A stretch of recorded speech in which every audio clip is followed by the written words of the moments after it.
Volume 1, Prologue. Cold JOLTEDME awake. Dark, freezing cold. Where was I? A sea of magnificent stars swirled before me, vast and incomprehensible. I'd never witnessed such a sight in all my life. What in the world? I mused.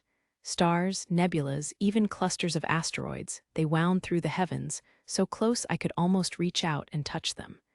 But how could that be?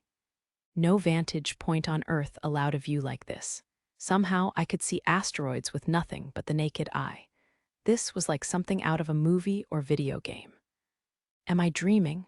But this cold, the chill piercing right down into my bones, was too real to deny, as was the anxiety churning in my stomach. Where even am I? I couldn't make out much beyond the dazzling celestial display before me. It felt like I was somewhere small, somewhere confined. A belt or strap of some sort kept me tethered to a chair. That sent a bolt of panic through the anxiety. Was I being detained in some way? What the heck was going on? I panicked, jerking in the chair until my eyes finally adjusted to the darkness. There was something familiar about this place. I had seen this room, no, this cockpit before. This is the cockpit of that ship from my video game, the Krishna. Am I dreaming? I searched for a more reasonable explanation, but everything about the space around me screamed that this really was the cockpit of my beloved spaceship Krishna from Stella Online. The mixture of online action and soft sci-fi flavor in Stella Online had kept me hooked for years now. On top of that, the game offered players unparalleled freedom to adventure through a vast universe. Nowhere else could you navigate battlefields as a mercenary, participate in trade as the owner of a container ship, or embark on just about any other adventure you could imagine. The sky was decidedly not the limit in this game. Every player got to invent their own style and play in their own way.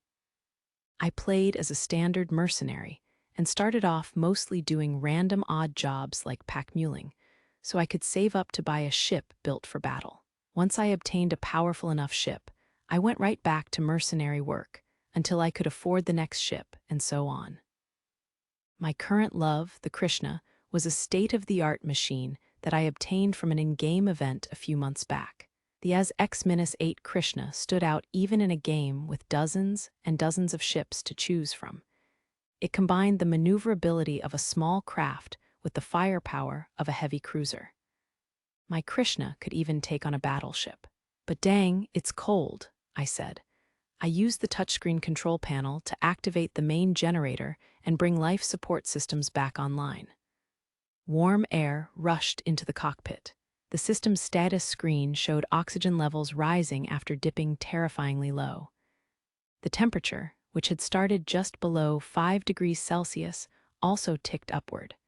Phew, that was close. If I hadn't woken up, I would have suffocated. Crisis narrowly averted. I seriously don't get what's going on here. I crossed my arms and surveyed the now latent warming cockpit. No matter how many times I blinked or pinched myself, the truth remained clear. This was definitely, absolutely, undoubtedly the cockpit of my beloved spaceship from Stella Online. Dreaming of the game I obsessed over was one thing. If you played horror games enough, you started having nightmares. If you played sword and sorcery RPGs, suddenly you dreamed of being the hero yourself. Most gamers could relate, but this was on a whole nother level. So, what? Is this a lucid dream or something? I'd heard of lucid dreams before, dreams so intense and real you knew you were dreaming. But from what I remembered, people woke up the second they understood what was happening, and I sure wasn't waking up. Worse, the gradually rising temperature of the cockpit felt way too real and tangible to be part of a dream. I searched for an explanation, but came up empty. I even slapped my cheeks, but all it did was sting a little. Was this really not a dream? Nah, no way, that couldn't be. The controls are surprisingly simple, I said. Out of other ideas, I tried piloting the Krishna. The control column and foot pedals confused me at first, but once I visualized them like a keyboard and mouse, it clicked into place. Now that I understood the machine, I could even make precise movements. Still not waking up yet, huh? I accelerated and decelerated repeatedly. Each time, I'd sink back into the seat, then jolt forward into the seatbelt. Even that wasn't enough to wake me up, though. Okay, fine. Daddy's gonna fire off some weapons then. Maybe I was going crazy. Maybe I'd just lost any hope of waking up. Either way, I brought the weapons systems online and activated the armaments. The ship changed shape around me, revealing 4 weapon arms. Powerful, military-standard heavy pulse lasers extended from the hull. These were the strongest of the heavy laser weapons in Stella Online, and I had 4 of them. 2 gun barrels also jutted from the sides of the cockpit. These flake cannons, as they were called in the game, operated like shotguns with spread fire. That kind of firepower made them the superior point-blank weapon as far as I was concerned. Most small craft would explode after just 2 shots. I had one more ace up my sleeve, but now wasn't the time to test fire it. The ammo cost was exorbitant. Fire in the hole, I let loose on a nearby asteroid with 4 heavy pulse lasers. Whoa. 4 green beams of light shot straight toward their targets, obliterating the asteroid in a single volley. Fragments of the asteroid scattered in all directions, pinging against the Krishna's shields. With each impact, the shields flickered. That was stronger than I expected, I said in amazement. This was the true power of the heavy pulse laser, a weapon that could melt a battleship's shields in an instant and totally wreck the ship itself. It was no joke, and speaking of jokes, at this point, there was no more laughing this off. I had to face reality. This isn't a dream, it's real. Chapter 1, First Blood Reel. This was actually real. That posed a problem. Why was this happening to me? I couldn't think of a single good reason, yet here I was. What did I do yesterday? I wondered. I went to work as usual. I came home from work as usual, ate dinner as usual, showered, gamed for a while, and went to bed as usual. None of the cliches held true. There were no weird messages creepily appearing on my computer screen, no trucks decking me to transport me to another world. It was just a regular day, well, aside from this. Completely bizarre, I complained. But complaining wasn't going to do me any good. Gotta be positive. If this was real life, then I had somehow made my way into Stella Online, and I just had to accept it. Did that mean I could live the mercenary life I enjoyed in the game? Bound by no obligations, rising up in the universe by my own strength. Yeah, that sounded great. It was 100 times better than being stuck in a network administration job with no hope of advancement. Besides, I could make use of my specialties here. Nice. Suddenly, I was in a much better mood. If I'm stuck here, I might as well enjoy it. Yeah, that sounds good to me. I still had a few concerns, but there was no sense dwelling on them if I was stuck either way. With that settled, I had to figure out where the heck I was. The galaxy map should have confirmed my current location, but when I opened it, all I got were the words "no data" in huge, heartless letters. Well, that wasn't good. The vast frontier of this universe presented a major navigational hurdle. I couldn't just wander around blindly and hope things worked out. In the 4 years since Stella Online launched, no one had managed to reach the center of the galaxy. I couldn't be sure this place was identical to the game, but I had to assume it was close, which meant it was massive. I gave up on ascertaining my current location and checked on the status of my ship. I didn't have a bounty set on me. That was a relief. At least I wouldn't have to worry about getting caught by the galactic police and sent to jail right off the bat. Next up was checking on my affiliation and belongings. It looked like I was nothing special, just an ordinary guy. I didn't even belong to a mercenary guild. My name hadn't changed from when I played Stella Online, though. Meanwhile, my current funds stood at a whopping 0 ener. Seriously, I was broke. What about all the money I saved up while playing? My heart dropped as I went to check the ship's cargo, my last hope. It looked like I had a small amount of food and water stored among the ship's cargo. How considerate of whoever prepared all this. I didn't have the faintest idea who my anonymous benefactor might be, but at least I wouldn't starve. Apart from the food, I had a small cache of flak ammunition and 2 spare energy packs. Rare metal too, huh? And quite a lot of it. That's pretty sick. The universe of Stella Online had abandoned paper and coin currency long ago. Everyone now used a digital currency called Ener. Not only did this make transactions easier and more convenient, it also left an electronic record of every interaction.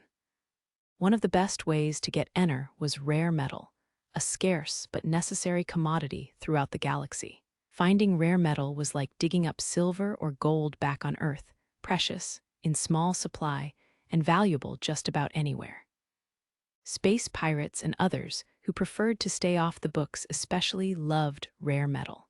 It was a physical good, which made it harder to track than electronic currency. Of course, this meant that cruising around with a ship full of rare metal made you a tasty target for pirate NPCs and other less savory sorts out there in the universe. In game terms, those NPC encounters would get much more frequent if you had rare metal on board. Warning: a vessel of unknown affiliation is scanning this craft, the support AI blared. That didn't take long, I said. Being scanned by another craft didn't necessarily mean I was being targeted by space pirates. Maybe there's an issue with the ship's frame. It was entirely possible the scan came from a benevolent third party just trying to help. The far more likely possibility was that I simply looked suspicious as heck. Why would a ship carrying so much metal, something used for anonymous transactions, be parked in an empty sector of space? It was just too sketchy. It would be completely reasonable to believe I was here to make illegal bargains with space pirates. A vessel of unknown affiliation has brought its weapons systems online, the support AI droned. Welp, it looked like the goddess of fortune would not smile upon me today. I didn't have a bounty, so those weapons had to be space pirates. Hey, bro, what you doing out here? Funny place to take a nap. I didn't recognize the voice that crackled over the intercoms.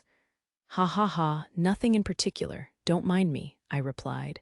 Heh heh heh, don't be like that, bro. Here we are meetin' each other by chance out in space.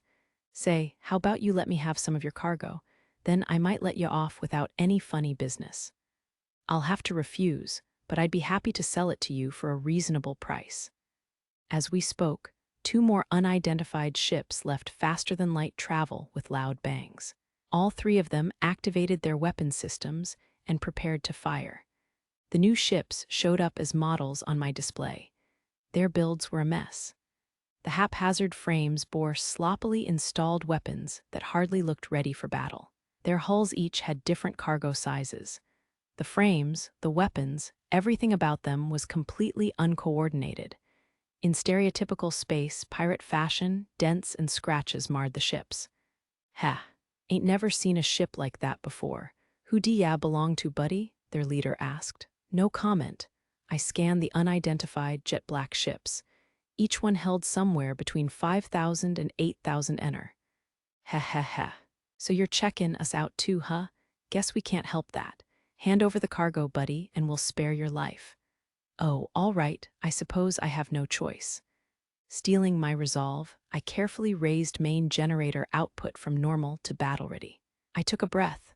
I might really have to kill fellow humans to get out of this, but the rare metal in my ship could mean the difference between life and death for me. Without money, I wasn't going to last long out here.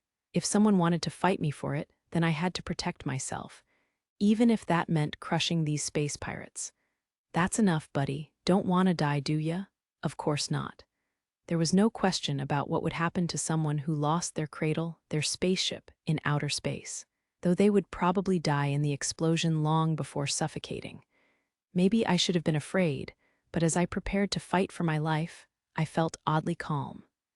Perhaps that was because my vessel was the Krishna. The pirates' ships were simple, balanced ships made for civilian use, nothing close to my Krishna.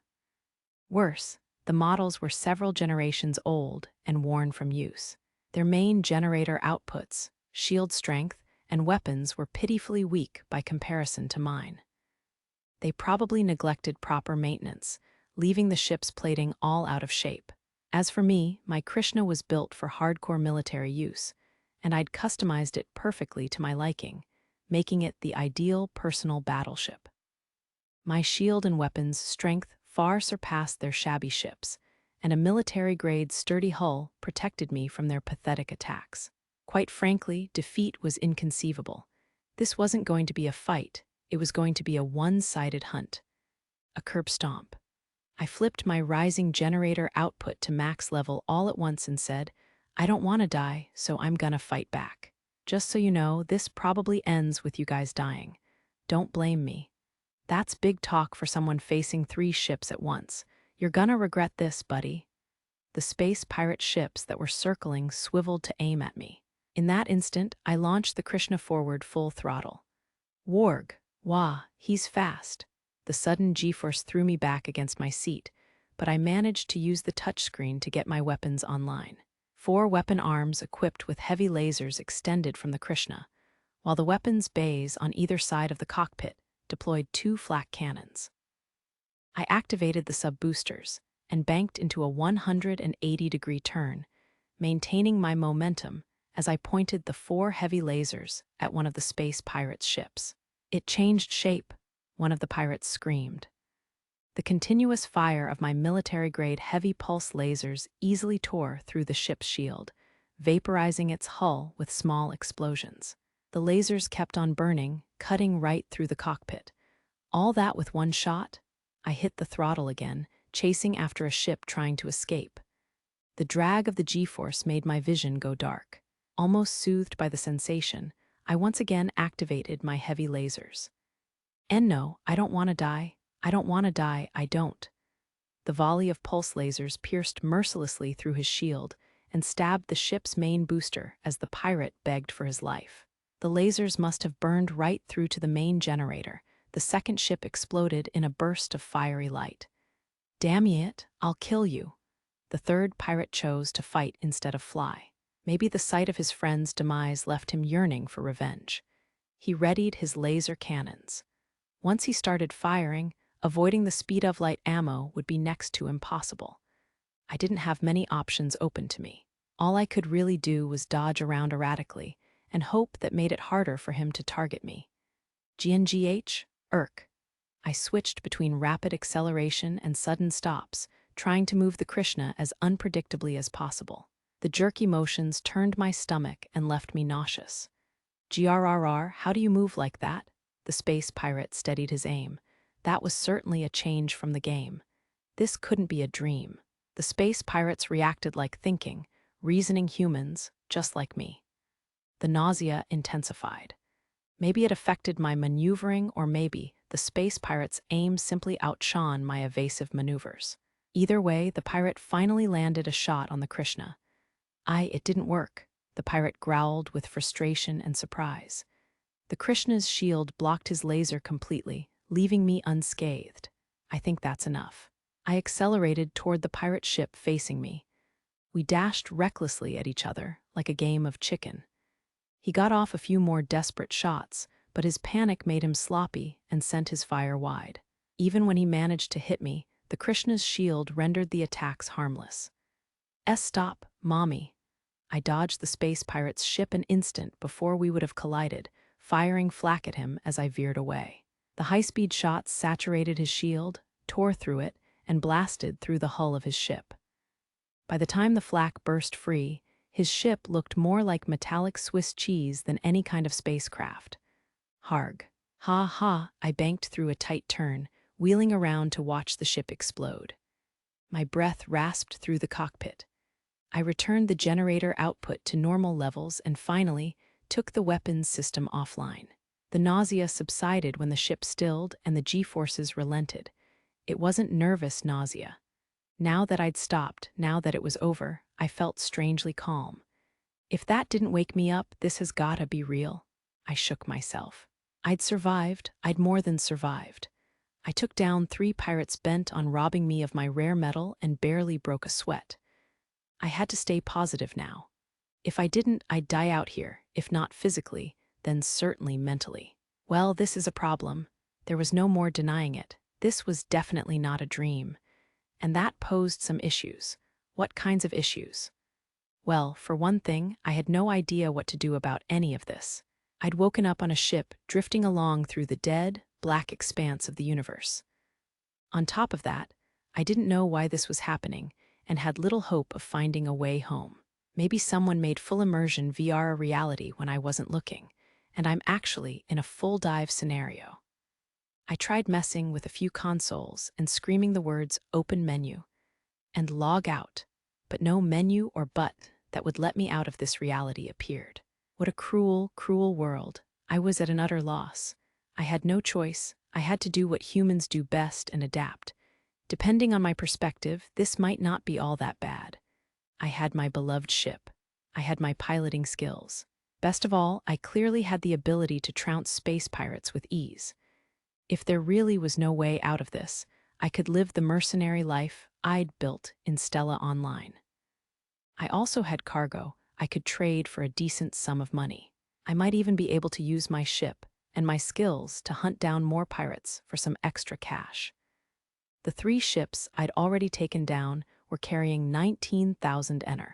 I didn't know what prices were like in this world, but space pirates in fully equipped ships like those wouldn't be carrying chump change. The 19,000 ener wouldn't buy a whole ship, but it would probably let me refuel Krishna, stock up on ammo, and do some maintenance. Oh yeah, I should grab their cargo and data, I remembered. In Stella Online, you could harvest cargo and data caches from defeated space pirates' ships. It wouldn't make you rich, but you could scrounge up some decent loot, maybe even learn the location of other nearby pirates. If the stars aligned, you might even discover the coordinates of a pirate home base. Locating, attacking, and defeating a whole pirate base would net you some serious treasure. You could also go the more noble route and just report it all to the Galactic Police.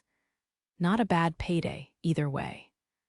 I navigated the Krishna in closer and gleefully stripped the pirate ship's corpses of their cargo, data caches, and less damaged equipment.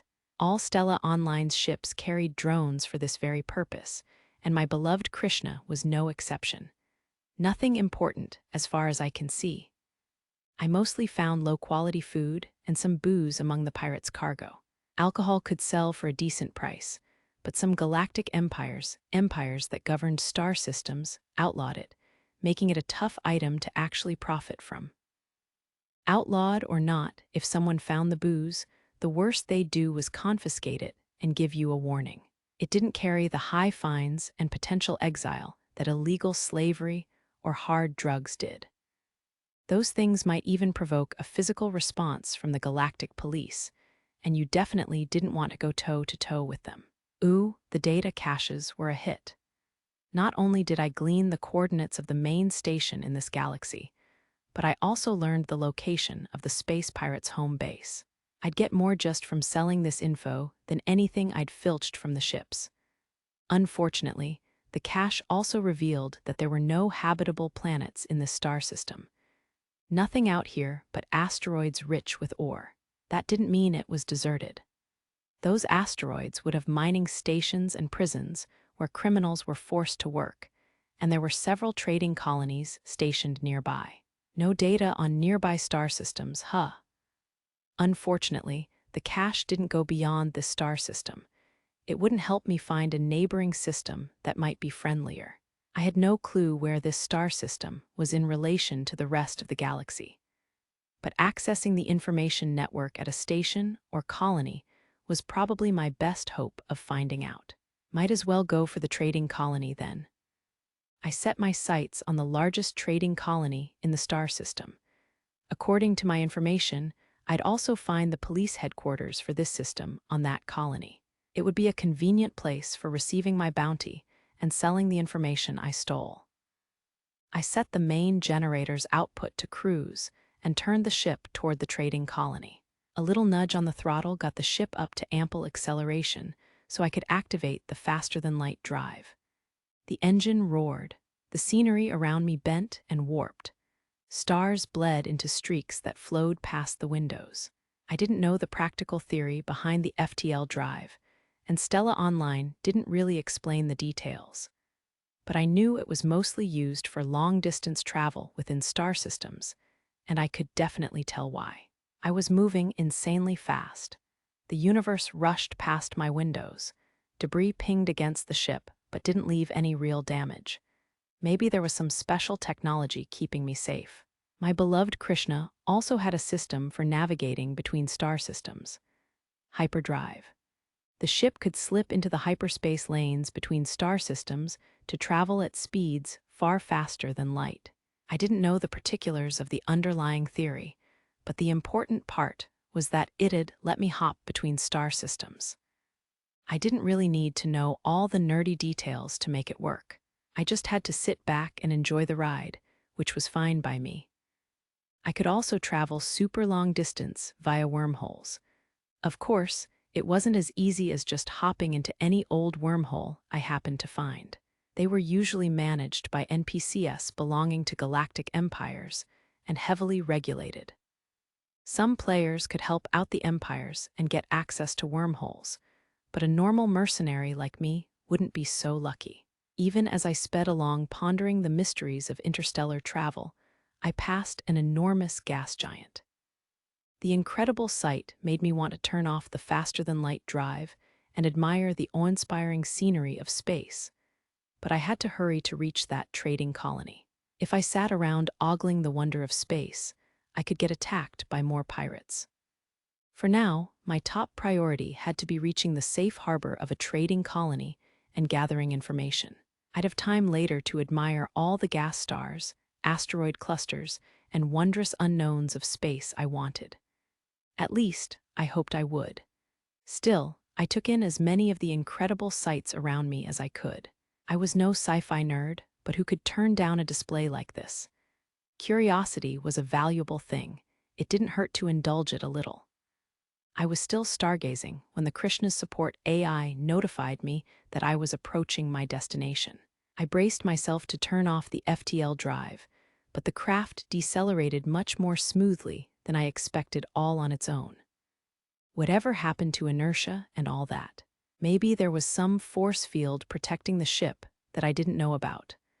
I used a touch pad in the cockpit to message the trading colony and request permission to dock in their hangar. They responded promptly. "This is the Port Authority of Tarmine Prime, accepting your docking request. Captain, I'm sorry. It seems the data regarding your name is corrupted." "Huh. Oh, this is the Krishna. My name is," I hesitated. My name, huh. My real name was a pretty darn boring and common one, but maybe it would sound interesting and unique compared to the naming conventions of this universe. My in-game name was probably a safer bet, though. Hero. I'm Captain Hero. Thus, on the 10th day of the 8th month of the 2397th year of the Graken Empire's calendar, the mercenary named Captain Hero was reborn. Chapter 2. My first space colony, Itis, about time I told you about me, Sato Takahiro. Location, a city in Hokkaido. Age, 27.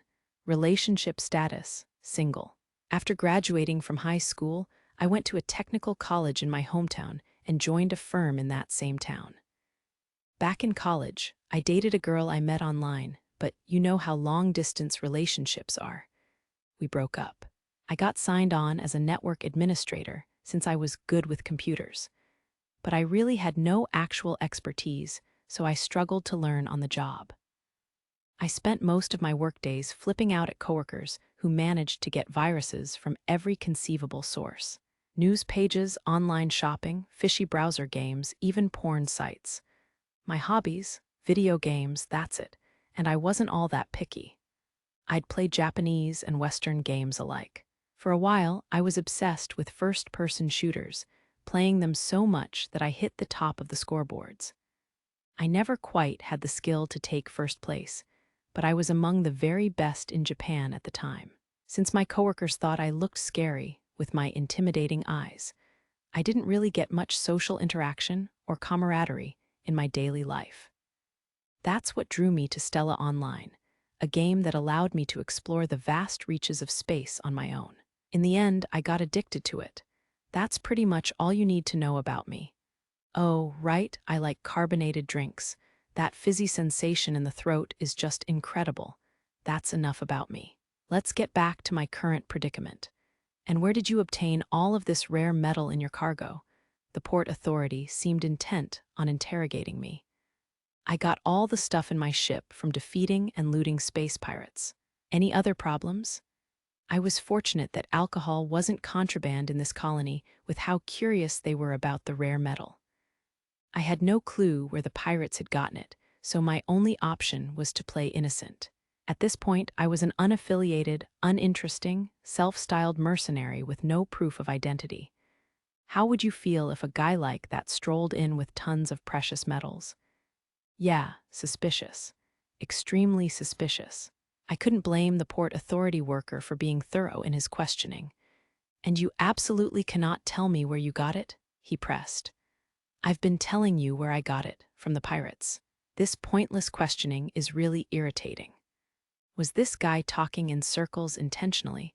Was he waiting for me to get annoyed and blow my own cover? Or did he want something else, like a bribe? Oh ho ho, I know what it is. I bet he wants to make me suggest a bribe first, so he can use that to either arrest or extort me. It was a waste of time to play along with stupid games like this. What to do then? I was still pondering my predicament when someone barged into the questioning room without so much as a knock. She was a young woman, maybe girl was more accurate. I'd be lying if I said she wasn't pretty darn hot, too. Nice features, shiny blonde hair, red irises, and a pure white uniform with a red mantle. Her dress made her look like some heroic lady knight or war maiden. She seemed calm and mature on the surface, but her eyes were as penetrating as a bird of praise. It would be best not to be fooled by appearances with this one. My Port Authority friend quickly fell to fawning. Oh my, Lieutenant Serena, what brings you here? I saw an unfamiliar ship in the hangar. I presume he is the owner of the craft, she asked, pointing at me. Why, yes, ma'am.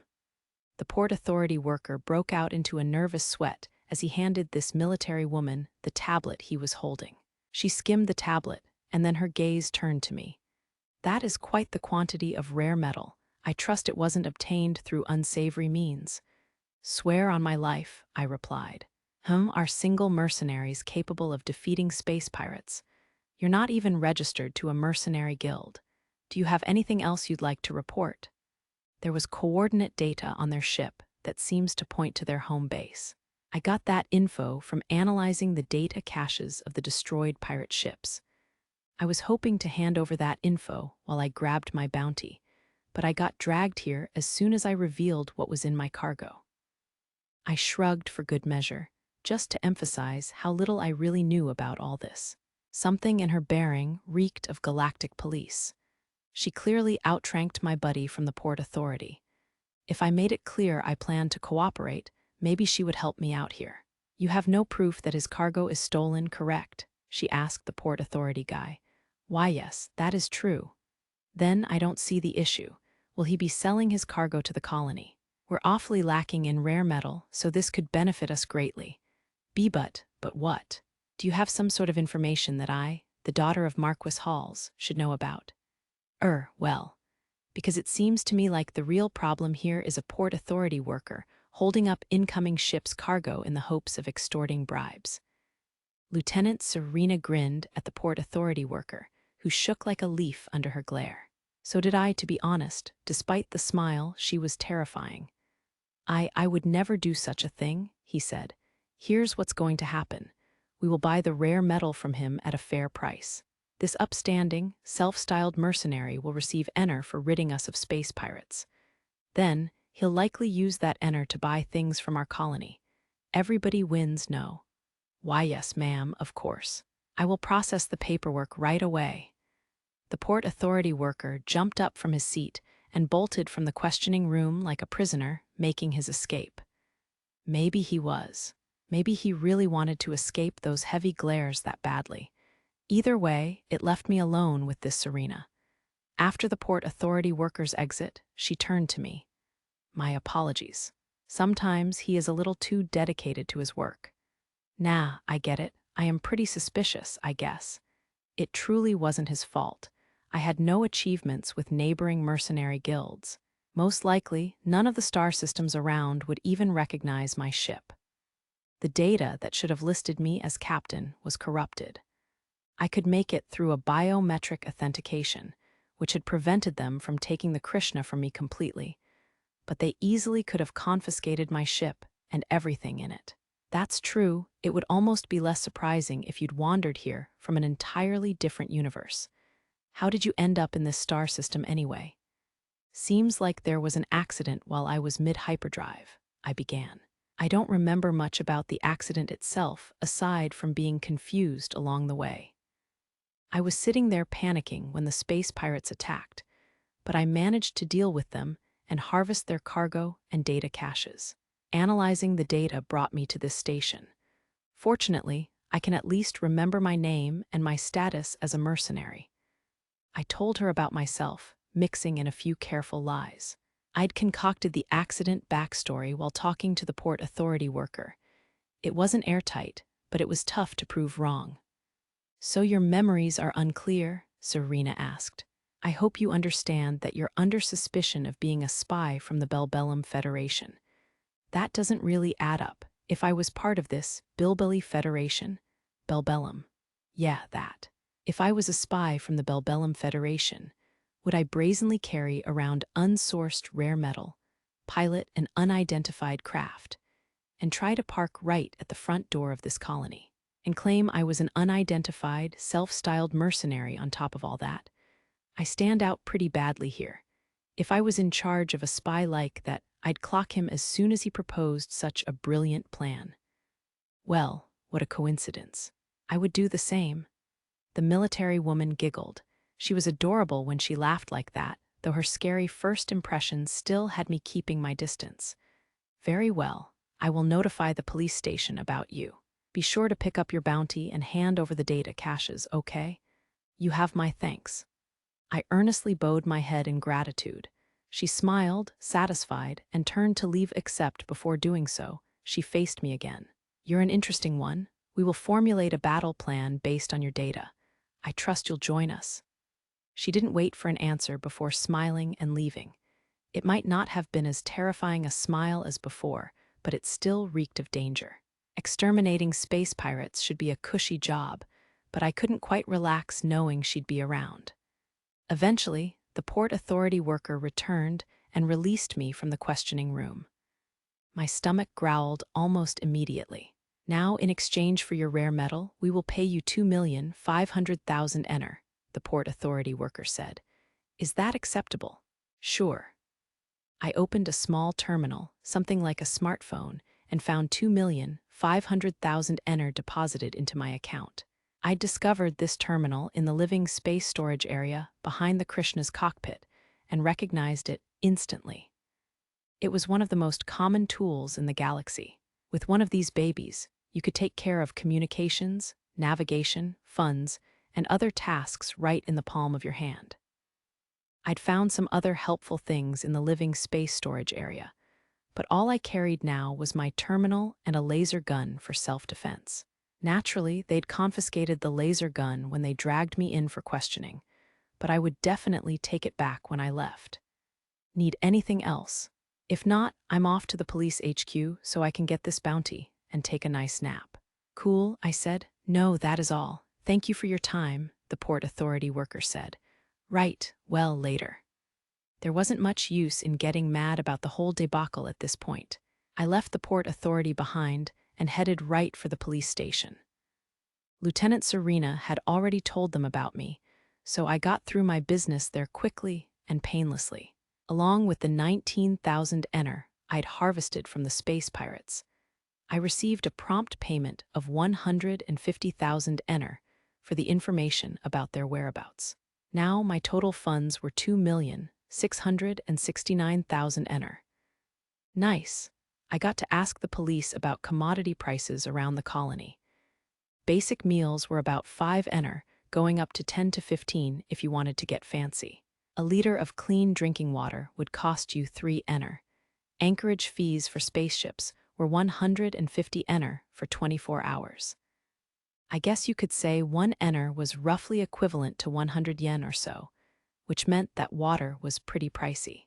Same with the anchorage fees. 15,000 yen a day was rough, but such were the costs of being in a colony. Air was included in those prices. Both the air and the water was valuable around here. Really, when I thought about it, it was a pretty honest price given how precious resources like those were for a colony. Hmm. Assuming I slept in my ship, a day's stay at this colony would mean 3 meals for 15 ener, 4 liters of water for 12 ener, and anchoring for 150 ener, for a total of 177 ener.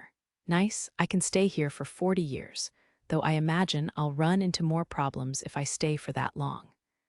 Maybe I should find a more permanent place to live. Regardless, as long as I didn't blow all my money on dumb stuff, I had enough to live on without too much stress for a while. Even faced with a huge, unknown universe, knowing I had enough cash to get by was a huge relief. I'd slipped past pirates and government officials alike, and I made a good chunk of change in the process. I returned to my ship with light steps and high spirits. I spent the next few days just gathering information by connecting to the trading colonies network. I didn't do anything illegal, of course. All of my intelligence gathering was above board. I simply requested access to the Port Authority's network in order to view their information databases, and their network administrator granted me access rights. I started by compiling information on neighboring star systems and the space empires that controlled them. It would help with parsing the big picture here. It turned out I was in the Tarmine system, made up of 4 planets that revolved around a B-type star called Tarmine. Tarmine sat close to the star, making it extremely hot and mostly useless. The next closest was Tarmine II, a gas planet made up of deuterium and helium-3, both of which were being mined to be used as energy sources. An asteroid belt surrounded these first 2 planets. The asteroids within were being mined for their ample supplies of rare metal and other valuable ores. 2 other planets existed outside of the asteroid cluster, aptly named Tarmine III and Tarmine IV. Not much creativity going on here. Tarmine III's poisonous air and acid rain made the whole planet toxic. Yet both the air and acid rain were valuable substances in their own rights, and even the surface and underground contained useful metals. Prison/mining stations where criminals did hard labor hovered in the planet's orbit.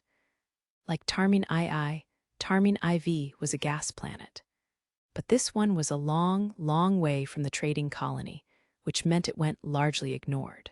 Tarmine II was closer to the asteroid belt, so mining there was more convenient. This whole star system was just brimming with resources.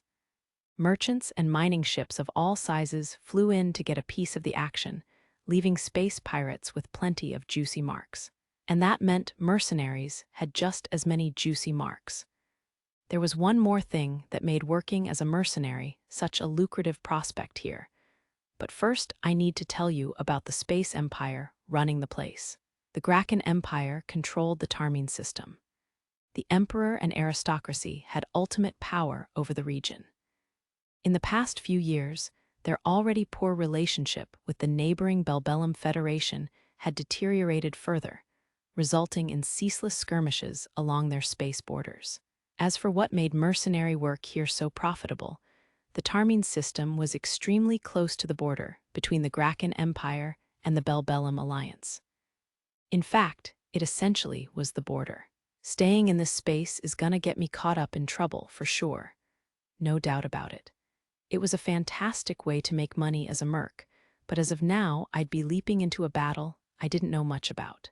Participating in these skirmishes would mean that I was fighting against the official fleet of a space empire, a totally different beast from dealing with space pirates and their shoddy ships.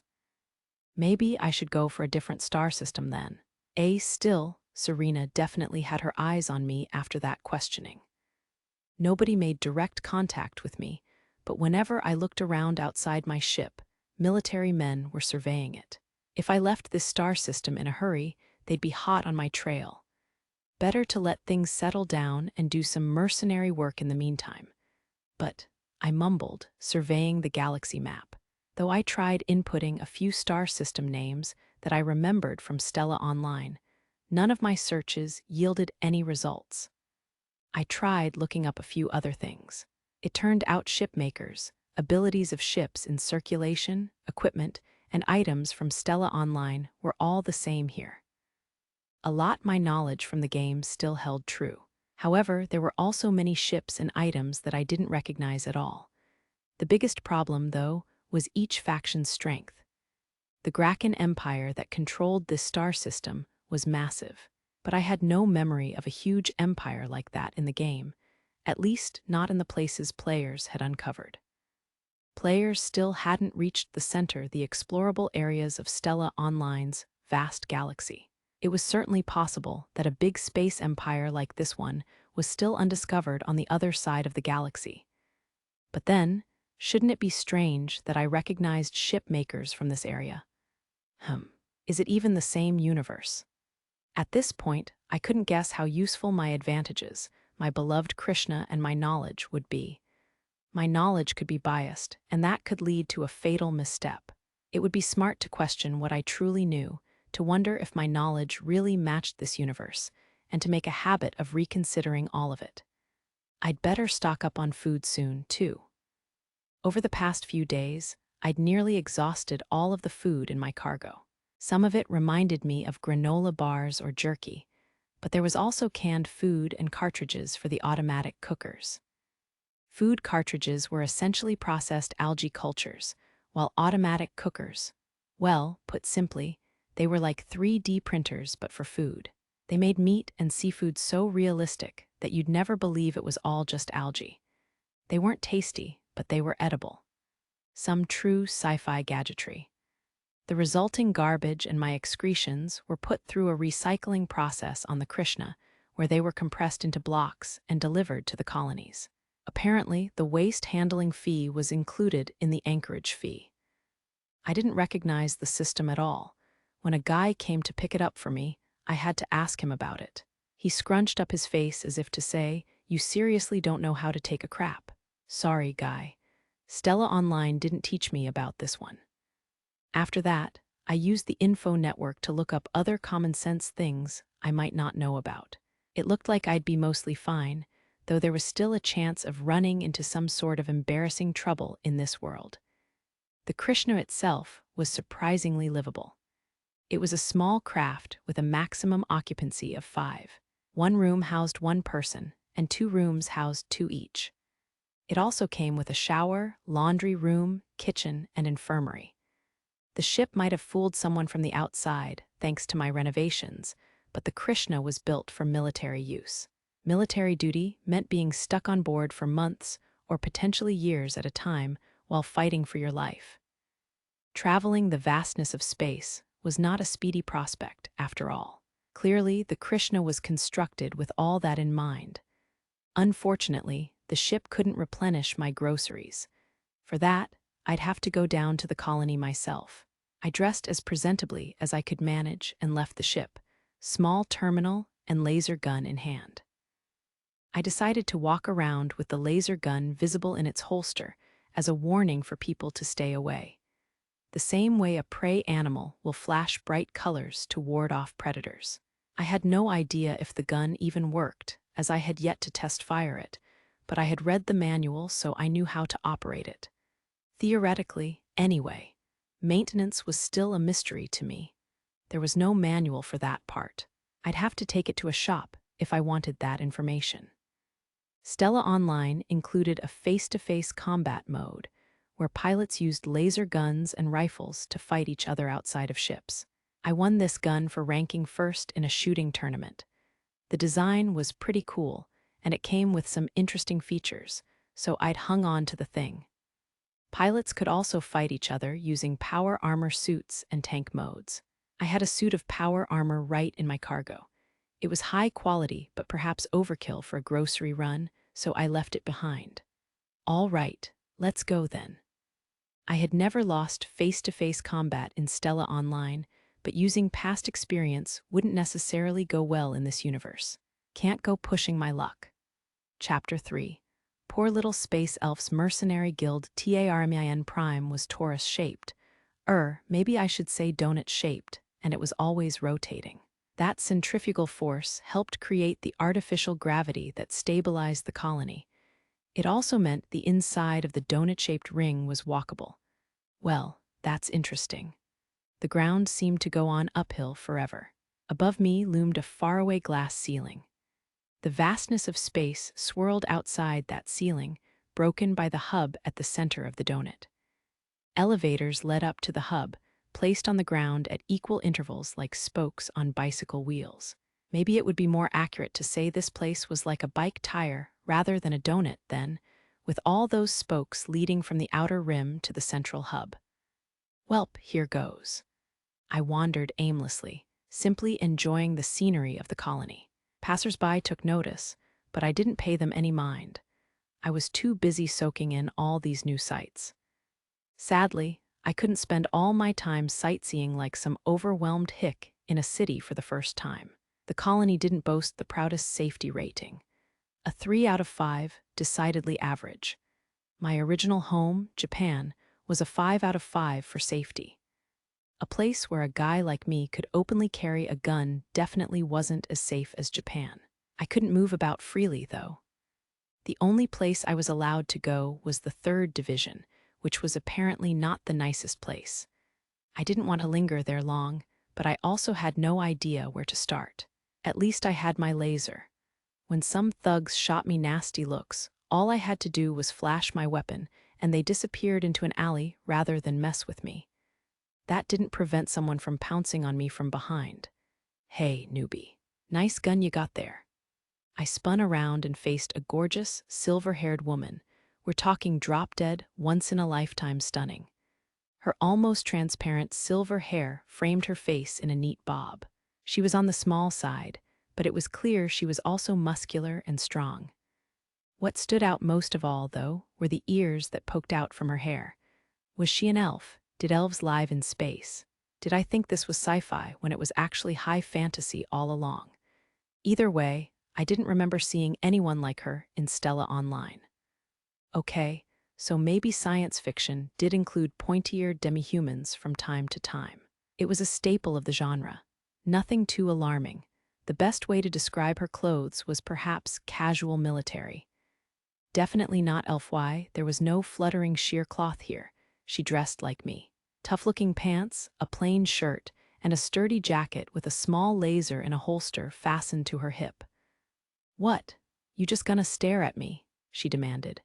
"Do you expect me not to be on guard when I'm accosted by a stranger? Have some common sense." "Okay, fair enough, but I'm not suspicious. Can't you tell I'm a mercenary just like you?" The silver-haired elf mercenary smirked and puffed out her chest. Her breasts were, well, nothing to write home about.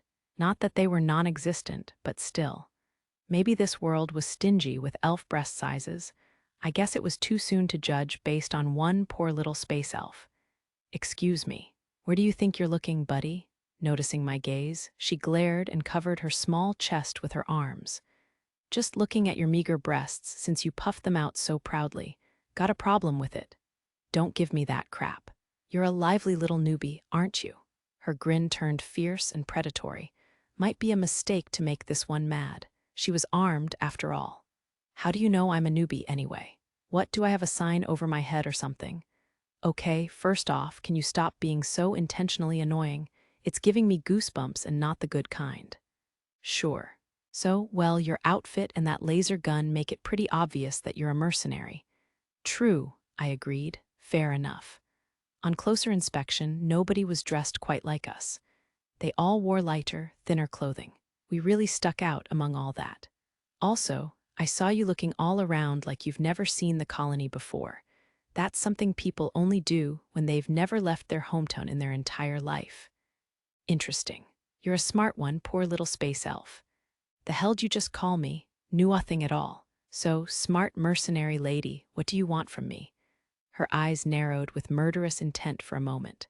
I needed to be more cautious about goading a small-chested woman like her. "HMPH, whatever, I'm just bored," she sulked. "Come again?" "I know the Galactic Police are up to something fishy, but I've got no details, so I'm bored. I don't want to make a fool of myself by rubbernecking outside the colony, but there's nothing going on in the colony, so there's nothing to do.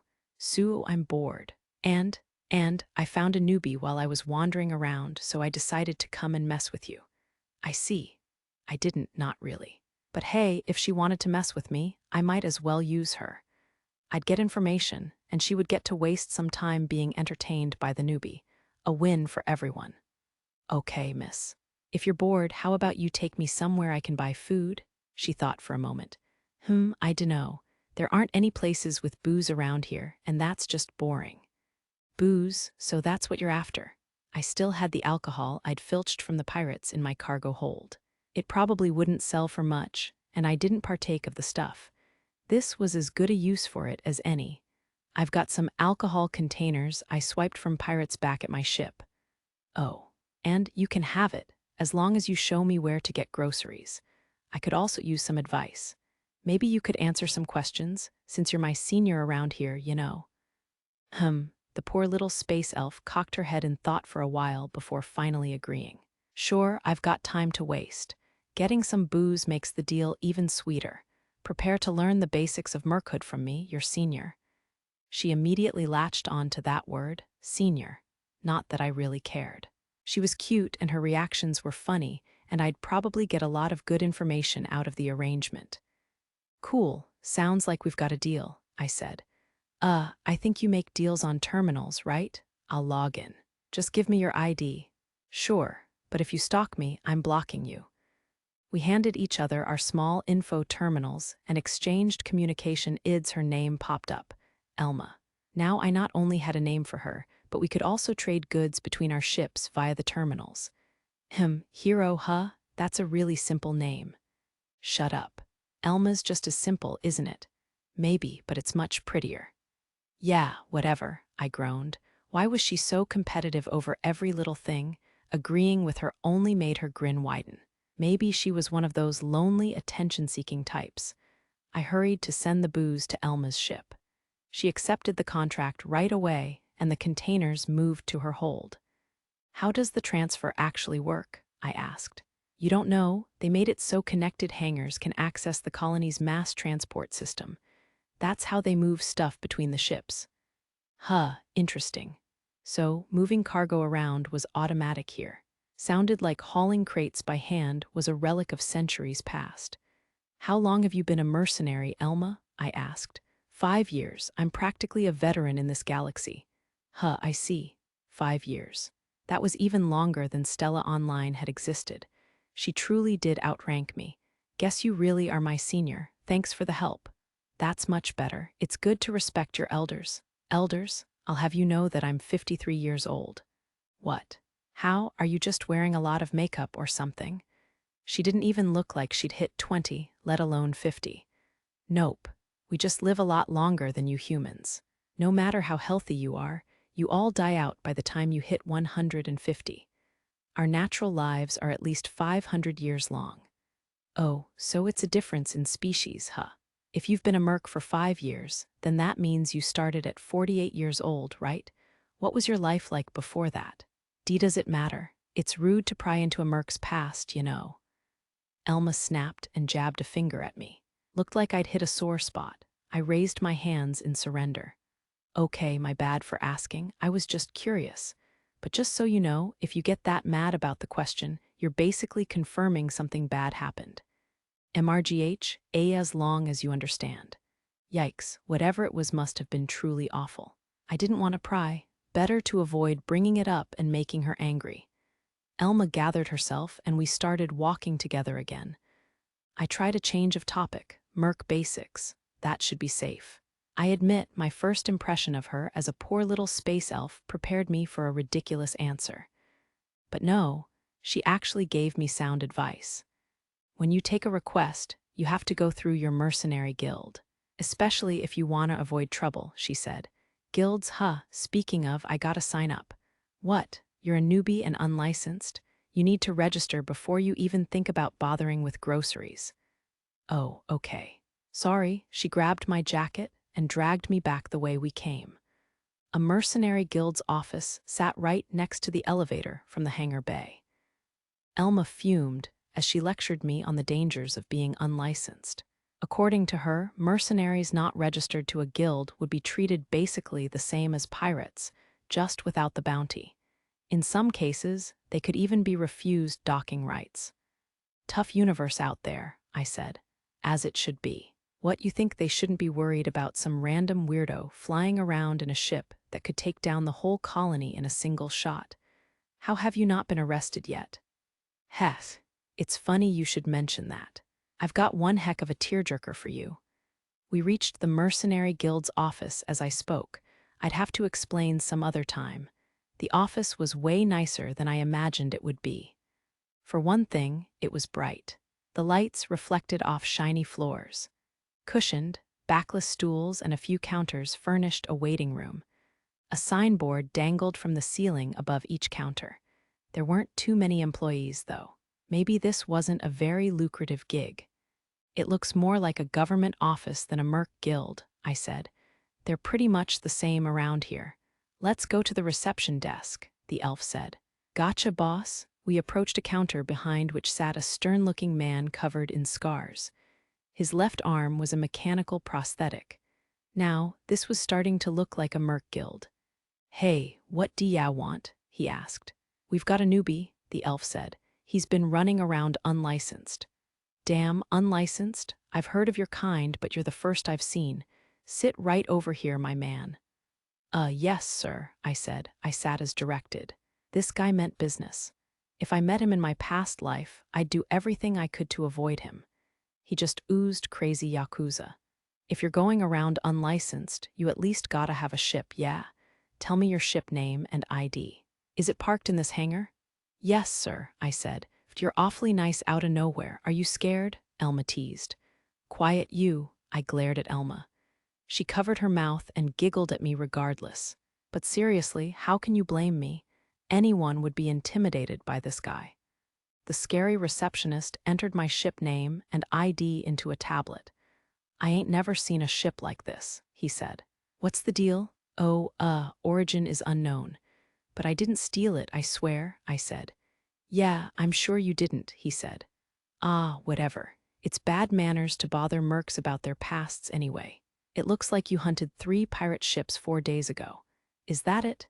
You don't have any docking history, buddy. I ended up near this colony because of some hyperdrive accident or something. My memories are pretty fuzzy. I'm not even sure where exactly I am. You, sir. For real? Hell with it, I don't care. At least there's no bounty on you. Also, cut out the politeness.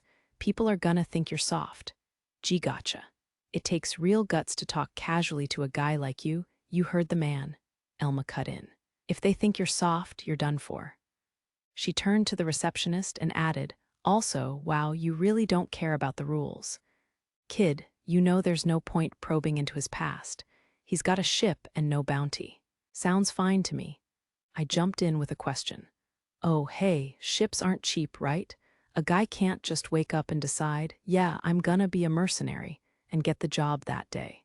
So how do you guys make sure you have employees? I'd done some of the research myself. I knew that a ship with useful gear would cost at least 500,000 ener. Converted to Japanese currency, that was 50 million yen. That had to be a pretty significant chunk of change. A lot of them are retired soldiers looking for a new life, the receptionist explained.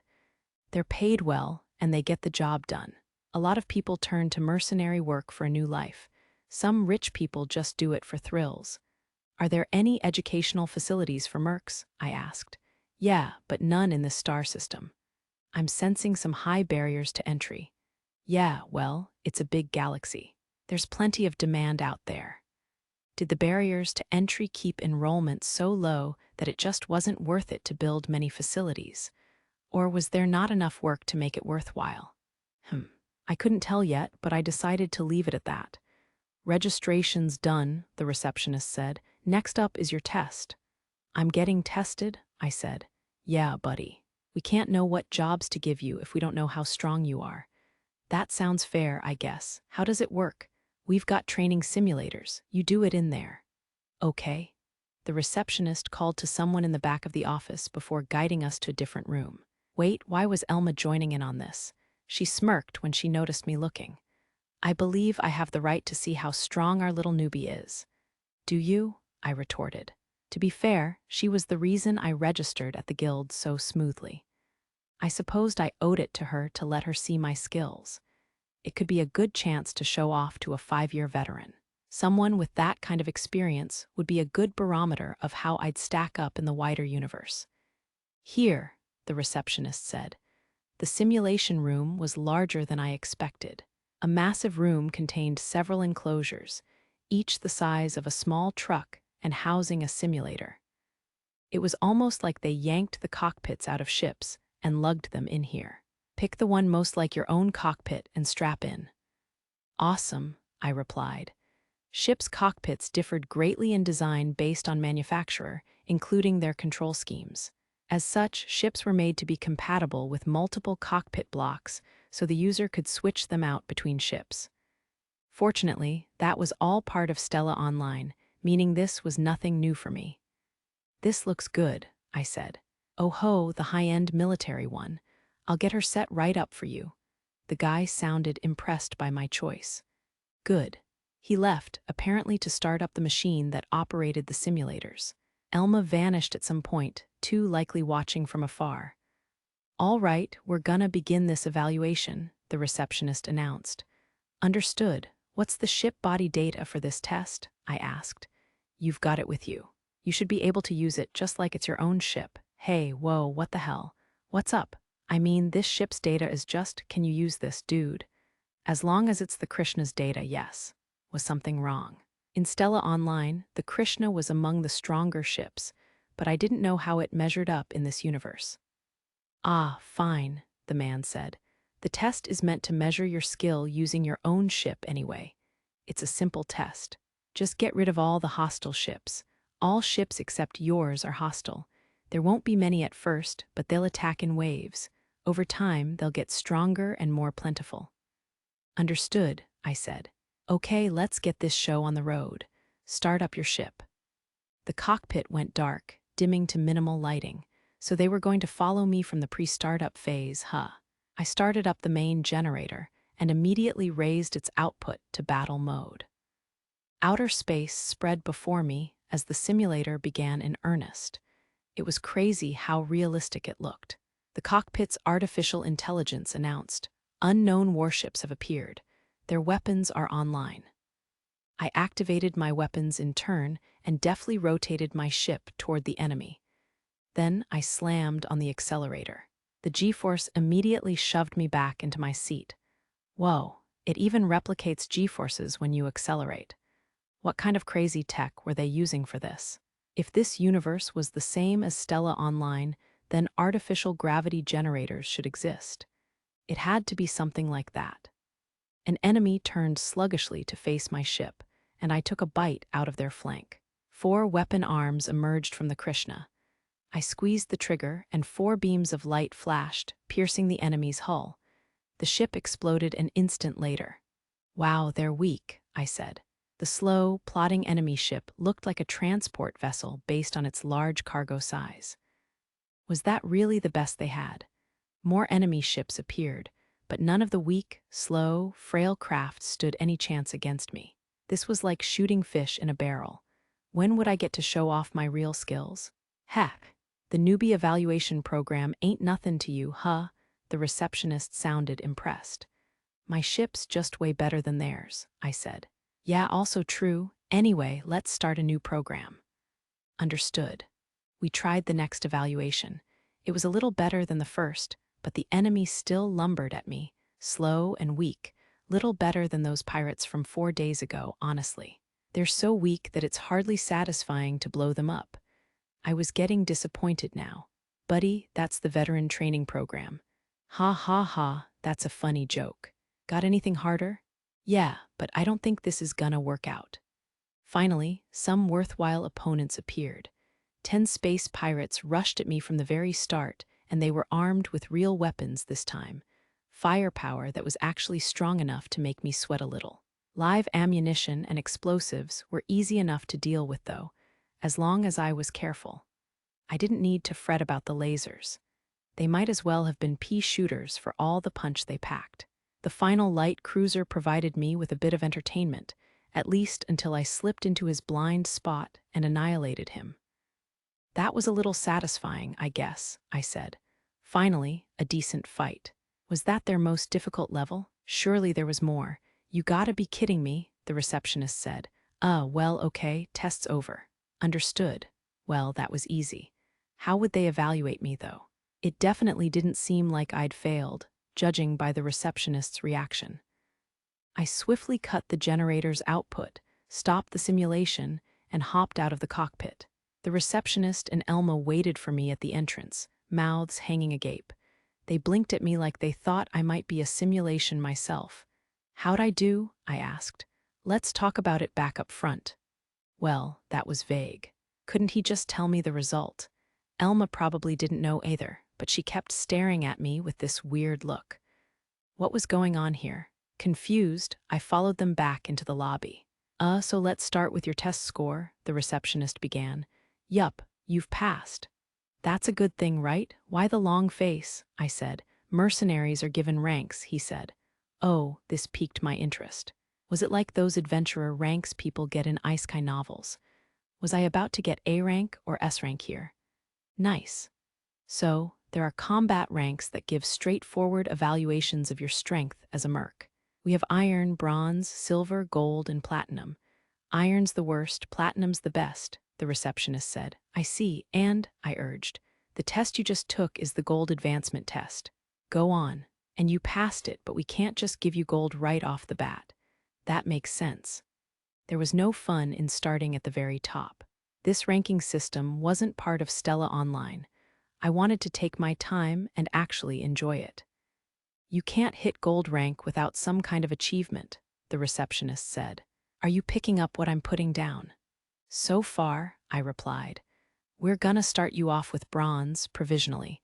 Basically, think of it like we're giving you your real rank after you replicate what you did in that simulation." "Forget gold," I said.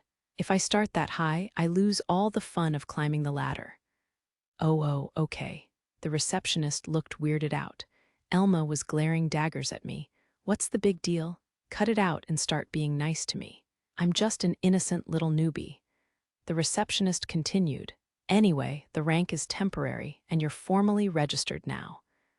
The guild acts as a backer for you, and you act as a draw for the guild. Make sure you don't forget that." "You're not gonna explain the bylaws for me?" I asked, a little annoyed. "Nah, too much effort. Read 'em yourself. I'll send you a message." What a hard worker you are. Whatever. It probably wasn't urgent, and I'd get to it eventually. "And why is the great and wise Elma in such a poor mood?" "Silver," she said curtly. I've been doing this for 5 years and I'm silver." "Oh, I glanced at the receptionist. He looked away and said, "You'll probably get bumped to silver after one mission." Welp, this was awkward as heck. "GRR," Elma grumbled. "No matter what rank I get, you're still the senior," I said. "Remember, Elma, I'd be unlicensed if not for you. I still don't know left from right. I'm a mere slug who doesn't even know where to get groceries." "Elma, I'm counting on you." Really?" she said. "Then fine. Let's actually go get those groceries now. As your senior, I will teach you where they are." This poor little space elf was so easily fooled by my empty, obvious praise. Hook, line, and sinker. "Yay. You're so cool." More empty praise from me. The receptionist cut in. "If you want a map of the colony," but I interrupted him. "We're off." I made a hasty escape with Elma in tow. "Careful, guy. Don't put her in a bad mood again, or I'm lost." Although I guess I wouldn't have to worry about that if I had taken that map he offered. Whatever. Better to just go with the flow. As we headed back out into the colony, Elma explained everything she knew about being a mercenary in the Tarmine system. Tons of pirates set their sights on merchant and resource mining ships here. Being close to the border of the Belbellum Federation also made it a hot spot for mercenaries. Also, Elma added, they've been talking about large-scale pirate crackdowns lately, so mercs are flocking to this star system. And you came here without knowing that? Yep. Like I said before, I drifted in because of an accident. I guess even my life support system was throwing up errors because my memories are super fuzzy. Thank goodness my ship was safe. Okay, the memory thing was a lie, but she'd think I was crazy if I claimed to be from another dimension. Besides, this would explain why I didn't know the basics of this universe. It was a solid cover story. Are you gonna be okay? Elma sounded concerned. I hear some people up and die out of nowhere after accidents like that. Maybe you should get examined at a medical station sometime soon. Whoa, really? I should look into that. The accident was a fabrication, but a thorough medical checkup could still be a good idea. After all, I had no idea how I'd ended up here. I decided to put go to a medical station and get examined on my long to-do list. Elma pointed ahead. Oh, there's the grocery store. That's it? A big sign on the front of the shop proclaimed it Oishii Mart. It was a strikingly blunt name. It's just the Japanese word for tasty. That's a lame name, I said. Really, I hear it's from an old language. Is that so? Which part of the name is the old part? I had to wonder, but I decided not to probe too deeply. It had to be the Oishii part. This universe didn't seem to use Japanese anymore. Wait. I'm speaking Japanese right now. How am I able to communicate with these people? I asked Elma about it, and she explained that all intelligent life carried around devices that let them understand each other. According to her, that was just a totally normal part of life. Did you really forget that? Your amnesia must be bad, she said. Seems like it. I shrugged. Seriously, are you okay?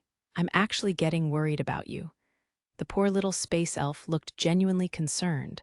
What a wound to my pride. Just be careful. Let's go on in. Sure. I stepped into the store, pausing to take it in. Canned food was lined up on shelves, alongside breakfast bars, tube-shaped nutritional supplements, and food cartridges. I also saw something too weird to possibly be food and disgusting creatures preserved in formaldehyde. They've got a lot, I mused. The whole place was packed, every shelf full.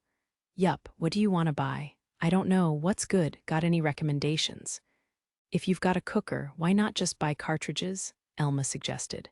And if you've got some extra spending money, you could go for artificial meat. Artificial meat? That sounded weird. That's what I said. It's efficiently cultured protein. The stuff's a lot more expensive than other food, but it tastes great.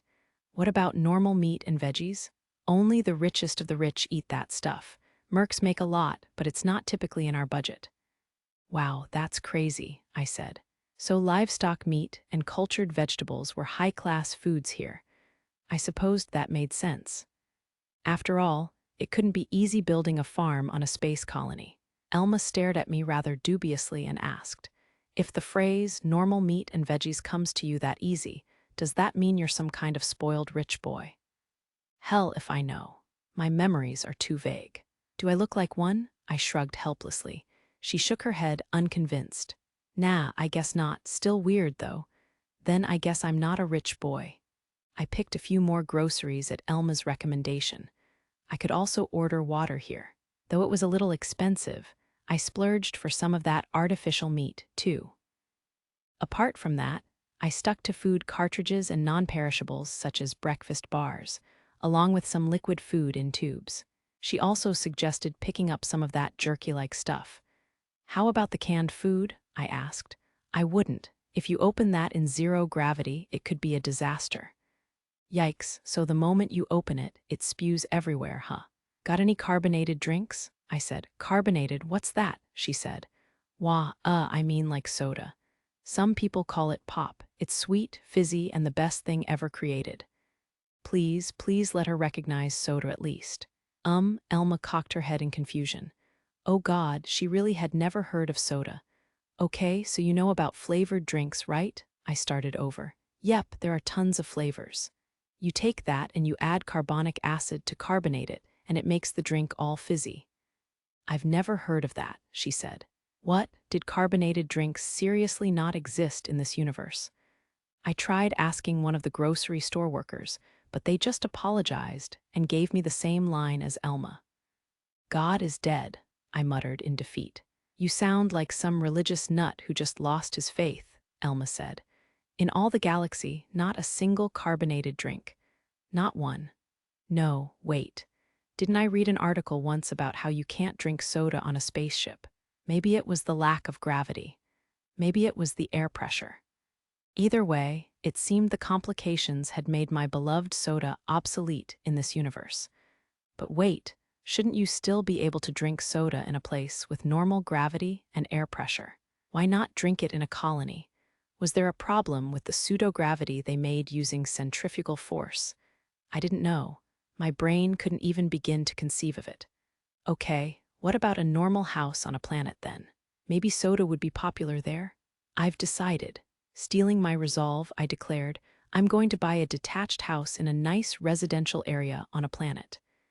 Wow, that's sudden, Elma said. What about this carbonation stuff made you want to do that? Neighborhoods on planets are really expensive. I mean, in the Graken Empire, only the top-class citizens have the right to own land. I hear you need hundreds of millions of ener to buy that right. You must be shitting me. That's enough to buy a whale-class cruiser.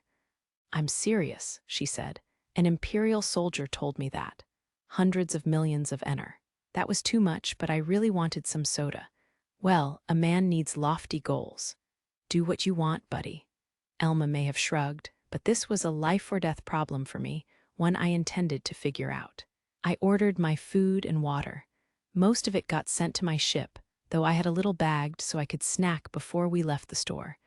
I even played it cool and paid for Elma's order, though all she got was a drink. Chapter 4. The girl, remember, you only got off so easy because you had me to guide you. The poor little space elf smirked as she jabbed a straw into a bottle made of some mystery material I'd never seen before. For sure, I replied dismissively. The second we left the grocery store, a scream pierced the air. I followed the sound in horror. Ah, Ennuo, stay still, damn it. Heh heh, finally got you. She's a little dirty, but hey, I don't mind. Let's get to it already. I can't wait any longer. A group of thugs dragged a girl toward a back alley as she kicked and thrashed. It was all too easy to picture what they planned to do to her. My hand went right for my laser gun, but Elma tugged on my belt to stop me before I could reach it. Stay out of it, she warned.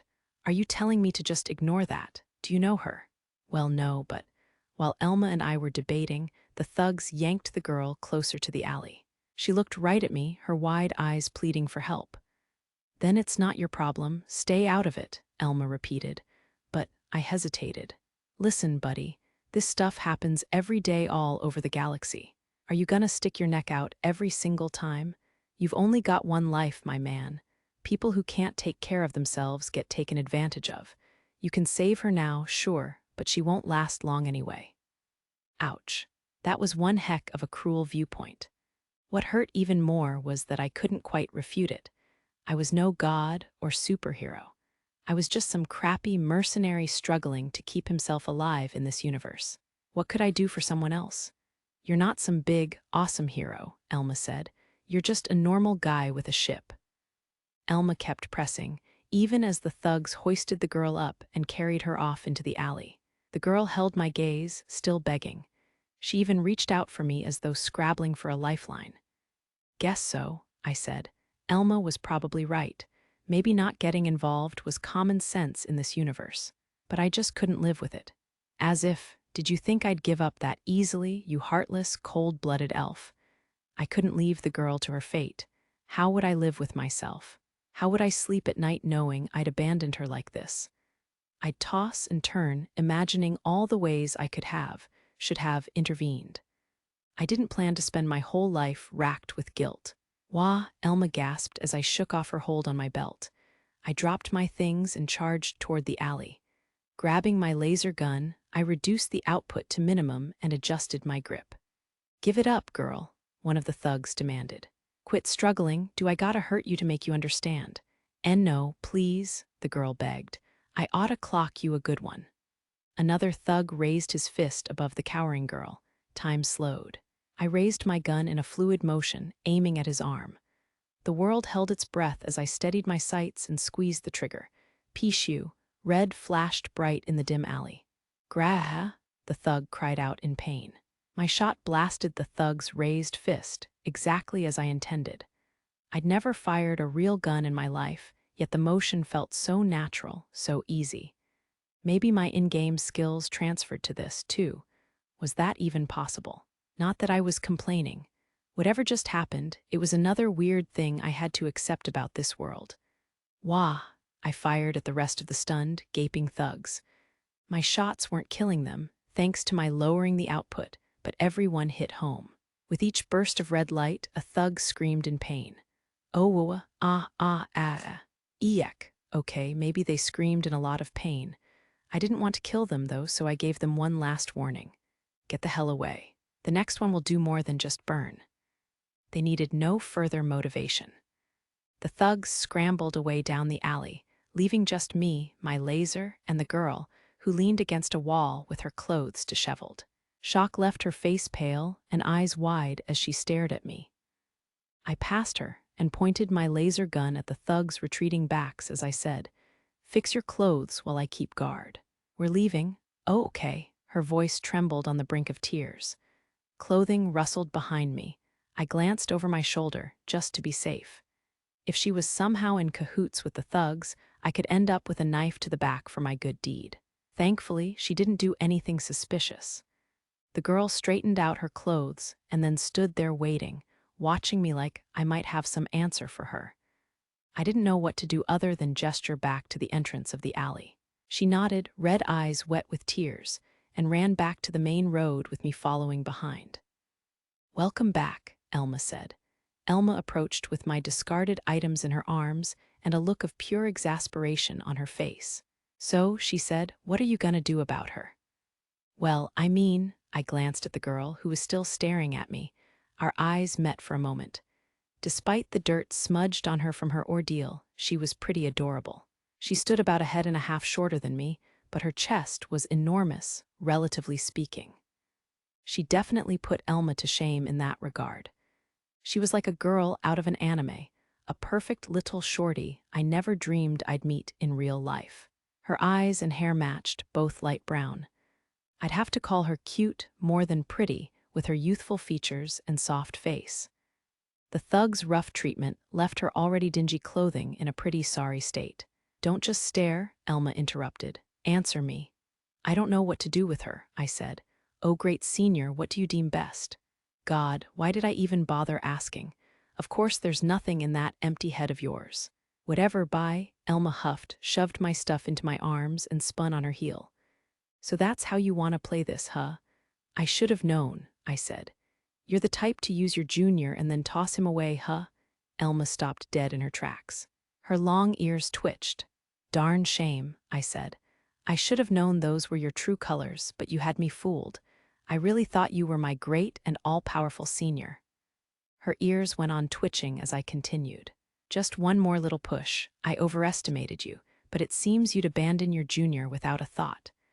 Might as well just go to that guy from the Merc Guild for everything I need to know, instead of this poor, little, rude, cold-blooded, small-chested elf." "I'll kill you," Elma growled. She charged back at me and seized me by the collar. My groceries fell to the ground in the process. "Ooh, scary. That's my Elma," I rejoiced. I knew my senior wasn't the kind of woman to abandon a poor, helpless little girl. "Wow, go you, what a shining example you are. You can cut out the forced compliments," she said. How'd I get stuck fixing this?" "It's a nice waste of time, right? I believe in you, senior. Close that mouth of yours or I'll cut out your damn tongue." Sorry, I said. Elma just sighed and looked away. "Ha, that's what you get for trying to use me for your entertainment. Just give it up, elf." "The best idea would have been to ignore her like I told you to," Elma said. "Maybe you'd like to heed my advice next time?" "Depends on the advice." "Try making it more fun in the future," I taunted. Elma fumed, face twisting up in fury. What a waste of her beauty. "Just what kind of future are you imagining here?" "I was thinking of letting this girl onto my ship," I said. "Maybe she could help out with chores or gather info." "Chores? Are you saying she's your type or something?" "My type, sure, she's cute." I glanced at the girl. She stood there pale and shaking, still shocked from the attack. Now definitely wasn't the time to comment on her crazy big chest, but I couldn't help daydreaming about the future, if you catch my drift. We shouldn't just stand around here and chat while she's in this state. Let's find a place to sit and calm down. "Fine, but you're paying." "Aye, ma'am," I turned to the girl. "Hey, let's go, we won't hurt you. If it hurts to walk, you can grab onto me." "Okay." The girl nodded and timidly pinched my jacket. "You know you can actually grab on, right? It's a sturdy jacket, you won't stretch it that easy." "Oh well." If it made her feel more at ease, I didn't mind. Elma led us to a cafe in a building adjacent to the Mercenary Guild. It reminded me of St. Mark Cafe back home. What I ordered would have been called a café au lait and a sandwich. Here, who knew? Elma just ordered a drink again. It took some coaxing to get the girl to say what she wanted. Eventually, she settled on the same drink and sandwich as me. "So, what's your name?" I asked the girl. Mimi," she replied. "Oh, dang," I said. "I never introduced myself, did I? Hi, my name is Hero." "Shut up, you," Elma cut in. "So, Mimi, what can you do? Do you have any skills that would be helpful on a ship?" Wow, that was one heck of a rude introduction. What do I need to be able to do?" the girl said. "I think that answers my question," Elma said. "But I'll tell you anyway. This lug here doesn't need help in battle, but he's pretty clueless when it comes to everything else. Supply runs, information management, negotiating with clients, contacting the guild, calling port authorities when you need to land. The list of things you might be able to help with goes on." I don't have any experience with any of that, thought as much. In that case, you can't do much other than being a maid. Cooking, cleaning, and since you're a girl, helping him out once in a while. I spit out my drink at Elma's dirty suggestion. Helping me out. Elma was way too direct. "Wow, how dirty are you?" Elma grimaced. "Okay, my bad, but come on, can I really be blamed for that one?" "You're the one who said she'd have to help me out," I said. "And that's why you're bringing her aboard, isn't it?" Elma said. I dared a look over at Mimi. Her fear had shifted to wide-eyed surprise. Shoot, she probably took it the same way as me. "I think she's cute and I'd like to be friends, yeah, but I didn't go directly to sex like you, stupid," I said. "You're really naive, huh? Maybe you are one of those sheltered rich boys." Doubtful. So what is that common sense now? If a guy lets a girl onto his ship, they have to hook up. In an equal relationship? Not necessarily. But you and her clearly aren't in an equal relationship, so it's obvious what people will think. None of this sounded right. It was like something from a hentai game. There was definitely nothing like this in Stella Online. "No, no, no," I said. "I'm not gonna make dumb demands like that. Come on, I'm not that much of a pig." Elma said. "Well, it doesn't matter to me, as long as you know that's what it's gonna look like to everyone else." Elma shrugged. NNGH, when I shot a peek at Mimi, she blushed and cast her eyes down. "Girls, please don't do this to me. I'm not gonna do it. That's not why I helped you in the first place, I mean it." I wanted to scream my denials, but that would have made me sound even more phony. I decided actions mattered more than words in this case. "Mimi, what do you want to do?" Elma asked. "I mean, you were loitering near that alley. When innocent girls like you hang around places like that, bad stuff happens." "Well," Mimi started. "Did you commit a crime and run to the 3rd Division? Do you have any guardians?" Tears sprang to Mimi's eyes at the mention of guardians and spilled down her cheeks. I felt awful. "Aw, come on, Elma. Don't make her cry," Mimi spoke through her tears. Her story wasn't too unusual. She grew up in the 2nd Division in a normal family. One day, while doing maintenance on some sort of infrastructure responsible for the oxygen, her parents died in a tragic accident. Somehow her parents took the blame for the accident, which meant all their assets got forfeited, leaving Mimi with little to live on. Mimi was still a student at the time and couldn't work, which meant she also couldn't afford the taxes required to live in the 2nd Division. In the end, having no way to pay for the damages from the accident, Mimi got booted out and sent down to the 3rd Division. "Wow, is that allowed?" I asked incredulously. "There's no safety net to keep stuff like that from happening." "Who cares?" Elma said. "What matters now is that this girl has no place to go." "Yeah, I guess so. She really doesn't have many options left, does she? If Mimi didn't want to live on my ship, she'd have to return to the 3rd Division alone. Next time someone dragged her away into an alley, she'd have little chance of being rescued like today." Mimi bowed her head, her face wet with tears. "Please, I'll do anything. Just let me live with you on your ship." "Of course," I said. "Don't worry, we'll make sure you're okay. Go on, eat your sandwich. You must be hungry, right?" "Yes." Mimi sighed the word out in relief and finally started nibbling on her sandwich. Elma was looking none too pleased with me after all that. "So, my gentle and kind senior," I said, "I'll need you to tell me what preparations I have to make to bring Mimi on board." "Seriously, seriously, it'll be expensive." "Wait, what?" Chapter 5. Slap M with a wad of bills, let us see. There's the head tax, delinquency on the second division's residential tax, interest on said residential tax, the damages caused by her parents, and the fees for her right to travel freely. That adds up to precisely 500,000 ener. You cannot be serious. The man behind the counter met my outburst with stone-cold indifference. He was the very picture of a boring public servant with his neat, well-fitted suit and side-parted hair. And he was not budging on the outrageous sum he just demanded. 500,000 ener. In Japan, that'd be 50 million yen. How the heck did some back taxes add up to that?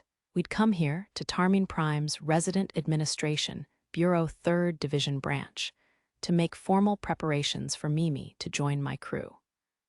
But as soon as they confirmed her identity, they'd started demanding shiploads of money for all her taxes and fees. I had no idea what was going on with any of this. Elma belayed on the whole ordeal with some quip about how she hated government offices. Meanwhile, Mimi and I got summoned to this drab little room. As soon as the official announced the sum, Mimi went pale and shook like a leaf. "I am entirely serious," the official said. "This is actually less than the true total because I truncated the decimals. Would you like to see the breakdown?" "Sure, let's take a look," I said, and I did take a look. I took a good hard look, and the numbers stayed the same. But how would I know what a reasonable fee was around here? What even were fees for her right to travel freely? Why did that cost 200,000 ener alone? It sounded like a big number they just tacked on to jack up the total. "Don't you think it's kind of awful to put the burden of unpaid debt on a child whose parents just died?" I said. "You don't have any way of canceling out inherited debt or a voluntary bankruptcy system or whatever." "It's not that we don't," the official said, "but the inheritor of the debt must file an appeal within 3 months of being notified of the liability. That grace period has already passed. The only safety net or exemption would be her staying in the 3rd division. If she does that, she won't have to pay back the debt." Some safety net. This guy wasn't budging an inch, and he really expected stay in the 3rd division to be some sort of consolation. Sure, she wouldn't have to pay if she stayed here, but it was basically a declaration that this place had given up on her. Besides, anyone could see what would happen to a little girl with no job or skills if she had to make her way alone in the 3rd division. That wasn't a safety net. They were throwing her away, treating her like garbage. Out of sight, out of mind. What was wrong with this place? "I hear mercenary work pays well," the man continued, "but surely 500,000 ener is too much for you to pay. Any more discussion is a waste of both my time and yours." I would not know myself, but I assume there are plenty of places in the 3rd division for you to satisfy yourself. Why not do that instead of trying to frolic beyond your means? He grinned sadistically, like this was all just so amusing to him. "Oh, is that how we're gonna do this?" Despite the man's insinuations, I wasn't trying to drag Mimi off for whatever dirty crap he had in mind. But if he wanted to play it this way and look down on me, fine. I was willing to play his sick game just to call his bluff. "Okay, let's do it. 500,000, yeah. I can pay off that pocket change right now if you want." "Excuse me," the official blinked rapidly, taken aback by my suggestion. "Nice. That's exactly the reaction I was hoping for." "What?" I said. "I know you're a piece of shit at heart, but is your hearing also rotten? Listen carefully. I'm going to pay off all 500,000 ener right here, right now. Get the paperwork ready?" "This is hardly the time for jokes," the official said. "I'm not joking," I said. "Chop, chop, get to it. I asked you for that paperwork." I pulled my handheld terminal from my pocket to display just how willing I was to pay the ransom. I gotta say, despite his crappy personality, the official worked fast once he finally got going. He put together all the paperwork in a hurry, even while obviously reluctant to do it. Once the transfer of 500,000 ener from my bank account to Tarmin Prime was confirmed, the man issued a certificate of release from debt, along with a certificate of her right to travel freely. That last bit cost a pretty penny. A right to travel freely came at such a steep cost because it basically exempted the bearer from paying taxes as long as they didn't settle down somewhere. It made up a full 40% of that 500,000 ener, but it was like paying all your taxes in advance. Explanations and documents and payments finally complete, we got the heck out of that dreary office. The moment we stepped outside, my terminal pinged to alert me to a message from Elma. Directions to a clothing store. Looks like that's how she'd spent her time while we were stuck with side part back there. Are you okay? I asked Mimi as we walked. Why, yes, I'm fine. She still looked kind of shocked from the whole ordeal, but in fairness, she'd been through a lot, being attacked by thugs, being saved by me, having to reveal her painful life story at the cafe, and learning of her debt at the government office. It was probably best not to push her. I didn't know how old Mimi was, but anyone would be wound pretty tight after that kind of stress.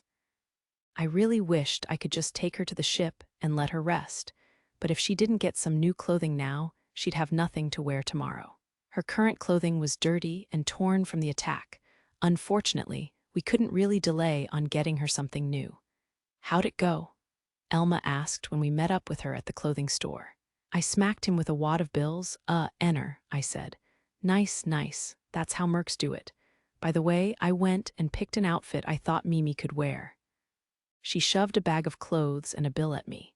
Thankfully, this particular bill was a lot more reasonable than the one I'd just paid. I grabbed a bunch of everyday clothes, underwear, and other stuff she'll need, Elma said.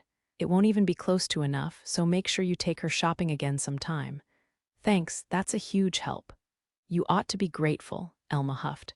Hey, I paid you a fair price, and you got to waste some time, right? Better than being in that government office, trust me. It totally wasn't worth the effort, Elma said. Whatever, sure, it wasted some time. Can I go now? I want to return to my ship. We're going back too. Mimi's gotta get some rest. That's a good idea. Mimi, make sure you don't get on his bad side. Also, keep an eye on him. He has a tendency to stick his nose where it doesn't belong. Before you know it, bam, he's dead. Why, yes, ma'am. Mimi stood up straight and answered respectfully, as though Elma were a nice, reliable older sister or something. That goes for you too, bub, Elma said. Keep her safe.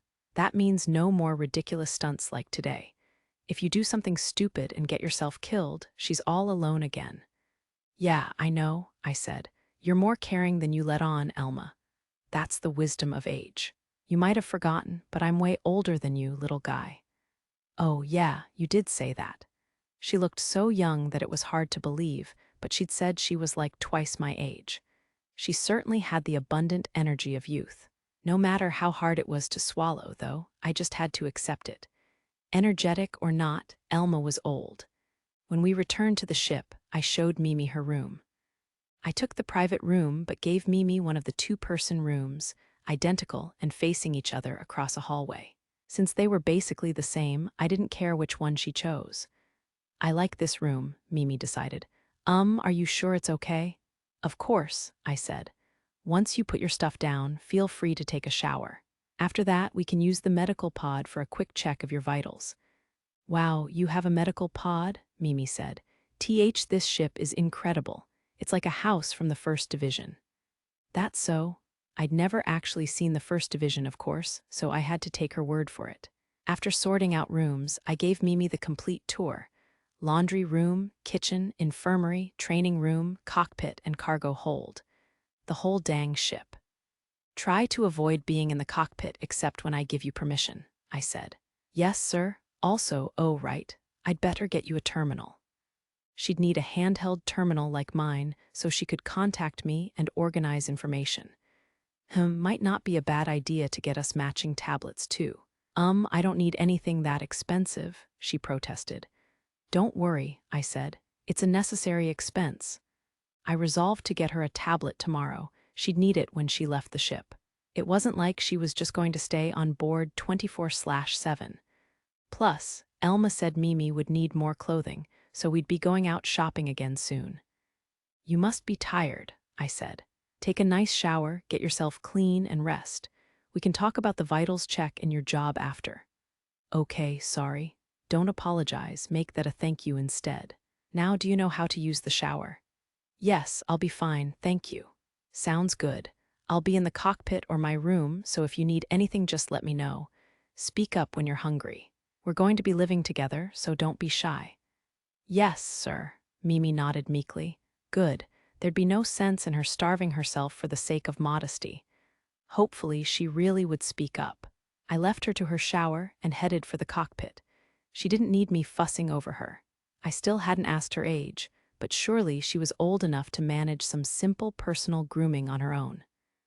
How old was she, anyway? From her story, it sounded like she might still be school age. My best guess placed her somewhere in her late teens. She was pretty short, but her curves definitely weren't those of a child. I'd have to ask later. Having nothing better to do, I researched maps of the 3rd Division for the next day. I'd need to be able to navigate this place if I was going to find her some clothes and everyday necessities. While we're at it, should we buy medicine and stuff? Yeah, definitely. She still needs that terminal too. We'll have to hit a lot of shops to cover everything. I looked up some shops in the 3rd Division, and boy, were the reviews ever something. They scammed me into buying fakes. The medicine was expired. I opened the box and there was nothing in it but trash. Yikes. Okay, excluding those, not a whole lot left. It didn't look like we'd have very good luck with the stores in the 3rd Division. Elma must have really known her stuff. The grocery and clothing stores she'd taken us to were some of the only good places to shop in the whole division. I was still researching when Mimi poked her head in the open door of the cockpit. The shower had certainly helped. She looked cute after washing up, but she had to be cold in that skimpy clothing with the air conditioning going full blast. Are you hungry? I asked. Mimi blushed a little and nodded.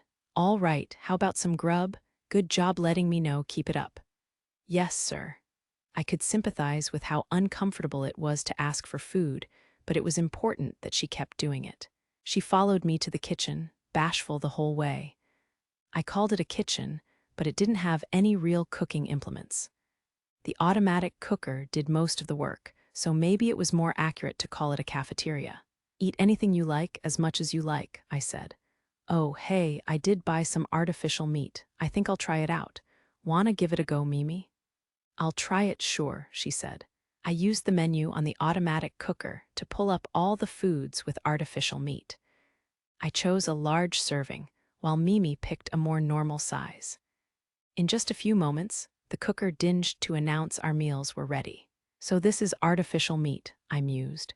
It's white, but dang, it tastes great. Yes, it does. The meat on the plate was nearly the color of whitefish and covered in some sort of sauce. Pilaf and potato salad were on the side.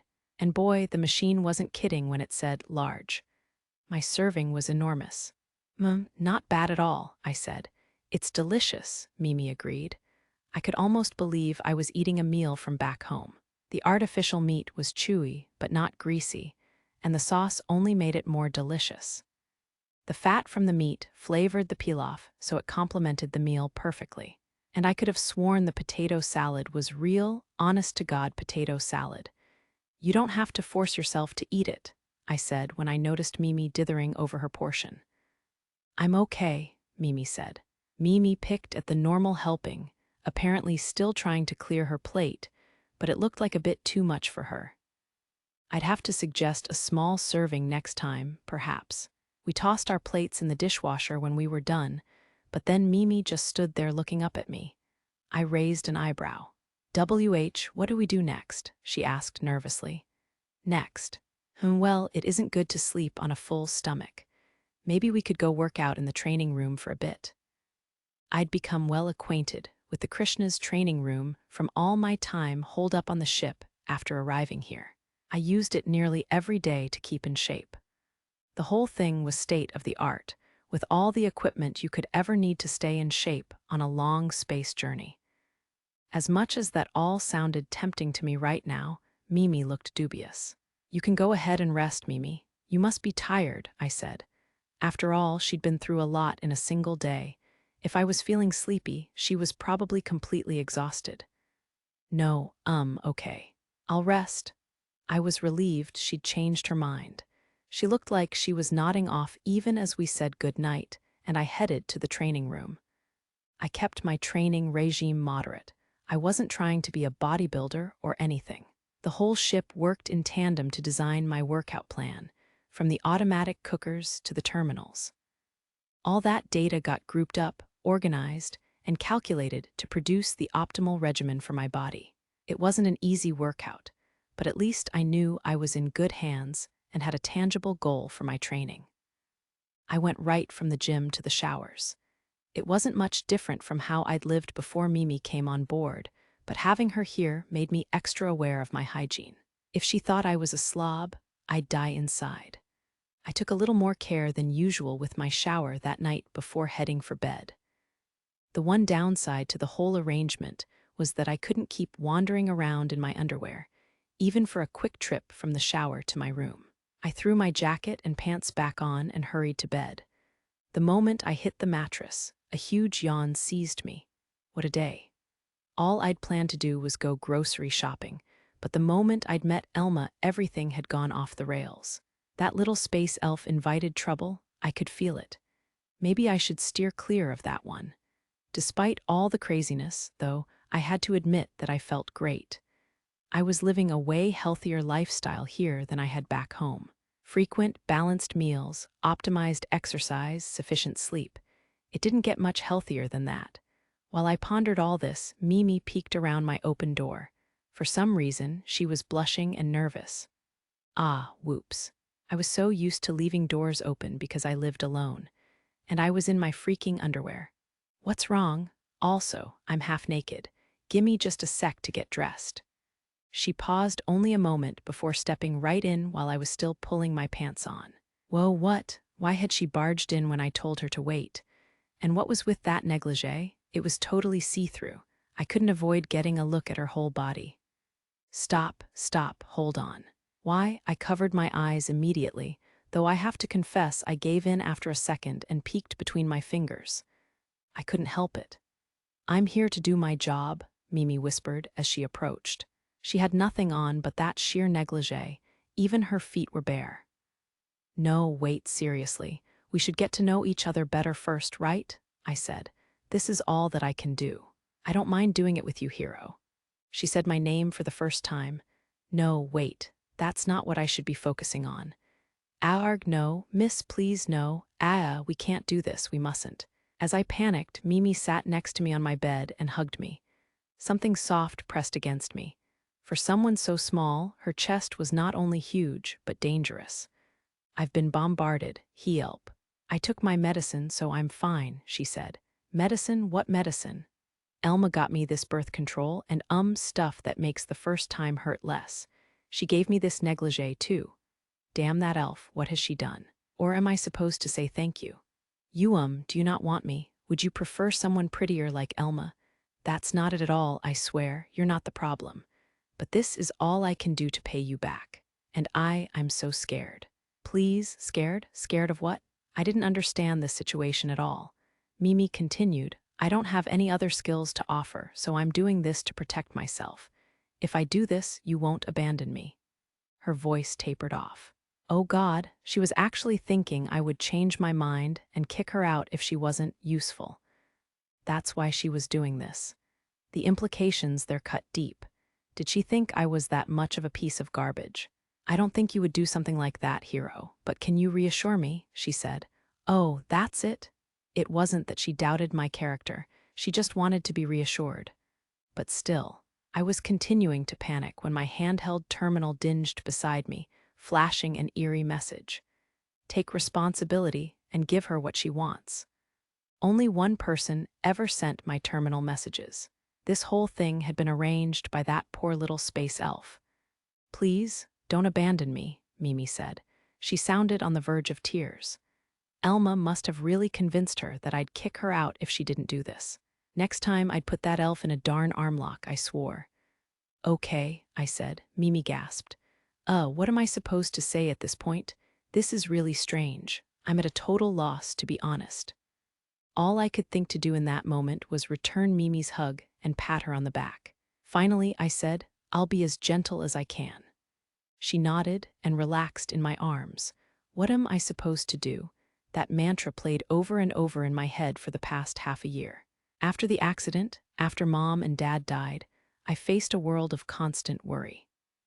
Crushed under an impossibly large debt, and with my nest egg steadily evaporating, I had to drop out of school and live the stingiest life I could.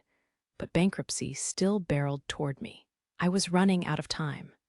It all came to a head 3 days ago when I lost my home and my right to live in the 2nd Division. They forced me into the 3rd Division, which everyone knew wasn't the nicest neighborhood. Only people who couldn't pay their taxes lived there. Violence and vice ruled in the 3rd Division, the colony's trash heap. Oh, how low I'd fallen. I wasn't stupid. I knew what happened to women who ended up in the 3rd Division. They got kidnapped, treated like playthings, then drugged and sold until they couldn't attract customers anymore. When men were done using them, they got tossed aside in some back alley to die. Every once in a while, a mercenary or merchant would buy a girl's freedom, but that was very lucky and very rare. It was way more likely you'd just wither away in an alleyway, suffering from drug withdrawal, all alone. The bodies got cremated right alongside the garbage. The prospect was too terrifying to face. I ran. I hid. But with no enter for food or water and my terminal confiscated by the colony, I didn't have many options open to me. Stay still, damn it. Heh, finally got you. I was exhausted when that group of men kidnapped me, too tired to even flinch away from the disgusting smirks on their faces. She's a little dirty, but hey, I don't mind. Let's get to it already. I can't wait any longer. My feeble resistance didn't even slow them down as they dragged me into a dark alleyway and violently tore away my clothing. Give it up, girl. Quit struggling. Do I gotta hurt you to make you understand? I resisted, one last surge of desperate strength. I oughta clock you a good one. The man lifted his fist.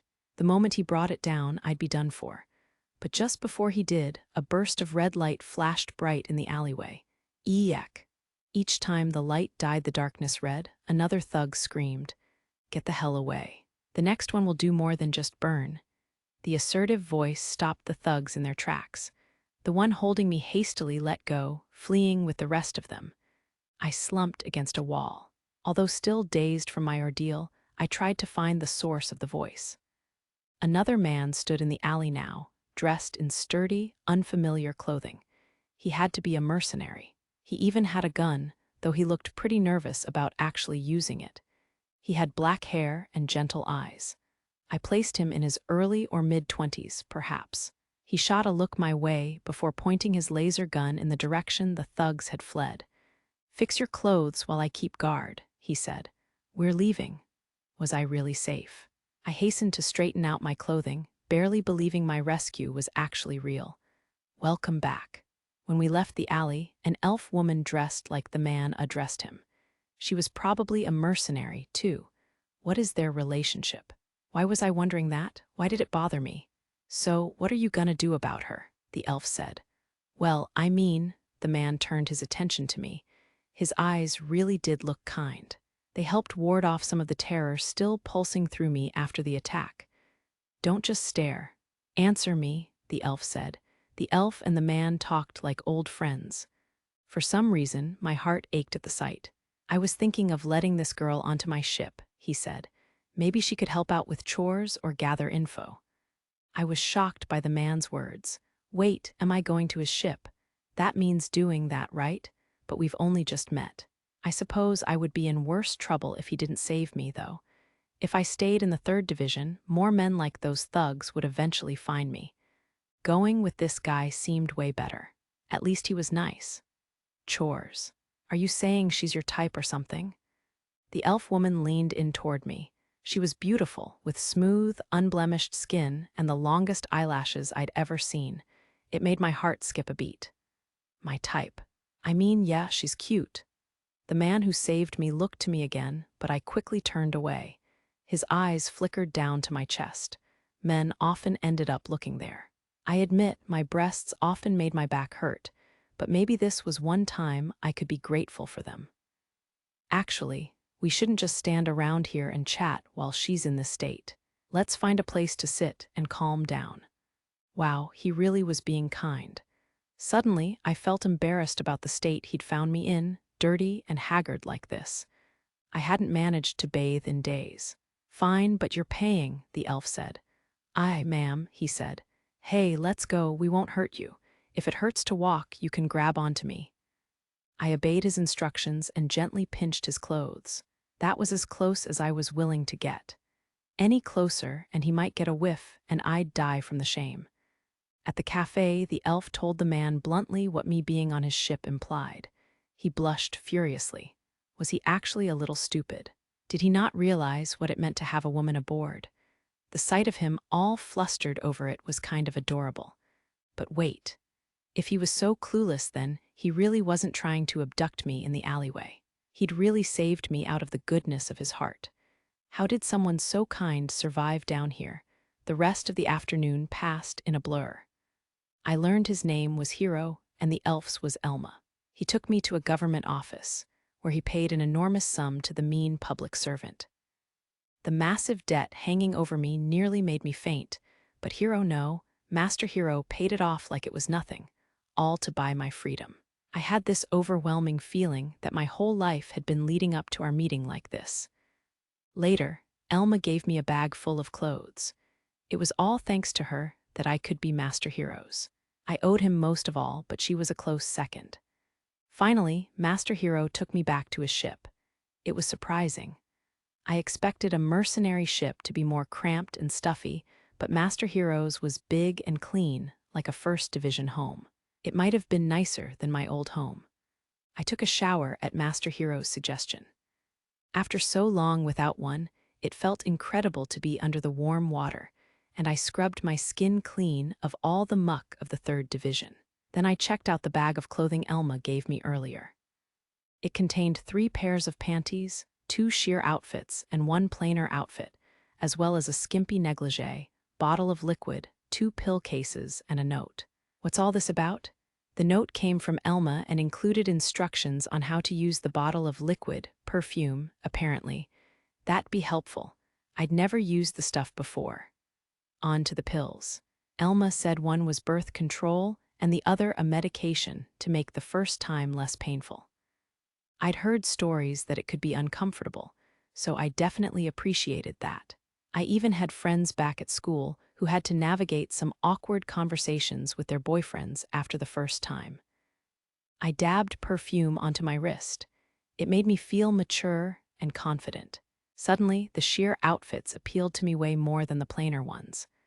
The moment Master Hero saw me, he blushed. Good, he was taking notice of me. I feared that even with all this he might still look at me like a little sister or a daughter, so it was a relief to see him react. After a delicious meal, Master Hero headed for the training room and then went to bed. I bided my time, waiting for the right moment before taking the 2 medicines and putting on the negligee. I wouldn't dare charge into Master Hero's room, but when I approached, his door was open enough that I could peek inside. He was in his underwear, his body exposed for me to see.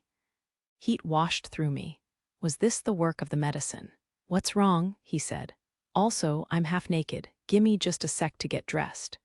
When we locked eyes, he blushed and panicked. Spurred on by my instincts, I stepped into Master Hero's room.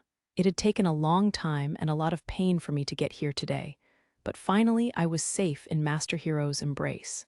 I relaxed, content, and happy in his arms. Chapter 6. A new daily life MIMI's medicine worked like a charm. The deed went off without a hitch, and by the end we were both resting, contented. Mimi passed out right away, understandably exhausted from the day's events. She lay next to me, breathing gently. I, on the other hand, lay awake contemplating the future. Today was great, but I needed a plan, a goal of some sort. I couldn't just live for the sake of living. It might be nice to get a real house on a nice planet somewhere. Not only might I be able to find my beloved soda in a situation like that, but maybe someday Mimi and I could call a place like that home. Maybe Mimi wouldn't stay with me forever, but whether with her or someone else, I did hope to have a family someday. Well, if I survived long enough. And what about my previous life? I mean, sure, if I could, I'd love to go back home. But I had no idea how or why I was here, let alone how to get back. I didn't even know where to start. Besides, I had a pretty easy life here. I had a great ship, a job as a mercenary, and a decent amount of cash. I was doing pretty well for myself. Sure, I was a little homesick, but this was a whole new universe to explore. How exciting was that? I mean, okay, I was kinda looking at only the positives. It's not like there were no downsides to being here. As a mercenary, I'd be towing the line between life and death constantly. This wasn't a video game anymore. Losing meant death.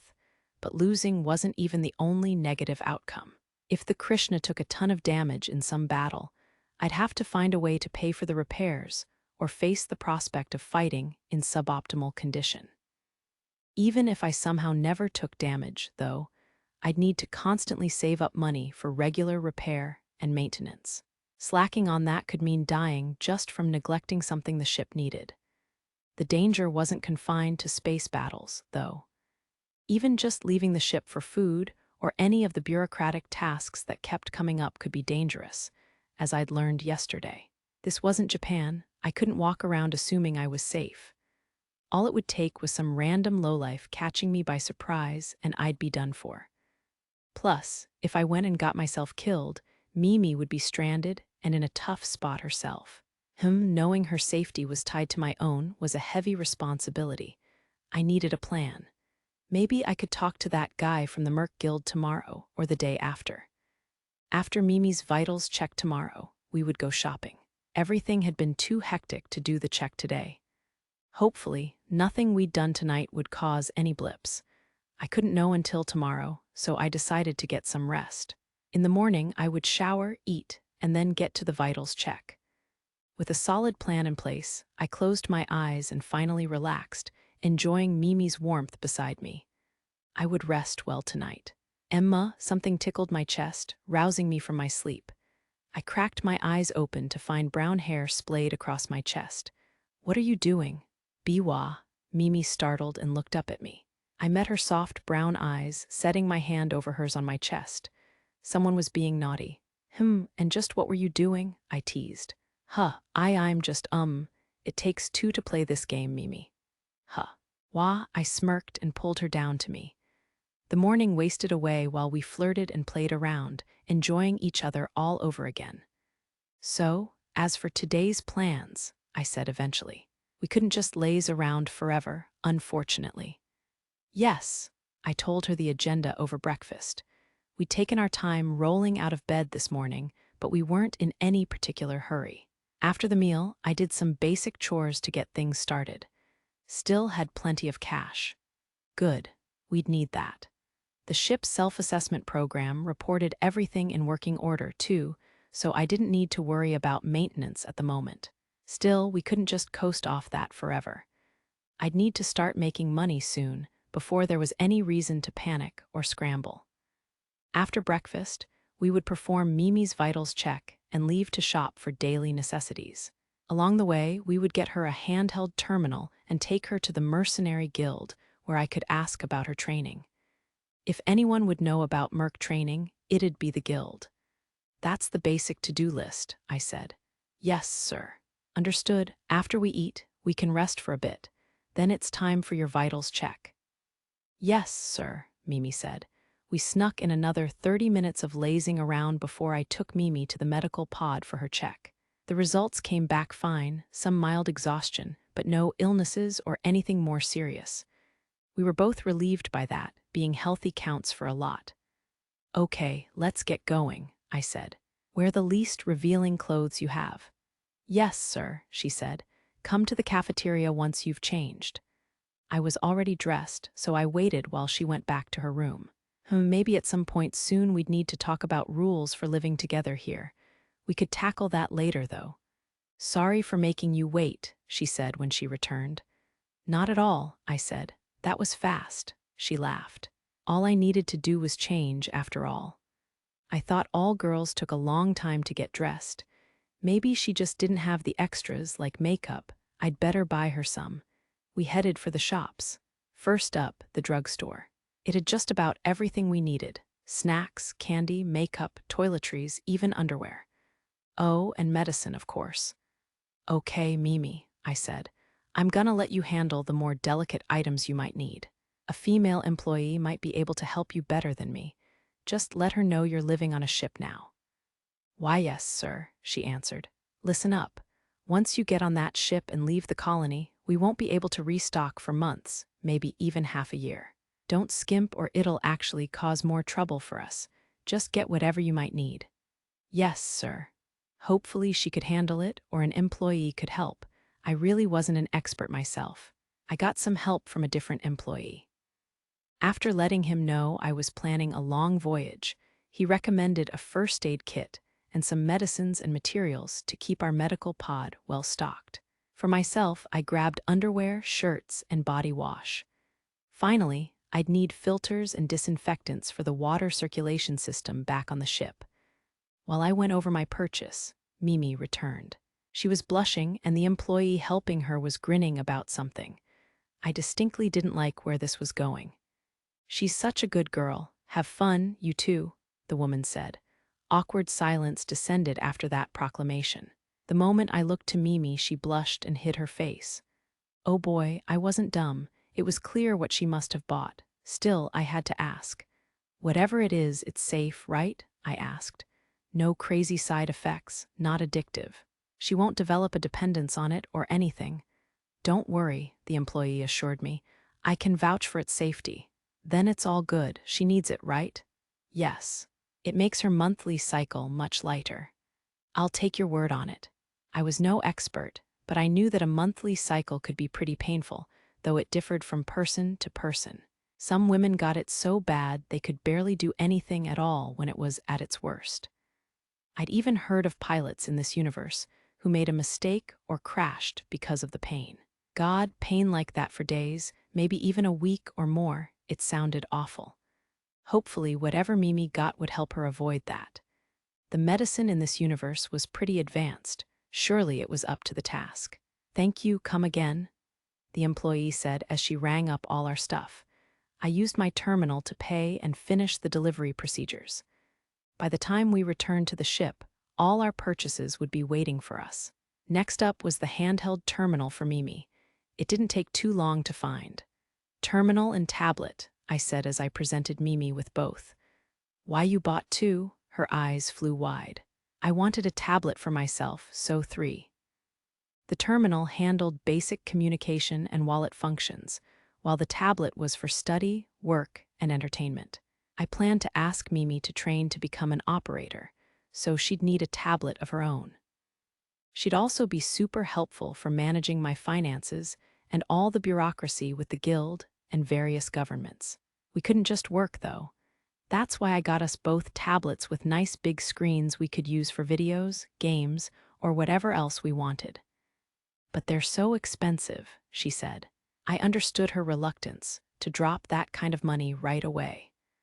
But going cheap on necessary expenses usually ended up costing you more money in the long run. What if we were in the middle of space and discovered that these things couldn't do what we needed or broke easily? Maybe shopping for clothes next would be best. I got what I needed at the drugstore, but Mimi needed somewhere a little nicer. It would be more efficient to split up and let her get her clothes while I dropped in at the guild, but it would also be more dangerous. Better to stick together. We headed for the clothing store, hoping for a quick trip, but then I stalled in front of the storefront display, stunned into silence. What's the matter? Mimi asked. Aren't their outfits kind of niche? I said. The mannequins in the display wore nurse uniforms, maid costumes, witch robes, bunny outfits, and more. Despite the little futuristic touches, it looked like a full-on cosplay shop, not that I was complaining. Really? Mimi said. I think they're cute, though they do look expensive. Cute? Really? I said. Yes, Mimi seemed confused. Well, whatever, let's go in. Yes, sir. Despite the outward display, the shop was shockingly normal inside. Mimi buzzed with excitement. She didn't seem put off by the weird costumes at all. I guess I'd have to go with the flow. Maybe cosplay was cutting-edge fashion here. No way, I muttered to myself. This ain't normal.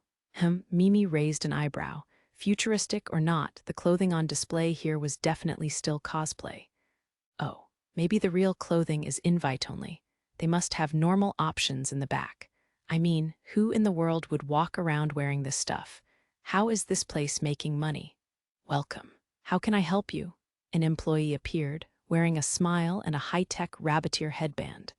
Her whole uniform was a bunny suit, in fact. We're here to buy her some clothes, I said. Do you have any normal non-hobby clothes? Yes, of course, sir. Okay, I said. Mimi, go pick out some clothes and underwear with her. We have seats over here. Go on, don't be shy, the employee urged. Gotcha, Mimi hesitated. Don't worry about the cost, just buy what you need. Cool. Yes, sir, Mimi nodded. Good. That was much better than her being modest and missing out on something she needed. Aw, how sweet, the employee said. Mimi here is learning to be a mercenary, I said. Or an operator, I guess. You know what I am based on my outfit, don't you? Are you a mercenary? Ooh, does that mean she's on your ship with you? Yup. Oh ho ho, the bunny girl looked back and forth between us. Well, we have many things you might both like, from the modest to the sensual. Good job bagging her, buddy. Can you just find something that looks merkish, maybe like an operator? The rest is up to her. Yes, sir. Come, dear, right this way. She took Mimi's hand. Huh. Oh, okay. They vanished into the back of the shop. Welp. I was in for a long wait. Unfortunately, I couldn't entertain myself by wandering around. They only had women's clothing here, so I'd look weird as hell prowling around through it. Instead, I pulled out my terminal and started writing a message to Elma. You really stirred up trouble, I wrote. It helped you, didn't it? Sheltered rich boys like you never make a move. Damn, her reply was quick. Was she that bored? Actually, she'd mentioned the Galactic Police killing some space pirates. Maybe she was stuck on standby. So, did you smash? Please don't say smash. But yes, we did. If you said you didn't smash, I'd come and smack you in the face right now. Ooh, scary. Elma's next message was a sticker of a cat punching a mouse. What a way to learn that the texting app had stickers. So what? She wrote. Did you text me just to complain? No, I wrote. I'm thinking of training Mimi to be an operator. I wanted to ask if the guild has any materials. You know, manuals, training apps, whatever. Ask the guild, not me. But yeah, they should have stuff like that. Do they? And would I have to go to the guild to get it? I don't know. All I've heard is that the Merc training org that runs the guild has training stuff. Go there and ask them yourself. Aye, ma'am. I sent her a sticker with a penguin saluting. I kept texting with Elma while I waited, telling her about the vitals check and the shopping and all. Finally, Mimi and the employee returned. Neither of them carried any bags, so I figured the purchases must be on their way to the ship. Done? I asked. Why, yes, Mimi said. The bunny girl employee wore a positively diabolical grin. That's not reassuring. What's the damage? I said. Your total is right here. The bunny girl held out a tablet, which showed Mimi wearing a high-tech bunny suit. This application seemed to combine her bodily data with the clothes, giving a preview of what she would look like if she wore them. Yeah, Mimi's chest was downright dangerous. She was practically falling out of that little bunny suit, especially at the top. Oh boy, oopsie, you weren't supposed to see that. You'd better delete that data, I said. The bunny girl nodded gleefully.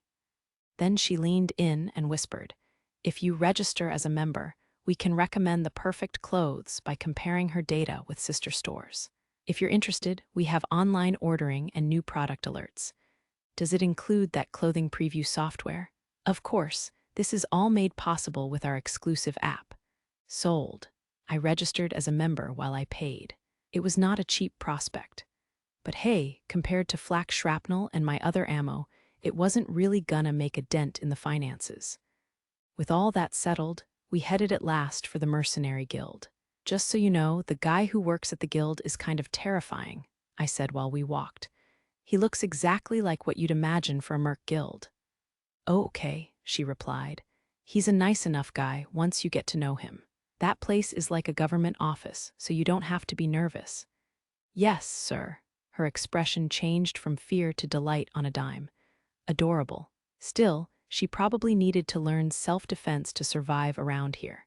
Maybe even carry a weapon. I'd have to ask the Merc Guild guy what he'd recommend. That didn't take you long, huh? The receptionist frowned upon noticing Mimi peeking out from behind me. Hey, listen, a lot happened, I said. Either way, she's staying on my ship now, and I was hoping she could train to be an operator. Do you have documents or training manuals, maybe even an app that might help train her? I'd really appreciate it, Mimi added.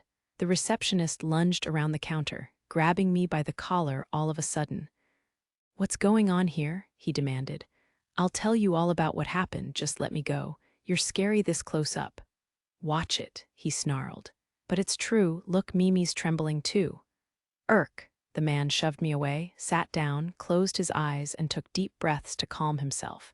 He wasn't the only one. I needed a few deep breaths myself.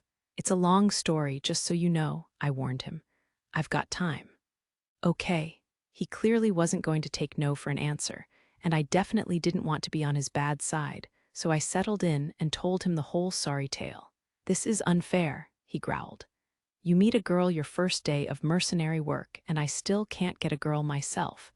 Wanna guess how long I've been doing this? 15 years. Am I doomed to eternal loneliness?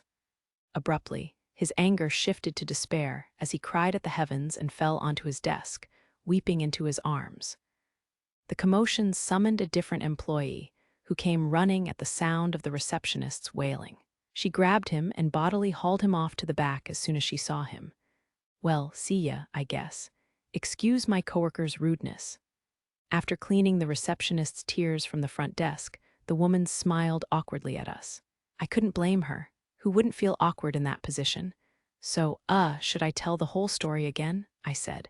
If you wouldn't mind, yes. You may spare the details, though. The woman bowed deeply, and I gave her a summary of events. I see, then you require a passenger registration for her, along with materials for operator training. Guess so, I said. If you'd please, Mimi added. This woman proved far more efficient than her coworker. In no time, she completed the paperwork and handed us educational materials to install on Mimi's tablet. The program looked pretty high-tech. An AI would teach Mimi everything she needed to know, and an additional app would help compile things like ship status and finances all in one place. An information gathering and display application is included, the new receptionist said. Be sure to learn it like the back of your hand. Why, yes, ma'am, Mimi replied. You'll be a real help if you can learn procedures and all that stuff, Mimi. Do your best, I encouraged her. Understood. Mimi exhaled triumphantly, her newly powered-up tablet in hand. Together, we might just make it. This universe was full of complex procedures that the game mercifully omitted, so hopefully Mimi could handle that while I focused on piloting. Oh, right, I remembered. I was also hoping she could learn self-defense or how to use a weapon. That would be difficult, the new receptionist explained. It's impossible to learn self-defense overnight. Same goes for learning to use a weapon. Really? Yes, really. However, whether she can use it or not, just carrying a gun might work. The threat of the weapon itself will help keep ne'er-do-wells away. I see. Should I prepare one for you? She offered. That would be great. Did the mercenary guilds handle weapons, too? Come to think of it, I hadn't seen a weapon shop in all my time here. Seemed the mercenary guilds and government organizations handled all that. Mimi got to test out a laser gun in the shooting range before we left. It was, well, let's put it this way, it'd probably help if she kept her eyes open when she took a shot. Chapter 7. Large-scale extermination. We returned to the ship and resolved to spend a few days resting up. Mimi's time on the streets had been tough on her, and she needed more time to recover. Fortunately, we weren't in any rush to make money, so we could afford the extra time. This also gave me time to dig into that space pirate crackdown Elma had mentioned. Attacking a pirate hideout likely meant a massive battle, with massive rewards. When I played Stella online An event like that meant a potentially huge payout, depending on the number of enemy ships you destroyed. Accepting a smaller job sooner could mean missing out on a big payday, so it was better to wait. In the meantime, most days I'd wake up, work out, shower, and then join Mimi for a bit while she worked on her studies to become an operator. Turned out her training materials had some good tips for me as well. After the study session, I'd gather intel online, text with Elma, and maybe fit in a little playful flirting with Mimi. This went on for a few days until, finally, the Galactic Police and Mercenary Guild announced the start of the pirate subjugation mission. I love how we can get this briefing in the ship instead of having to leave for some big gathering or something, I said, impressed. Me too, Mimi said. I sat in the pilot's seat with Mimi behind me in the operator's seat while we waited for the briefing to begin. It really was convenient getting to stay here instead of having to go to the Galactic Police's base for instructions. It was like a shut-in's dream habitat. I could even order food right to the ship's cargo. The cockpit pinged. The screen lit up, several pop-ups appearing. Each displayed a different person, along with their affiliations and ships. I saw Elma in one corner as well as Serena, the military woman I'd met at my interrogation. When I made eye contact with Serena, I shuddered. Why in the world was she here? An ominous feeling settled in my gut. Maybe I ought to be careful around her. Serena's window grew larger and moved to the middle of the screen as she spoke. Let us begin the briefing now. You know me as Lieutenant Serena Halls. I am the commander of this operation. You may call me Lieutenant Serena. Understood, Lieutenant Serena, everyone said. Now, she said, an explanation of the operation. It is not especially complex. The Space Pirates base is in the Gamma sector of the asteroid belt. A map of the star system appeared on-screen to accompany Lieutenant Serena's explanation. Part of the asteroid belt was highlighted in red. Again, the mission is simple. The Galactic Police's armada will head there and destroy the enemy base. They are merely space pirates. Their resistance will be futile. It will not take long. The mercenaries nodded or murmured their agreement. Space pirates' pathetic ships couldn't possibly resist the heavy cruisers and battleships the Galactic Police controlled. The firepower, shields, and armor didn't even compare. Mercenary ships could occasionally take on Galactic Police under specific circumstances, but definitely not alone. On top of that, the Galactic Police had a whole armada of ships, all piloted by folks with extensive training. The space pirates wouldn't stand a chance. As you all know, the police's attack will be overwhelming but imprecise, Serena said. They will destroy any ships that come their way, but some small and medium-sized ships will no doubt escape. That's where you come in, mercenaries. Destroying large ships and their base would devastate the pirates, but their main forces were high-speed medium and small craft. If those got away, they could rebuild and cause trouble again, hence sending out the mercenaries to mop up the remnants. You could look at it like cleanup, but in reality, we were killing off their main forces. Either way, all that mattered to me was getting paid. How about the rewards? One mercenary asked, reading my mind. 0 advance payment, Lieutenant Serena replied. Upon completion of the mission, you will receive 50,000 ener. Wow, that was stingy. Okay, well, maybe the reward per ship would be a little better than the base rate. That comes with an additional 5,000 ener for each small ship destroyed, and 20,000 ener for each medium-sized ship, Serena said. Naturally, you'll also get the bounty for each ship and rights to whatever they're carrying. And of course, we plan to destroy the large craft ourselves. Serena grinned. The mercenaries murmured, but it seemed their concerns were allayed. The strategy itself is simple, as well, Serena said. All mercenaries will meet in the Gamma sector and hide. The Galactic Police's fleet will attack head-on and destroy the pirates' base and large craft. When small and medium craft scramble to escape, you will ambush them. Take down anyone who tries to slip away. Simple or not, it sounded effective. The opening blast would destroy the most threatening enemies, and the mercenaries would cast a wide net to capture the rest. While the enemy panicked, the police would turn that net into a cage. The trap would get smaller and smaller until we obliterated every last one of the space pirates. A tug on my sleeve. I looked away for a moment to find Mimi beside me peeking at the briefing. "Master Hero," she said, "won't the space pirates activate faster than light travel to escape?" "No worries there," I said. "If all the ships in an area don't launch FTL at once, the safety measures in the ship won't let you activate it." But could they disable the safety measures and activate it by force? They could, but I doubt anyone would. When you disable that, you run into a ton of space debris and asteroids that your shields can't block. The moment you activate FTL, you're done for. Or so I've heard. I wouldn't know myself. I see. I knew from my gaming experience that the safety measures and evasion systems were interlocked, but I didn't know exactly why. All the super futuristic stuff was left vague for obvious reasons. Players didn't need to know all the technical details in order to use the gadgets and devices available in the game. Just like no one back home needed to know how a microwave or cell phone worked to operate it. While I was answering Mimi's questions, the other mercenaries quizzed Serena. Most of them wanted to know more about how and what we'd be paid, but I didn't care as much about that. For example, they asked how the reward would be divvied up if multiple mercenaries brought down the same ship.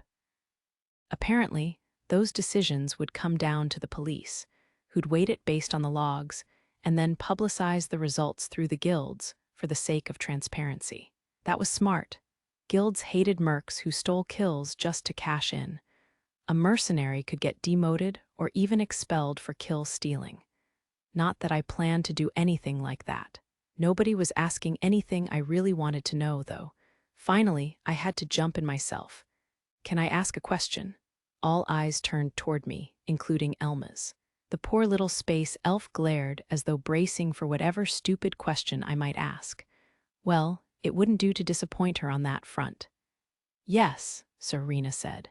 "Go right ahead."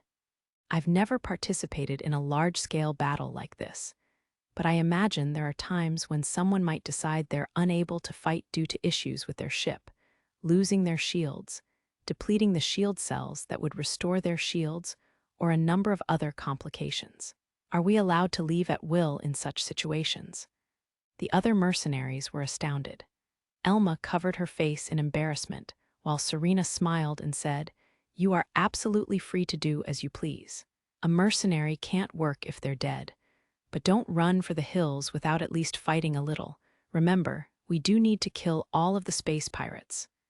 That makes sense. Rookie as I am, I just wanted to make sure that retreat was an option.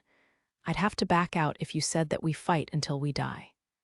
Do you think we would do that?" Serena said. "Less that you would do it, more that you could do it. I have a crew to think about, so I need to know this stuff."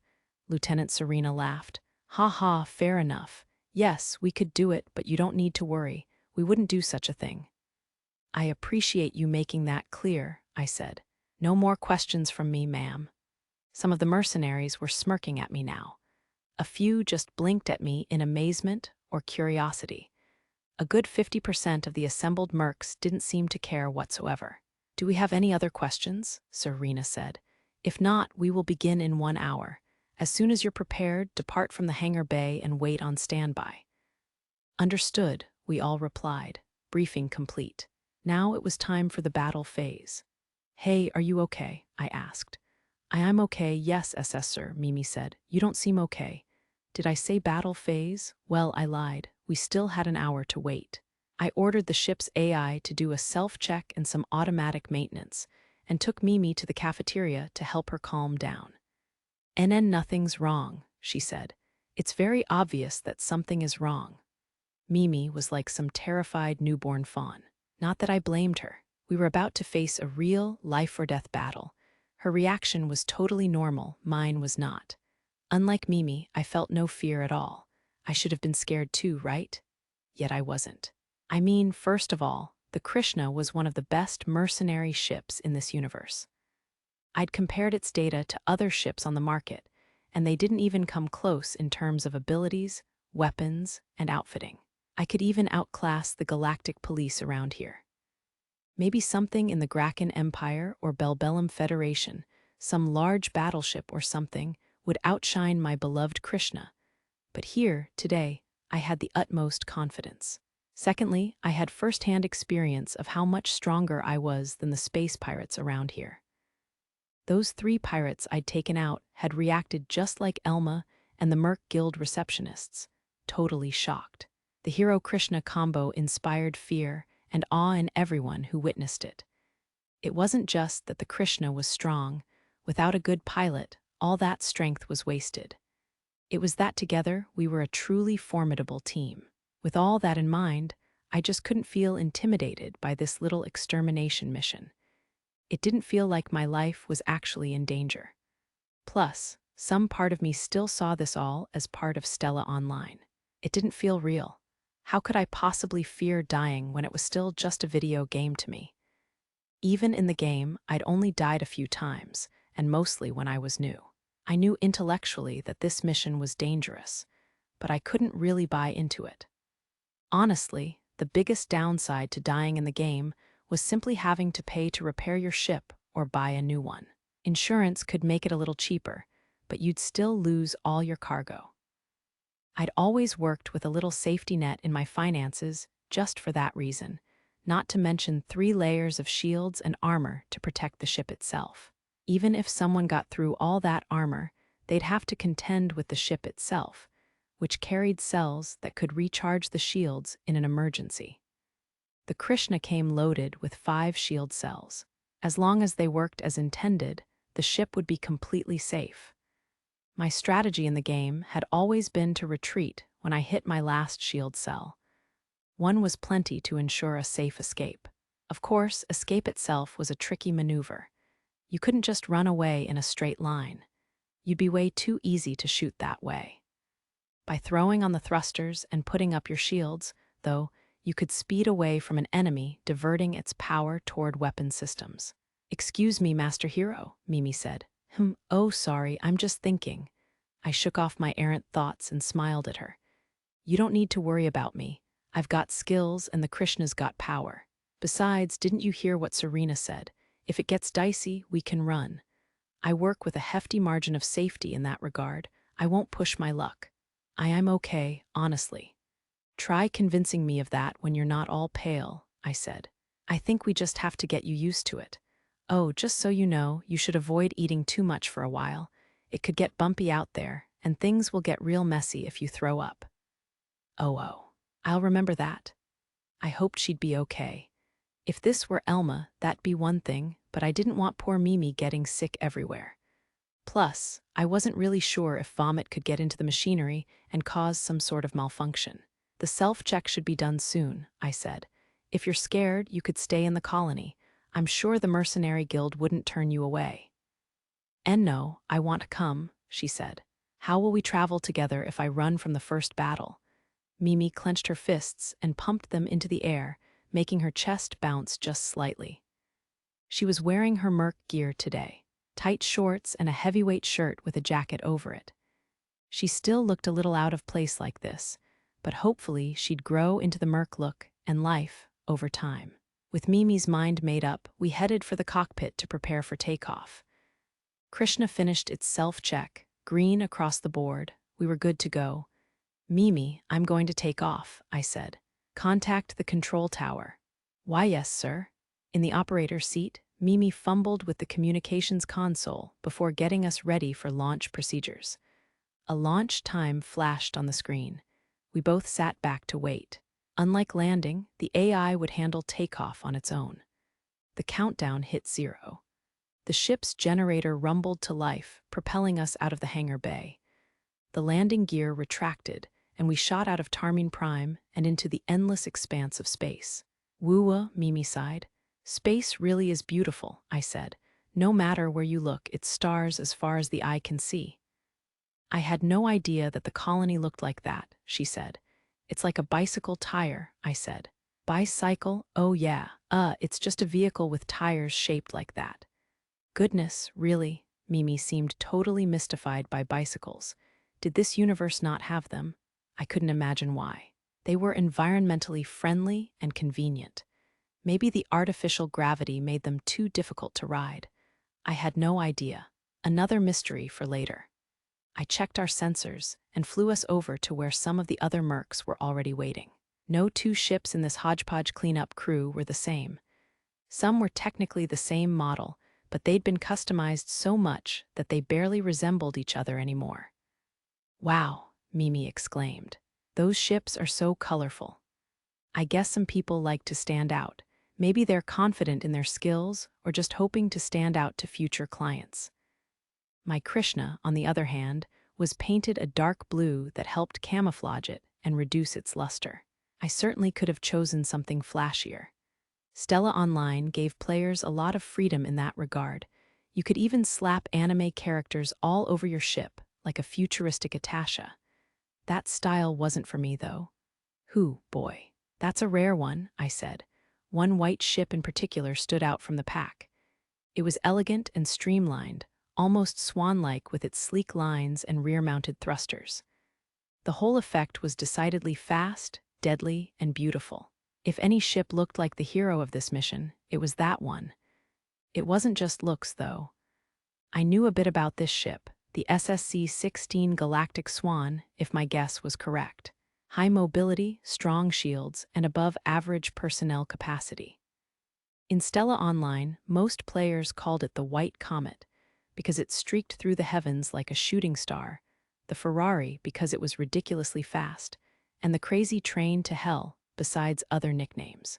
It was a legend among Stella Online ships. "That ship is gorgeous," Mimi said.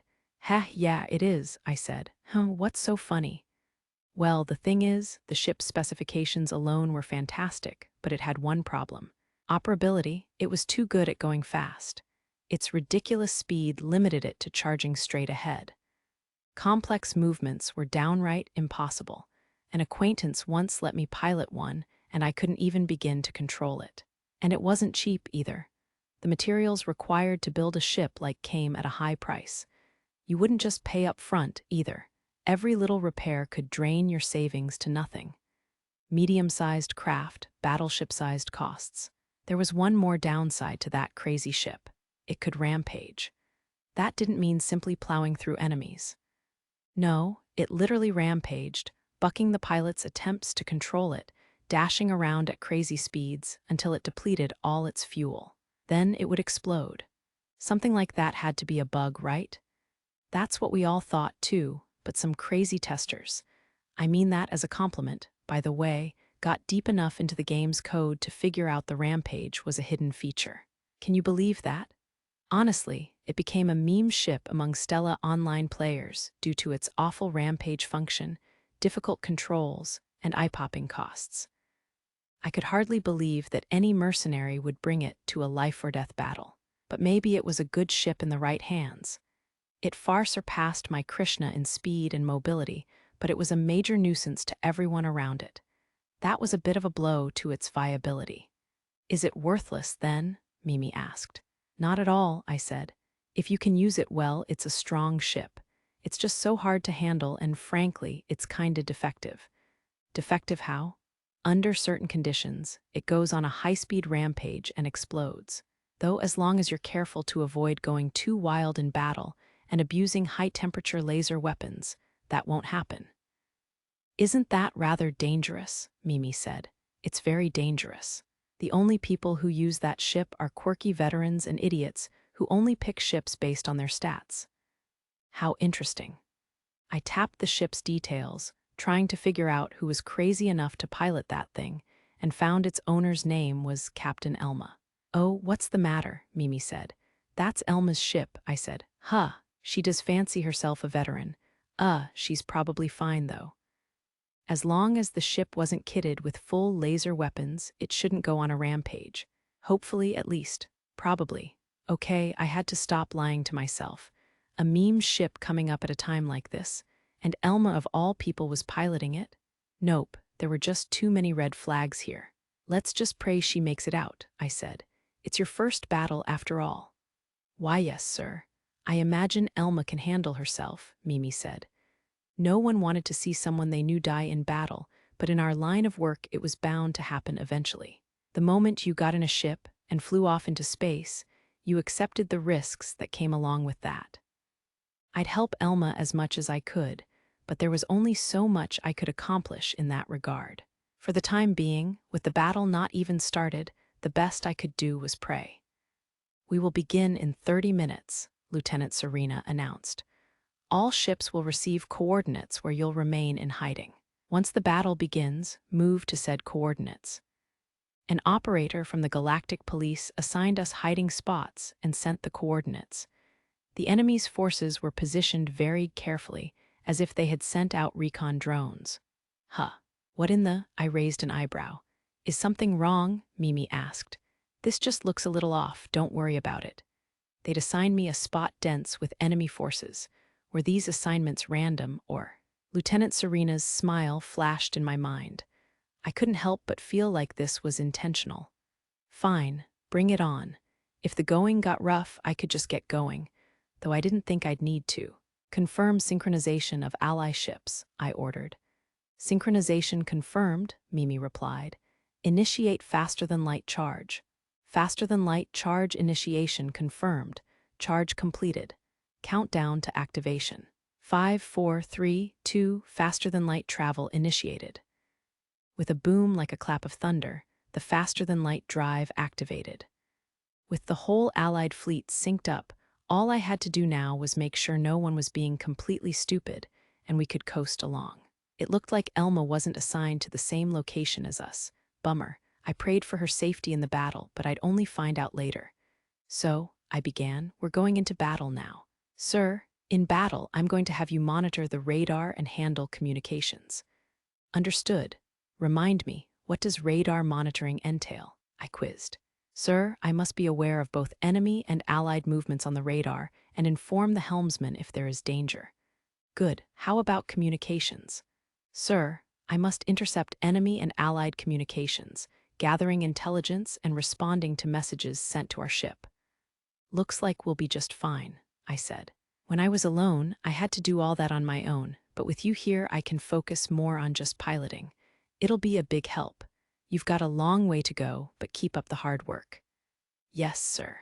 You can trust me," Mimi responded. "Good, glad to hear it." During faster-than-light travel, I gave my ship one last, quick once-over. The 4 heavy lasers on the arms would serve as the main weapons, but I also had 2 flak cannons for sub-weapons. And one other thing, my 2 trump cards. I only had 2 shots each for those, 4 shots total, and their ammo came at a hefty price. Ideally, I wouldn't need them at all, but they were there if the situation turned dire. Besides, what kind of fool dies without even using their trump card? "It's beautiful," Mimi mused, watching the scenery outside the ship. She was right. Our high speed blurred the stars into streaking comets. Distant nebulae glittered green and orange like jewels. Even though I'd seen this all before, I was just as dazzled as Mimi. "That it is," I said. "Seeing outer space like this is a privilege only travelers like us get to enjoy." "Yes, sir." After a few minutes of FTL travel, we arrived at our coordinates. "Exiting faster-than-light travel," I warned. "Brace for impact and turbulence." "Okay." I turned off the FTL drive and shifted to regular travel. The Krishna returned to normal space with a thunderous boom. Then we followed the other mercenary ships to our assigned hiding spot. "Here's where we hide in ambush," I said. "It's very quiet," Mimi said. "Space is a quiet, lonely place. Though I'm not lonely since I have you with me." "Hee hee," she giggled. "Then I'm not lonely either." During our idle chatter, I lowered the main generator to minimum output.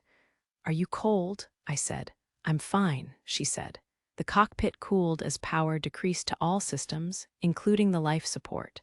I was dressed warmly, but Mimi just had those shorts and a jacket. "I may be lightly dressed, but these clothes are made from a warm material," she said. "Is that so?" I said. I was worried at first, but I guess that shop knows their stuff. Agreed. It truly was refreshing to see this cute girl showing off her new clothes every day. Over the past few days, Mimi had treated me to the sight of several different futuristic cosplays. I especially enjoyed the short-stack maid one. Streaks of light interrupted my daydreaming. Rays pierced the empty space before us. An instant later, intercepted comms from the space pirates crackled over our speakers. WH, what the hell was that? Michael's down, attack Gaia. It's a police raid. They're aiming for the base and our large ships. Gaia, there's fire everywhere. Lock down bulkheads 3 and 7 immediately. We've got guys in there. Shit for brains. If you don't lock them down, we're all dead. Do it. All hell broke loose. While the pirates panicked, the police's battleships and heavy cruisers bombarded their base and large craft. Even my Krishna couldn't launch an attack that intense. The battleship's cannons put the mercenary ships to shame in both firepower and range. Their close-range firepower was no joke either. If you charged in head-on like an idiot, they would fill you with holes before you could get close. It's too much. Everyone, run for your lives. Retreat, retreat, retreat. Damn it. We're gonna lose all the loot we snatched. Ooh, time for them to run away. A couple of the pirates plunged into the police fleet, but none lasted long. What did they expect? Those were police ships arrayed in an orderly battle line. No one could dive into that and really expect to survive. Allied communications flooded in. Communication prohibition lifted. Commence operation. Go, go, go. Don't let a single ship escape. Woohoo. We've got our pick of prey. With the signal given, I punched Krishna's main generator up to max output. Mimi, we're going into battle. Brace yourself for impact and high G-forces. Why yes, seer, I launched us forward. The G-forces slammed me back in my seat as adrenaline flooded my body. I booted my weapons system and deployed the arms and flak cannons. Now, we were ready to fight, and it looked like we already had our first customer. 4 pirates faced us. Unknown ship up ahead. What is that? It's got arms coming out of it. I've never seen a ship like that. Watch out. It's coming head-on. Shoot 'em full of holes. We've got the numerical advantage. Break those shields, surround him, and fire away. 2 of the pirates were general-purpose small craft, while the other 2 were battle-ready. They flew right for me as I approached, readying their weapons. Trying to take on the Krishna with small craft, that's not gonna work out for you guys. I trained the sights of my 4 heavy lasers on one of the small battle-ready ships while aiming my flak cannons at the other. The enemies wanted to focus their fire on me, but their lasers had much shorter range than my Krishna's heavy lasers. Whoa, my shields. My first shot tore through a pirate's shields. The second pierced the ship itself, tearing it apart in swipes of bright laser light. This guy's bad news. Run, Ruan. My second target did his best to retreat, but it was too late. His ship's exposed flank took the brunt of 2 flak blasts. Shrapnel saturated the ship's shields and mercilessly tore holes into it. Instant Swiss cheese. There was a heavy beat of silence, and then the second ship exploded in a shower of red. Gaia, he's a monster. Our run, the 2 general-purpose craft tried to escape, but they weren't built for fighting. They had no hope of outrunning a battleship. Meanwhile, the Krishna was crafted for pure speed. D-damn, he's fast. We can't shake him off. No, no, no, I can't die here. Well, you will, I said. I gotta kill pirates, sorry, no mercy. They tried to scatter, but I wasn't about to let them off that easy. They were pirates. If they got away, they'd just go on and hurt more people. I rushed to the fleeing ships and dropped both of them with 1 heavy laser each. Before I chased my next marks, I glanced over at Mimi and caught her quivering. She seemed to be looking at the radar, but I couldn't tell if she actually saw it. Well, this was her first voyage. I couldn't really blame her. I turned away for now. A flood of light greeted me, crisscrossing through space. Laser cannons, tracer bullets, missile exhaust, explosions. It lit up the darkness like some crazy fireworks display. The beauty masked the deadly intent behind every flare of light. Laser cannons could vaporize humans and not even leave a trace. The huge artillery mounted on battleships easily made men into mincemeat. Missiles blasted through ships, tossing people into the dark clutches of space. What about escape pods? You might ask. Someone could try to launch away using their cockpit as an escape pod, but in the middle of a battle, they wouldn't get far unless they were extraordinarily lucky. Mimi, we're off to the next battle, I said. Ulp, sir. Mimi sat up, jolted back to her senses.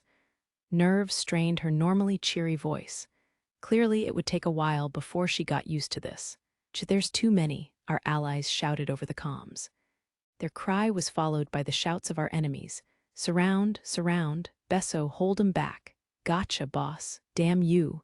5 pirate ships cornered a single merc. He might hold out simply by having the better ship, but the situation was getting dire.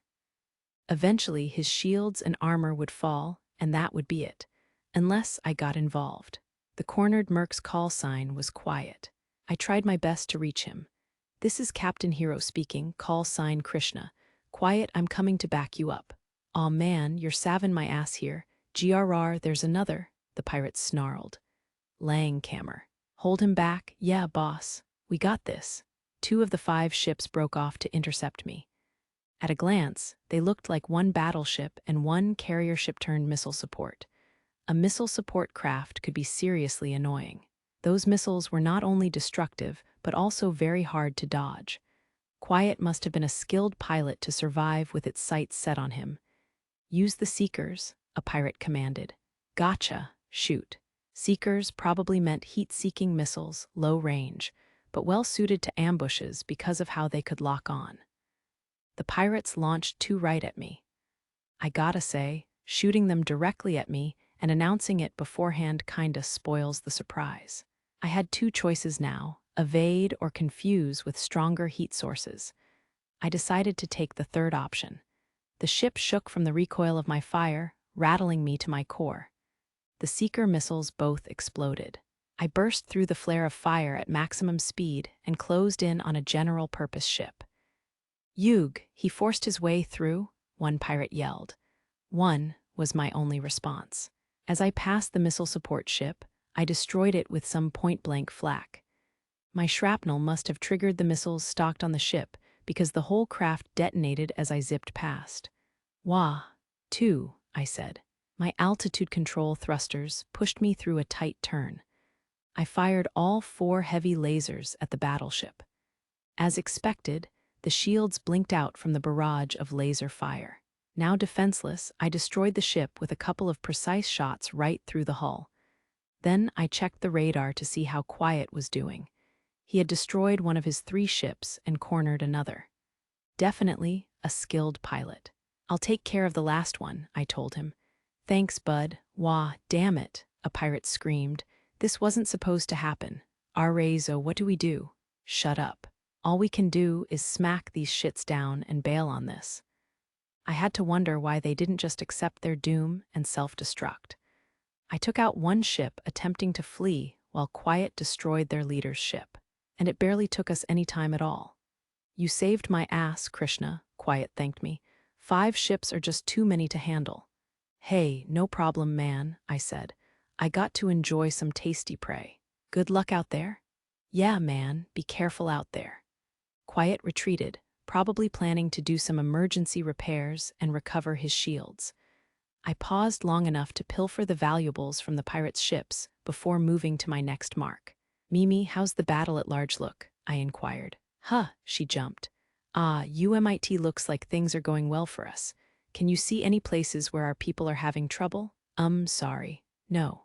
Fair enough. I'm going mostly by instinct myself. Just think of the mercs as 3 or 4 times stronger than these pirates. If you see anyone outnumbered more than that, let me know. One-on-one battles might be worth intervening in also. I see. Okay. What about this spot down and to the left of us? It's close to the Galactic Police, but they have 3 medium-sized craft there, and it looks like our guys are struggling. I pointed my ship in the direction Mimi indicated and checked for myself. She was right. We were definitely at a disadvantage. Just 4 mercenaries faced down 20 small craft and 3 medium craft from the pirates. They were putting up a good fight, but it would be difficult to keep that going for long. Okay, let's intervene. Mimi, I'm going to keep an eye out, but I want your eyes fixed on the radar so we don't get ambushed. Also, let them know that we're on our way. Why, yes, sir. I'll do my best. I checked out the firepower the 3 medium crafts were carrying as we raced to the rescue. Looked like souped-up private transport ships with multi-cannons for close range and medium lasers for support fire. as well as some defensive multi-cannons, probably automatic turrets. None of this was too unusual for pirates, who frequently destroyed a ship's thrusters, seized it, and ejected all the personnel. In a situation like that, pirates would strip down the mercenary or merchant ships and turn them into improvised support ships. I'd learned all that in Stella Online, but it looked like it still held true here. These improvised ships would likely have deadly weapons pointed forward, up, left, and right, but have clear blind spots below and behind them. I had little doubt the Krishna's large-capacity shield erector could absorb their fire easily, but there was no reason to bum rush them right from the start. Most transport ships had a cargo space on the lower deck, one the pirates likely hadn't fitted with extra armor after seizing the craft. That was my target. I lowered my ship's generator output, took my weapons system offline, and began emergency cooling. "It's gonna get a little cold, but bear with me," I said. "Oh, of course. What's the plan? Charging in head-on isn't how we mercs fight," I said. "We're going to try something a little more subtle." As the ship cooled, so did the cockpit. After 3 minutes, I could see my breath. I spared a glance for Mimi, but her outfit was apparently really good at fending off the cold. Even with her breath puffing out in little white clouds, she barely looked cold. "Okay, here goes," I said. With the ship good and cold, I drove the Krishna at minimum output, taking the long way around to slip into the blind spot of 3 medium craft. Neither their small nor medium craft showed any signs of noticing us. "Master Hero, why haven't they responded?" Mimi asked. "Ships in battle usually run at high temperatures, so people mainly rely on heat sensors to search for them," I said. "Ship debris and other stuff tends to drift around big battlefields like this, so it's harder to use the normal radar. By reducing the ship's temperature, we can fool the heat sensors and slip in close with the debris." In Stella Online, this was a technique called running cold. Normally, the emergency cooling system kept ships from overheating from overused lasers and things like that, but it could also be used for this. "Impressive," Mimi said. "There must be so many clever techniques. It's not something that'll always work, but it got us in range this time around. Let's party." "Yes, sir." After confirming that I was in the blind spot of all 3 medium craft, I reactivated the weapons system and set my laser and flak sights on their exposed underbellies. The pirates clamored, "Gah, enemy ship detected below us. How'd they slip into our blind spot?" "What? Damn it, were you paying attention at all, or were you napping in battle again?"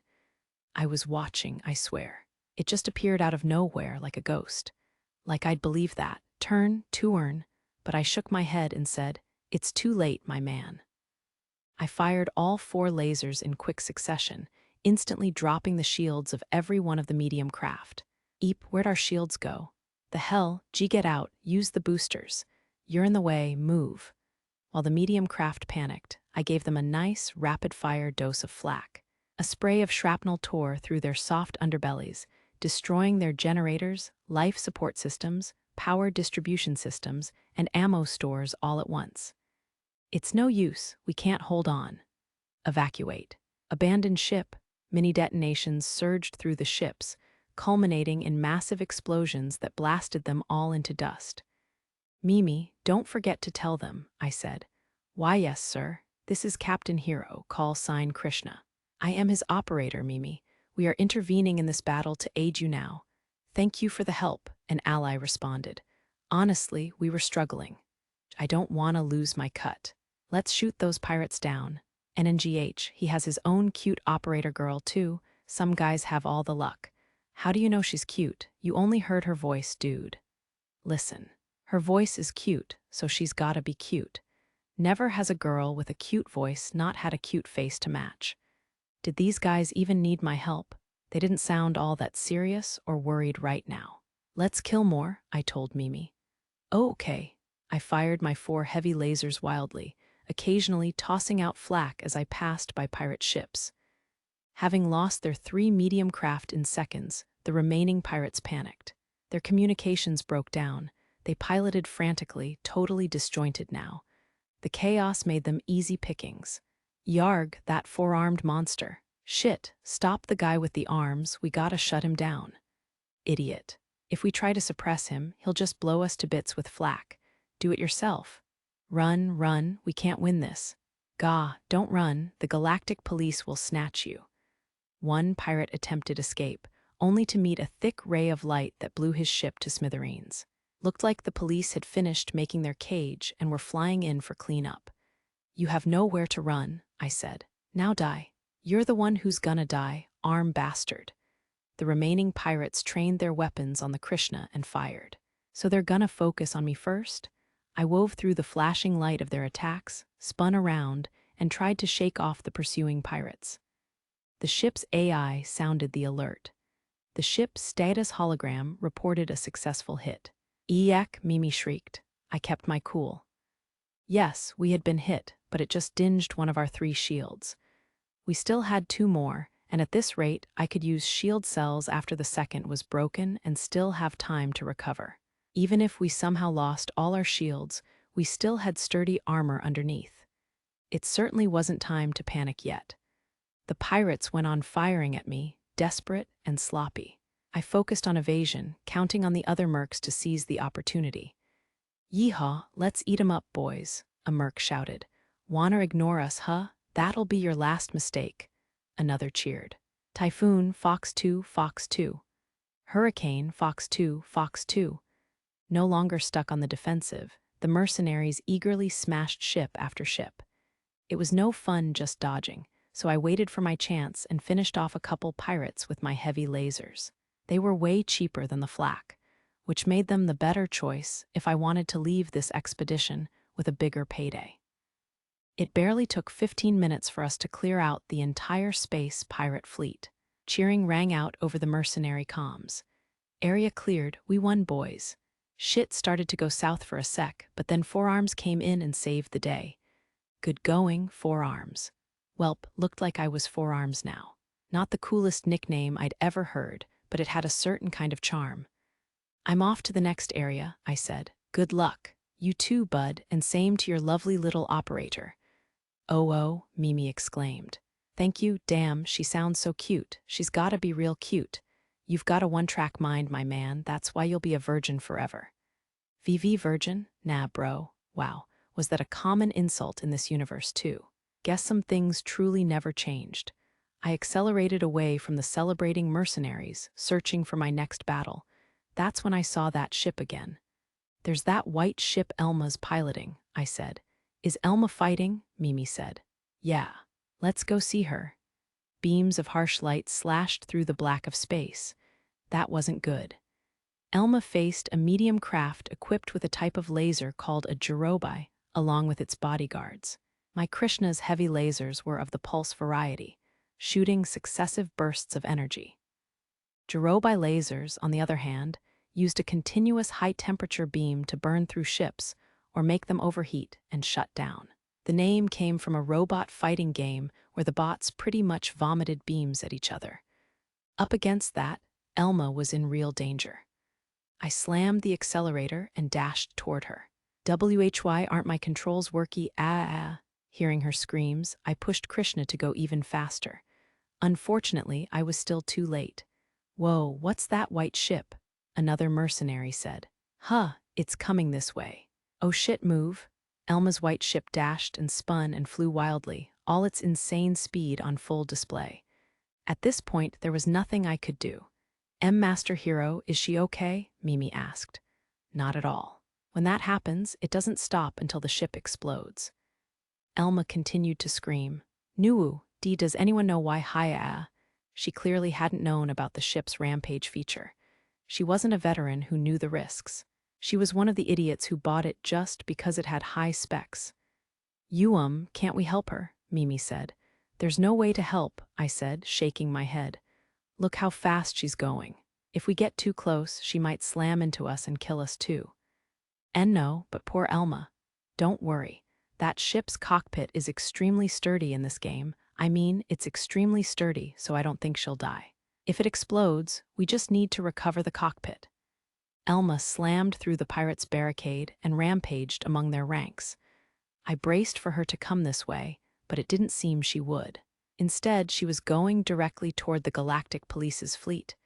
"Eek, run, run, ruun," she tried to warn them. "Whoa, she's coming this way. Launch a counterweight, isn't that a mercenary?"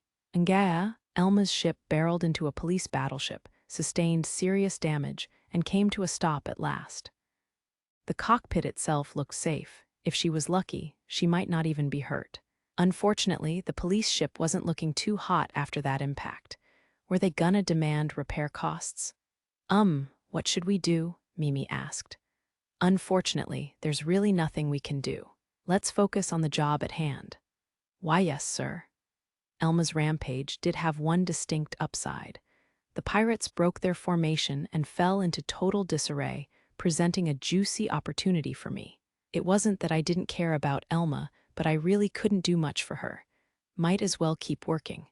"How is the battle progressing?" I asked my signalman, Lieutenant Serena. "Apart from a minor mishap, things seem to be going well." "Ah, yes, that," I said. "We don't need to try her in court, but make sure to get those repair costs out of her." "Aye, Captain." I switched display tabs to watch the mercenaries in action. My eyes got wide. One pilot alone had crushed 4 medium craft and the most small craft by far.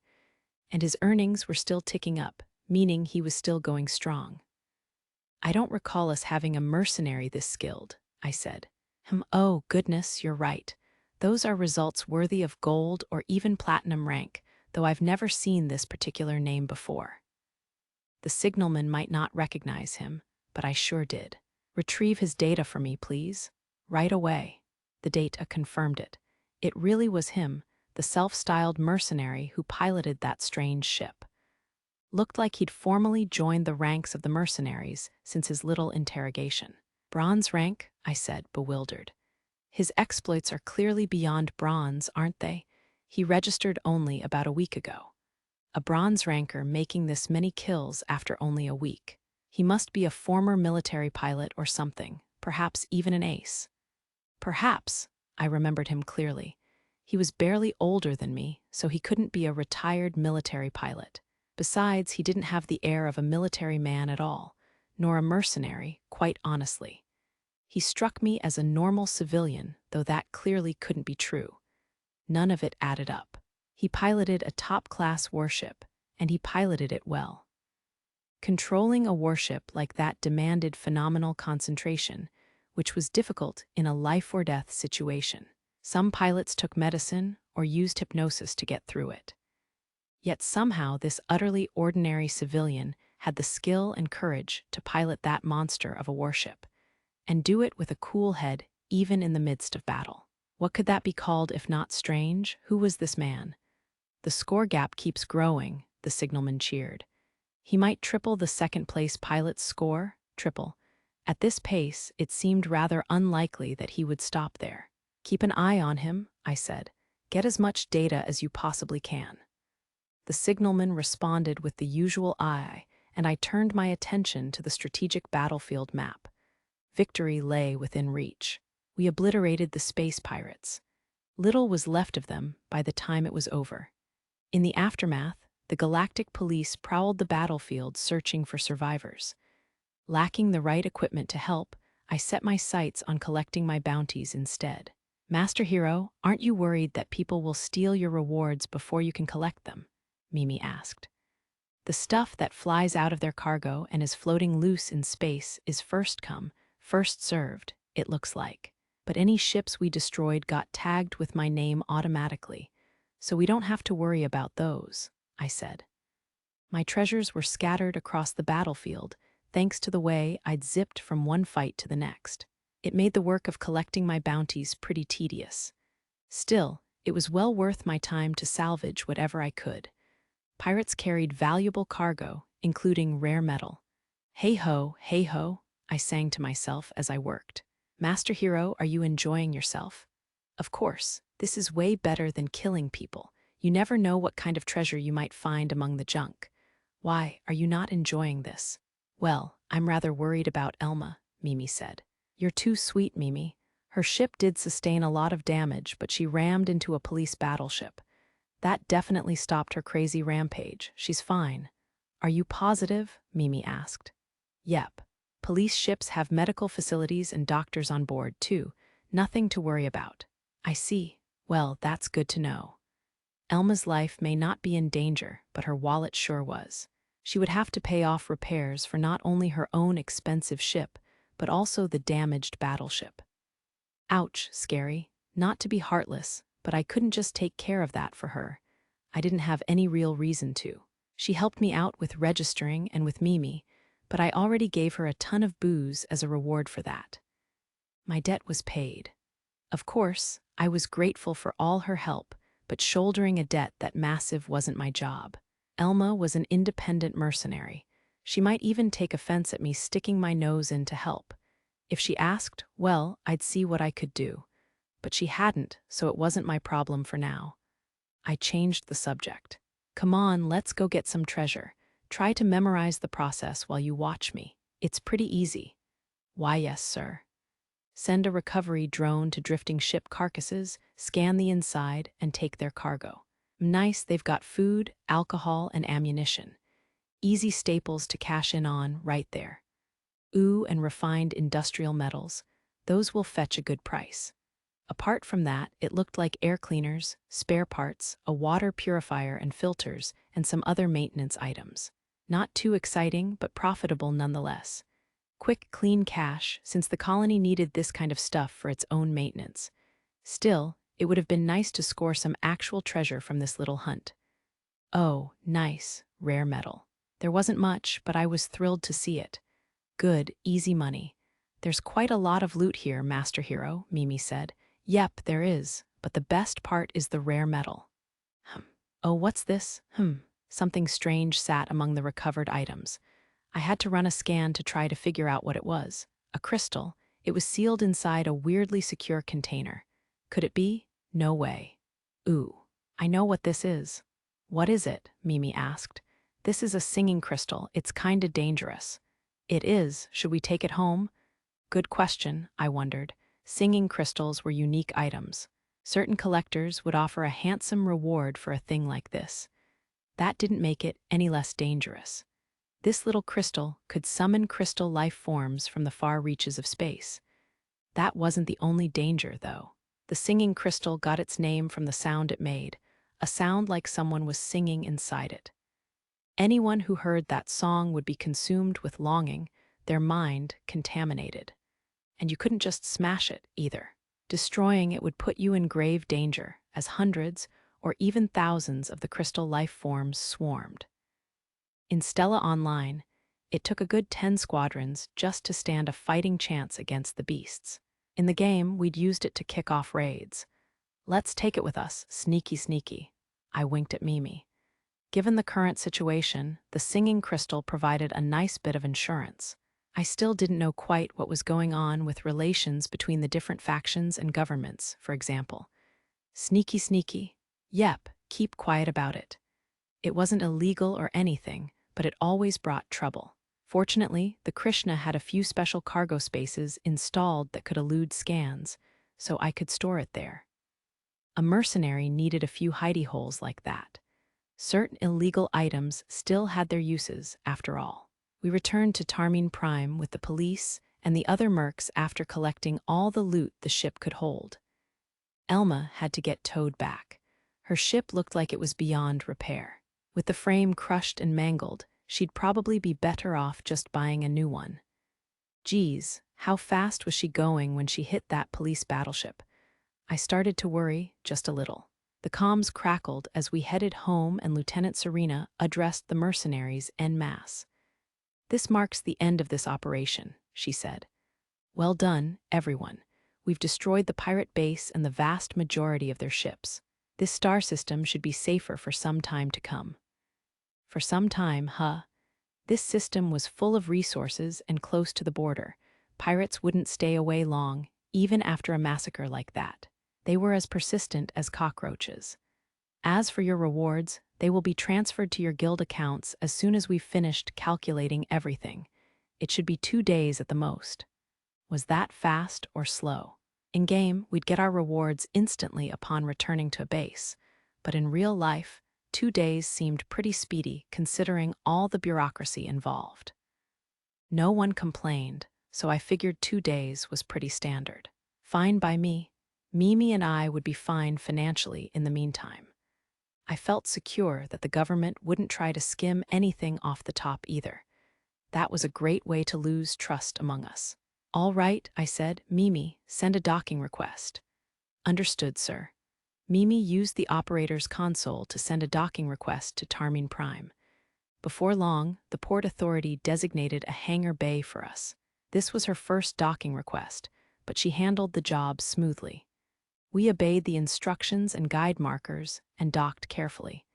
A minor bump in a space like this could mean a major headache later. The moment the ship was fastened down and transported to the airlock, we both sighed with relief. Much like in-game, docking after a mission brought with it an overwhelming sense of safety. Master Hero, what will we do now? Mimi asked. Now, I wonder, maybe we take some time off until we get paid. You must be mentally and physically exhausted. I sure am. I took off my seatbelt, stood up, and stretched. My body ached and creaked as I did. Just sitting in the pilot's seat felt like strenuous exercise, with all those G-forces throwing me around during the battle. I got the ship's self-check program running. Krishna would need a rest too after a rigorous battle like that. We were likely in for some maintenance and restocking in the aftermath. That's not what I mean, sir, Mimi said, shaking her head. Where will we go and what will we do? Where and what, Kind of a big philosophical question there. From whence did humanity spring and where will our species venture to next? What will we leave behind? Okay, maybe I was getting a little too deep there.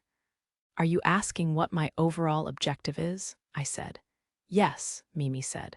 Well, I'd like to build a detached house with a yard on some residential planet. That's quite the grand objective. Isn't it, though? I didn't mention all this, but my dream wasn't just the house. The house was just step one. After that, I planned to live off savings interest, eat whatever I wanted, sleep as much as I liked, and just generally have fun. That was the life, at least in my mind. Mimi might find it lame or boring, though, so I left all that out. What about you? I said. What kind of goals do you have? You can't just live for the sake of living. I've never really thought much about it, Mimi said. You gotta start somewhere. Maybe you want to try all the food in the universe or see all the interesting sights or whatever. Gourmet travel, sightseeing, those sounded like worthwhile goals to me. Heck, maybe I'd add them to my own personal list. Trying all the food in the universe sounds nice, Mimi said. Maybe I'll do that. I think I'll join you then. All right. Then my goal is to eat everything in the universe at your side. Woo, I applauded Mimi as she wrung her hands with enthusiasm. On that day, I created a universe-devouring monster in a cute little package. But I mustn't get out of shape, so I'll keep up with my exercise, Mimi said. True, though I think you'll be fine with a little more meat on your bones, I said. Do you think so? Mimi patted her stomach. Then she shuddered. Whoa, that was abrupt. It seems I'm a little sweaty. I'm gonna hop in the shower. Sure, enjoy. Mimi shuffled out of the cockpit while trying to tug her jacket down to cover her lower half. Something wasn't right here. Wait, did she wet herself? We'd come out of that battle pretty clean, but we had been shot at a lot. Small wonder if it terrified someone navigating their first fight. I sniffed the cockpit, but it didn't smell like anything was amiss. What in the world? Geez, I look like a perv. No more of this. This was one mystery that wasn't worth pursuing right now. I gave up heading for the kitchen. I needed food and water and a shower myself. Then, finally, I could rest. Chapter 8, The Return of the Wad of Bills. We spent the rest of that day, and the next, just relaxing and getting the ship back in order. We would need to replace some furniture, which meant a trip to the colony after we got paid today. It would be nice to stretch our legs. Mimi bounced in place as we planned out our shopping trip. You seem excited, I teased. That's because I am. Mimi had declared it her mission to savor all the tastes of the galaxy, and she was getting started right away. Already, she'd researched a high-performance cooker for gourmet ingredients, one available in a shop right on Tarmin Prime. We would integrate the new cooker into an overhaul of the Krishna's furnishings and appliances. Of course, that overhaul meant more than just a fancy cooker. We would also get a toilet with a warm water bidet, a water purifier, an air filtering device, a fancy air conditioner, and more. It wouldn't be cheap, but it would make our bathroom comfier and the whole ship more livable. Besides, it was cheaper than generators and shield erectors by far. Our shopping trip today meant Mimi could slip into some casual clothes, though I still wore my usual mercenary stuff. Her choice made her look more mature, I thought. That's cute, I complimented her. Or maybe pretty is the word. Do you think so? Absolutely. It's great. You're looking like a fine lady. Hee. Mimi put her hands on her cheeks and fidgeted. That cuteness of hers was a deadly weapon. It might undo me before we managed to leave the ship. I had to shake myself, lest I give in and we just spend the whole day playing around in bed. No, we had to get to that shop. The fun could come later. Looks like we're pretty close to the Merc Guild, I said when we disembarked. We are, Mimi said. Along with government offices and mercenary guilds, this area has some of the bigger ship makers and furniture dealers. It should be quite safe. Interesting. You've definitely got talent as an operator, Mimi. Are really? Heck yeah, you dug up all the most important info and gave me directions. Fantastic job. Aw, I'm glad to hear that. Mimi cradled her tablet and beamed with joy. Her smile infected me, too. I was thrilled to see her succeeding at her new job and happy to share in her excitement about it.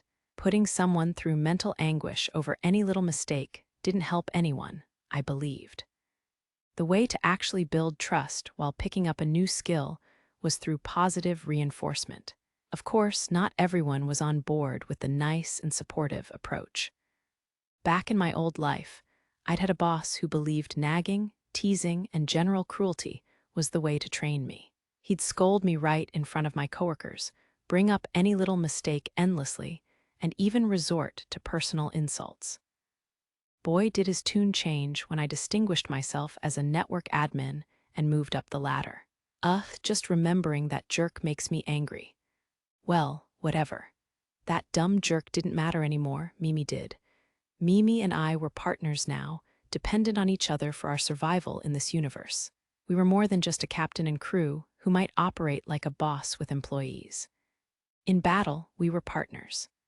At least, that's the kind of relationship I was hoping to build, one based on faith, sincerity, and love, one where we could rely on each other completely. Frankly, I didn't think I could have been a cruel boss type with her even if I wanted to, not with how much I already cared about her. Maybe I was just a sucker for a cute face, but I didn't care. Mimi was special to me. We got on the elevator that would take us from the port district to the colony proper, savoring the glimpses of space as we went. The stars spread out before us, only interrupted by the metal frame of the elevator shaft. I never get tired of seeing this, I said. Are you not used to the sight by now, Master Hero? Not really. I didn't get to see it with my own eyes until recently. Really? Where did you live before you came to this colony? Before the colony, shoot, I was supposed to be sticking to my cover story about memory loss. Oops, I almost told the truth there. Thing is, my memories aren't super clear. Thanks to some hyperdrive accident or something, I ended up in this tarming system. But everything before that is fuzzy. Is that true? That sounds awful. Maybe. But it doesn't really affect me now, so I'm not too worried about it. Though I was thinking of going to a medical station and doing a detailed medical check just to make sure. That's a good idea. After we go back to the ship, I'll look for the best station nearby. Thank you. It was sweet of Mimi to worry about my health like this. Though I guess if I just up and died one day, she'd be in a pretty tight spot. I'd better take good care of my health. I had to promise to do a daily vitals check to allay Mimi's concerns. It was a small price to pay to make her feel better. A quick vitals check didn't take all that long. Even relieved, she clung to my arm, worried and nervous. Ooh, she's wonderfully soft. It almost makes me want to make her worry. We headed for the furniture dealer Mimi had found online. They were expecting us thanks to Mimi making an appointment in advance. An employee guided us through their products. This is Musashino Tech's pride and joy, our newest high-performance cooker, the Steel Chef 5. Our tried-and-true Steel Chef series boasts the highest market share in the industry, and this model is at the very cutting edge.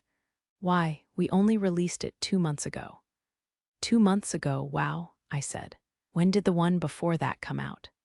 About 8 years ago. The Steel Chef series' biggest selling points are not just the exquisite food that comes from their high-performance cooking, but also the reliability that we've built in by utilizing feedback from accidents and failures. The Steel Chef 4 boasted an incredibly low failure rate of only 0.004% within 3 years of purchase. You can expect fantastic food no matter what conditions you're in. And of course, the Steel Chef 5 has inherited all the best features of the Steel Chef 4. I probed for more info. What are the running costs and maintenance needs like? Power consumption is on the higher end, but it does have a self-maintenance function that uses nanomachine technology. It is effectively maintenance-free. Interior and filter cleaning is all done while it's on standby. I see. I do like easy maintenance. Agreed, Mimi chimed in. A high-performance machine is worthless if it takes all day to fix. But Master Hero, do you mind the power consumption? That's not a problem. We've got more than enough generator output. The generator on the Krishna was top-tier, military-grade stuff. We had generator output for days. How would you like to enjoy a personal demonstration? The employee suggested. Let's start with a regular food cartridge from the grocery store to make the simplest template. A hamburger. The employee got the Steel Chef 5 churning on that hamburger. No matter how fancy, all these cookers used the same base elements more or less. Food cartridges that were basically cultured algae and 3D food printing. Which begged the question, could they really be that different? Holy crap, I exclaimed after my first bite of the burger the employee produced. Why is this so delicious? It's wonderful, Mimi said. How was this thing using the same cartridges as our current cooker, but making something so much better? This hamburger made all other hamburgers I had ever eaten taste like crappy fast food. No competition whatsoever. Ingredient ratios, heating, and seasoning all have the power to change a meal's texture and taste on their own, the employee said. The artificial intelligence installed in the Steel Chef 5 uses template data while adding in the most minor of twists in these facets of cooking. Incredible. Mimi, we're buying this, I decided. But isn't it expensive? Retail price is 48,000 ener, the employee said. But since you'll be buying other furnishings as well, we would be glad to offer a 3,000 ener discount, making it 45,000. That price also includes a 3-year warranty. Wow, okay, let's put this on the list and check out our next item, I said. Thank you very much, sir. By the time we were through, we had the whole ship refitted from the cooker to the air conditioning, with Musashino Tech's high-quality furnishings. The total came out to around 300,000 ener, but a comfortable living environment would directly impact our mental health while we lived on the ship. Being stingy here would hurt a lot later. Besides, 300,000 ener was way less than I'd paid for Mimi's debts and freedom. This alone wouldn't make much of a dent in our finances. Even with Mimi's debts, I still had around 2 million ener on hand. That didn't even include the rewards we would get from taking down those pirates. Altogether, I took down 42 small craft and 5 medium craft, so I could expect about 360,000 ener from the military. That alone paid off today's shopping trip and more. That wasn't even all I could expect from the mission. On top of all that, the pirate bounties would net 480,000 ener or so, plus all the loot from the ships. I'd scooped up a good amount of rare metal. I estimated I could make about 800,000 ener from that alone. Altogether, this pirate-killing spree earned me about 1,600,000 ener. Frankly, my profits were almost hilarious. Spending 300,000 of that to drastically improve our living situation was an easy decision. One, a particularly special upgrade we purchased was for the bed in my room. The new one would fit 2 people instead of 1, so we could, well, you know. If I was embarrassed about this, though, Mimi was practically blowing steam out of her ears. Her adorable reaction almost made my own discomfort worth it. After we finished ordering, we headed to the Mercenary Guild, as we still needed to confirm and receive our rewards. The moment we stepped into the guild, our friend the scary receptionist was already furious. "What the hell, man?" he said. "Did you bring her with you just to show off, huh?" "Replacement, please," I said flatly. "The hell do you mean, replab Bewarg?" The other receptionist must have heard the commotion because she stepped in and slapped the scary guy on the head with a thick folder. Ouch, that had to hurt. Dazed from the pain, he was easy to move as the other receptionist threw him out of his chair and took his place. "Your replacement has arrived," she said, smiling politely. "I presume you're here for your rewards and bounties." Yup. I swore to never defy this woman. How could she toss aside a giant like him with one hand? Did they replace her body with cyborg parts or something? Maybe modern technology made her freakishly strong. Either way, I made a mental note to stay on her good side. She looked up our rewards and bounties from the mission. Just as I expected, we'd leave this office about 840,000 ener richer. I say about because there were some decimals involved in the bounties. The difference was around 8123 ener. I was also hoping to have some maintenance and amory filling done on my ship, I said. Of course. Do you need refills on flak ammunition, chaffs, flares, or shield cells? Yes, ma'am, all of the above. If you please, sure, we can take care of that. The receptionist smiled sweetly. Doing ship maintenance and replenishing ammunition was probably a major part of the Mercenary Guild's revenue. Goodness, though. You did quite the job out there. Yeah, we did. I just wish there were some tougher pirates so we could have made more money. I was actually serious about that. It was nice that there were so many small craft, but they came with small bounties as well. If they were stronger and more skilled, maybe I could have squeezed some more money out of them. But these pirates were just a mob of idiots. I could have waltzed out of here with some serious cash if they were all medium craft instead. Well, public safety in the star system is better than in many places, she explained. You'll have plenty of opportunities to join police-sponsored pirate hunts. Sounds great. Maybe I ought to check out a different system for higher bounties, though. Wouldn't that be dangerous? Mimi asked. Oh yes, absolutely, the receptionist said. The pirates in such star systems are both stronger and more plentiful. But if you have the skill to hunt them, I imagine you can make quite the small fortune that way. Yes, it was dangerous to search farther afield, but the pirates in the star system were like flies before my strength. I wasn't some fighting fetishist, so I wasn't looking for a fight just for the sake of fighting, but it would be nice to make money faster. With your skill, hero, perhaps you would flourish in a more dangerous system. Yeah, I guess this system will be peaceful for a while after that hunt we just did. You know, the guild doesn't only handle pirate extermination jobs, the receptionist said. We can also have you do bodyguard or transport duty. My ship isn't really made for transport, and guarding someone just sounds annoying. The guild would certainly appreciate it if you were willing. I'd suggest you give those jobs to a squadron or something. A squadron made up of a group of mercenary ships all working together would be much better suited to escort work. If I was alone and peeled off to fight an enemy, it would leave the person I should be protecting wide open. But staying close would just make me vulnerable to long-range fire myself. A group of bodyguards could divvy up the duties of protecting the ship and pursuing the attackers. In a situation like that, I was likely to run into some sort of trouble for fighting solo. It just wasn't for me. Do you not want to form a squadron? I expect you'd be very popular, the receptionist said. Meh, not right now, I said. We've got stuff we want to do. I turned my attention to Mimi. We still had to find a medical station and figure out how we'd earn more money for that house with a yard I dreamed of. We had plenty to keep ourselves occupied. I see. The receptionist woman smirked at us. Why did it feel like she seriously misunderstood? I expect you'll make plenty of money, and you aren't hard on the eyes, either. You do seem a little dangerous, but I imagine plenty of folks find that charming. Are you two going on your honeymoon? I wish you luck. Thank you, Mimi smiled dreamily. Wait, shouldn't she have denied it? Were we calling this a honeymoon? It's not exactly a, I began. Am I wrong? The receptionist's eyebrows raised. Is she? Meanwhile, Mimi watched me with anticipation, tears shimmering in her eyes.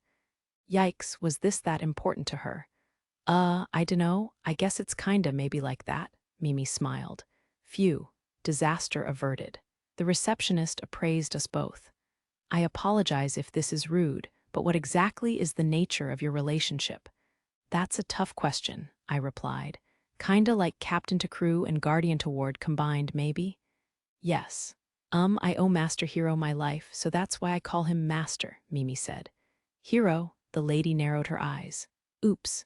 If I didn't pick my words carefully, she might throw me with that strong arm of hers. I rushed to explain. A group of thugs in the 3rd Division tried to assault her, and I stepped in to help. Since she didn't have anywhere to go, I pretty much made her a member of the crew. I stood stiff and tense, awaiting the judgment of the terrifying receptionist. I ended up in the 3rd Division because of the debt I inherited from my late parents, Mimi said. Master Hero didn't just pay off my debts, though. He even paid for my taxes and freedom of movement, 500,000 ener altogether. As such, I decided to dedicate my life to him. The woman closed her eyes for a moment before nodding. I'll allow it. Woohoo! I couldn't help but do a little fist pump. I'd survived the impromptu inquisition. Your love story begins with a girl being saved from her predicament by a wandering mercenary. It almost sounds like a sappy romance novel. It's not all flowers and rainbows, I said. I mean, Mimi had ended up sharing her first time with me. You could definitely get the impression I was some piece of shit who used money to get what he wanted from girls, but that wasn't the case here. I cared about Mimi, and she cared about me too. I disagree, Mimi protested. I've been so blessed since the day I met you. You're kind, and you indulge me in everything I could ever want. I do, I scratched my head. Don't you remember spending 300,000 ener to update our ship's facilities earlier? That benefits me too, I said. I don't think you could call that indulging you. The receptionist tilted her head and rested it against her hand, watching our little lovers spat. I love how you two get along. Maybe I should quit my job and be a member of your crew too? Why, you can't. Mimi clung tightly to my arm, her chest pushing soft against me. Ah, this is bliss. The tough male receptionist, recovered from his ordeal, watched us from afar, biting back bitter tears. He wasn't the only one. Other men hanging around the guild clicked their tongues and snuck envious looks my direction. Heh, jealous? Too bad. Mimi is all mine. That is a shame, the receptionist said, shaking her head. Ha ha ha. Well, we'd better get going. Oh, actually. Just as I stood up to leave, I remembered that I had one last question.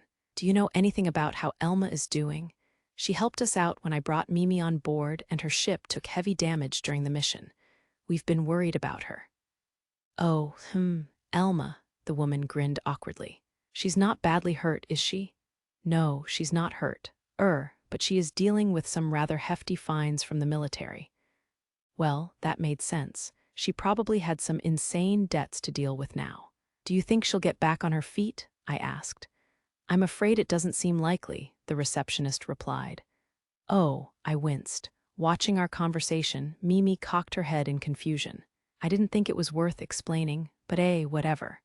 I sort of expected this, I told Mimi. Between her own ship's damages and the repairs for the police ship, she's in trouble. That's awful, but yeah. It's rough. Sure, I wanted to help Elma out, but I also didn't want to stick my nose in where it didn't belong. We'd only just met a few days ago. She might not want my help. Though if she was really in it that deep, maybe she wouldn't mind a little hand up. Where is Elma? I asked. She's running around looking for a way to pay off the police. If she can't pay it back, is she getting the all? I stuck my hands out like I was about to be arrested. Yes, the receptionist said, of course. Oh, Elma, I wasn't sure where she'd end up next, but it wouldn't be good.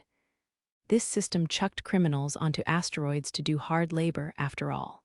Will she be sent to a prison station? Mimi asked. Yes, dear, but well, the criminal population there is overwhelmingly male.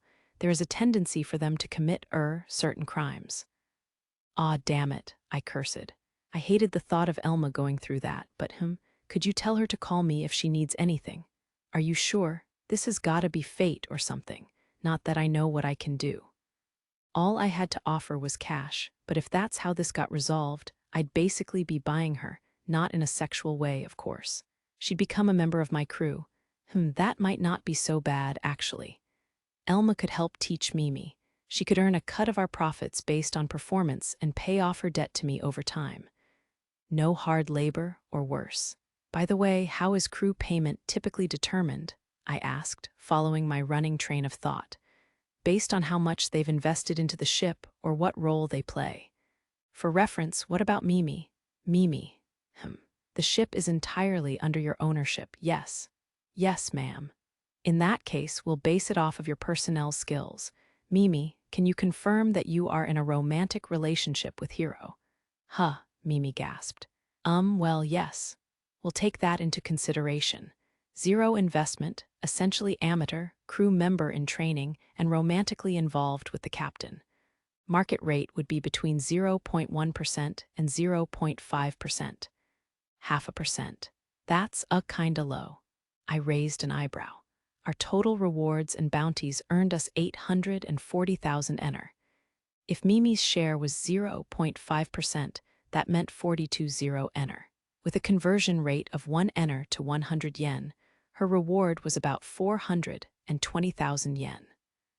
Was that really enough for tying herself to me and my ability to keep us alive out there? I did pay living expenses, but I still had to wonder. It is very low, the receptionist said. It will improve as she improves her skills as an operator, but right now she's simply your girlfriend.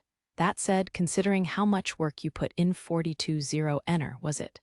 That's more than my monthly salary, you know. The receptionist put a weight behind those words. Was she actually considering joining my crew? Please, no. I'm deathly afraid of women who can throw me with one hand. F4,000? I can't take that much, Mimi protested. Why not? You earned it. Go on and take it. She trembled at the sudden windfall, but it was pocket change to me. Compared to the costs of repairing the ship, replenishing supplies, paying the docking fees, and restocking the groceries, 4,000 was nothing. Mimi, I said, this money belongs to you. You earned it. If you think you're getting too much, put it in savings. Maybe you're right. Mimi didn't seem entirely convinced, but she took her pay. I was relieved. Paying her expenses without giving her a salary of some sort felt awful to me, with how much she was helping me with daily life. Plus, she risked her life right beside mine.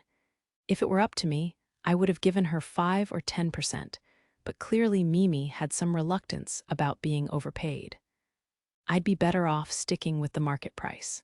I could probably set up a separate savings account for Mimi on my own, as well to make sure she was well taken care of. The receptionist had one last thing for us, a guide for calculating crew rewards. With that in hand, we headed back out into the 3rd division to finish up our shopping. Starting tomorrow, we'd be souping up the ship, installing the new furnishings, and replenishing our supplies. Then, it was off to our next adventure. I murmured with contentment as I awoke on our new, springy bed. It would be tough to get a better, deeper sleep than on a new bed with a beautiful girl beside me. Mimi snored contentedly. We'd definitely broken the bed in last night, if you catch my drift. God, was I ever hooked? How could I not be? Mimi was cute, brave, honest, affectionate. Not falling for her would have been far more difficult. I slipped out of bed silently, trying not to wake Mimi, and scooped up the clothing scattered across the floor. Our new cutting-edge washing machine could clean and dry them with no detergent, and in just 5 minutes. I didn't bother getting dressed as I headed for the bathroom. Warm water gushed into the tub. I eased down into it, reclining while the tub took care of the cleaning. It even drained the water at the end and switched to a mode that would give me a full-body massage. Ah, this is heaven. A bath like this could turn me into a couch potato fast. A bath potato, whatever. When I stepped out of the tub, the bathroom filled with tiny particles that not only dried me, but also wrapped around me like a warm, fuzzy towel. I had no clue how it worked, but dang, it was nice. My clothes were dry by the time I returned to the laundry room, so I threw them on and returned to the bedroom, stroking Mimi's cheek to wake her gently. NNM Master Hero. Good morning, Mimi. Mimi held out her hands sleepily, so I pulled her into a hug and laid my head against her chest. Mimi returned my embrace and stroked my hair, giggling to herself. I pulled back to kiss my blushing girlfriend on the cheek. You can go take a bath, and I'll make the bed, I said. I've already washed your clothes. Okay. Mimi's face burned as she wrapped her naked body in bedsheets and shuffled toward the bathroom. As soon as she was gone, I pressed a button on the bed. Boop. Like magic, the bed started to undo all the activity from the previous night. It could even handle the associated messes, all automatically and with the press of a single button. Dang, that's cool. The bed wasn't the only thing that had been upgraded to a luxurious version after that trip to the furniture store yesterday. The air conditioning not only kept the ship at the perfect temperature, but it also nullified bad smells and poisonous gases. The walls could soundproof themselves with the press of a button. The warm water bidet reminded me of home. The Steel Chef 5 provided spectacular meals anytime Mimi and I sat down to eat. Top to bottom, my humble Krishna was now a luxurious cruise ship. I could spend my whole life here. No, I couldn't give up on my detached house with a yard yet. I still needed to savor a true carbonated soda someday. Renewing my resolve, I set about my day. First up, breakfast. I let the Steel Chef 5 decide. It could read the minute differences in a user's mental and physical condition to craft the optimal meal. I had no idea how it accomplished that, but it was always right. While I wiped down the dining table and got us drinks, Mimi joined me. She looked comfortable and relaxed in black shorts and a just too large t-shirt. Are you off to the training room? I asked. Yes. I need to exercise and improve my stamina. Hey, good on you. After I eat, I'll be right there. Then let's do our best together. Today's breakfast was something like eels over rice with yams, I think. I wondered why the Steel Chef was trying so hard to give us a morning energy boost. Maybe it suggested this because we'd worked so hard lately. My curiosity about how it monitored us only deepened. You're not feeling under the weather, are you? I said. No, I'm quite fine. I've been doing daily vitals checks like you, Master Hero. In fact, I'd say I'm doing better than ever now that I live on this ship. The food is wonderful, and I'm getting plenty of exercise. And it seems the medicine is getting along well with my body. I feel better than ever. Mimi started off with a smile, but she was blushing by the end. Then that's great. Make sure you don't push yourself too hard or you might hurt yourself in the long run. Of course. Incidentally, what are our plans today? Let's see. Once we finish training and getting our vital checks, how about some grocery shopping? We're gonna run out of food cartridges soon. Maybe we could get something a little fancy to celebrate all our upgrades around here. That sounds lovely. Afternoon shopping then? Mimi smiled, looking genuinely excited for the trip. It was so nice to see her more relaxed and less awkward. 2 weeks of living together had helped a lot with that, and now I got to see her natural self. All her initial desperation to not be abandoned had shifted to ease and familiarity. It didn't hurt that we got along especially well every night. Breakfast complete, we headed to the training room. Our AI coaches had different scripts for each of us, but the goal was the same: physical fitness and the ability to withstand stronger G-forces. We also trained our endurance by running on treadmills. Honestly, thanks to the nanomachine-infused pills we took each day, I didn't really feel all that winded by the run, but I supposed it helped. We cleaned up together after getting sweaty, washing each other in the bath. Having this fun little reward waiting for me after working out made training painless, exciting, even. Okay, let's get going, I said. Yes, sir. As usual, Mimi clenched her fists in determination. Today, she wore full mercenary gear, complete with a small laser hanging from her hip. And so did I. The clothing and gear weren't merely for show. We planned to head back to the location where Mimi had been attacked. We'd probably be fine together, but it was better to be prepared. Another bit of preparation, teaching Mimi to use the laser gun. Probably, hopefully, she wouldn't need to use it, but it didn't hurt to know how to if things got dicey. I felt satisfied that in the unlikely event of some sort of scuffle, Mimi would know not to hesitate with that laser. For now, however, we set the safeties and left the guns in their holsters. Armed and ready, we took the elevator down to the 3rd division. "Don't be so worried, babe," I said. "Those wusses only attack people who look weak, and we definitely don't look weak." "Oh, okay. I know it's harder because of what you went through, but remember, I'm right here with you. That makes me feel better." Some of the tension melted away as Mimi smiled. I rubbed her back to reassure her, and she hugged me in response. The Public Security Administration, cameras on the elevator preventing that hug from turning into anything more, but just holding her left us both feeling safer. Oh, I froze. Is that Elma over there?" Mimi said. Mimi and I were picking through the squalor of the 3rd division when we reached the grocery store and stopped dead in our tracks. Elma sat against the front of the store, the hood of her white cloak casting her face in shadow. Only her elf ears gave her away, 2 little peaks pointing up under the hood. Beer bottles littered the ground around her. Oh no. Was she trying to drown her sorrows? "Master Hero," Mimi said. Yeah, we could at least ask how she's doing." As we approached, the hairs on the back of my neck stood on end. In a blink, she drew her laser gun and leveled the barrel at me. I was just as quick, and we stood there threatening each other, weapons ready. Elma's eyes were flat, like a dead fish watching me bleakly. She held my gaze for a long, long moment before finally lowering her gun and smirking. "Hef, so what? Did you come here to laugh at me?" Elma said. "Not at all," I said. "You helped us, so we're here to help you. Plus, Mimi's worried about you." "Elma," Mimi kneeled next to the sitting Elma and extended a hand. Watching her, Elma snorted derisively. "Only 2 weeks, and you and I have traded places." Mimi said nothing, merely hugging the downtrodden elf. Powerless to resist, Elma surrendered herself to the embrace. "How bad is it?" I asked. "The damages to the police are too much," Elma said. "They could take all my money and everything from my ship, and it still wouldn't be close to enough." "How much?" "I'm 3 million short." 3 million, I snuck a glance at my current funds. 3,300,000 ener. Technically, I could help her. "I can't even work for at least 2 weeks, since my ship's out of commission," she said. "They wouldn't trust me if I said I could pay them back anyway, not after that huge accident." I tried going to the Merc Guild for help too, but Elma shook her head.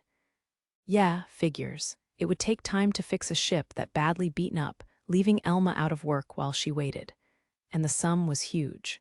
Nobody would loan 3 million ener to a vagrant mercenary. Did this universe even have banks?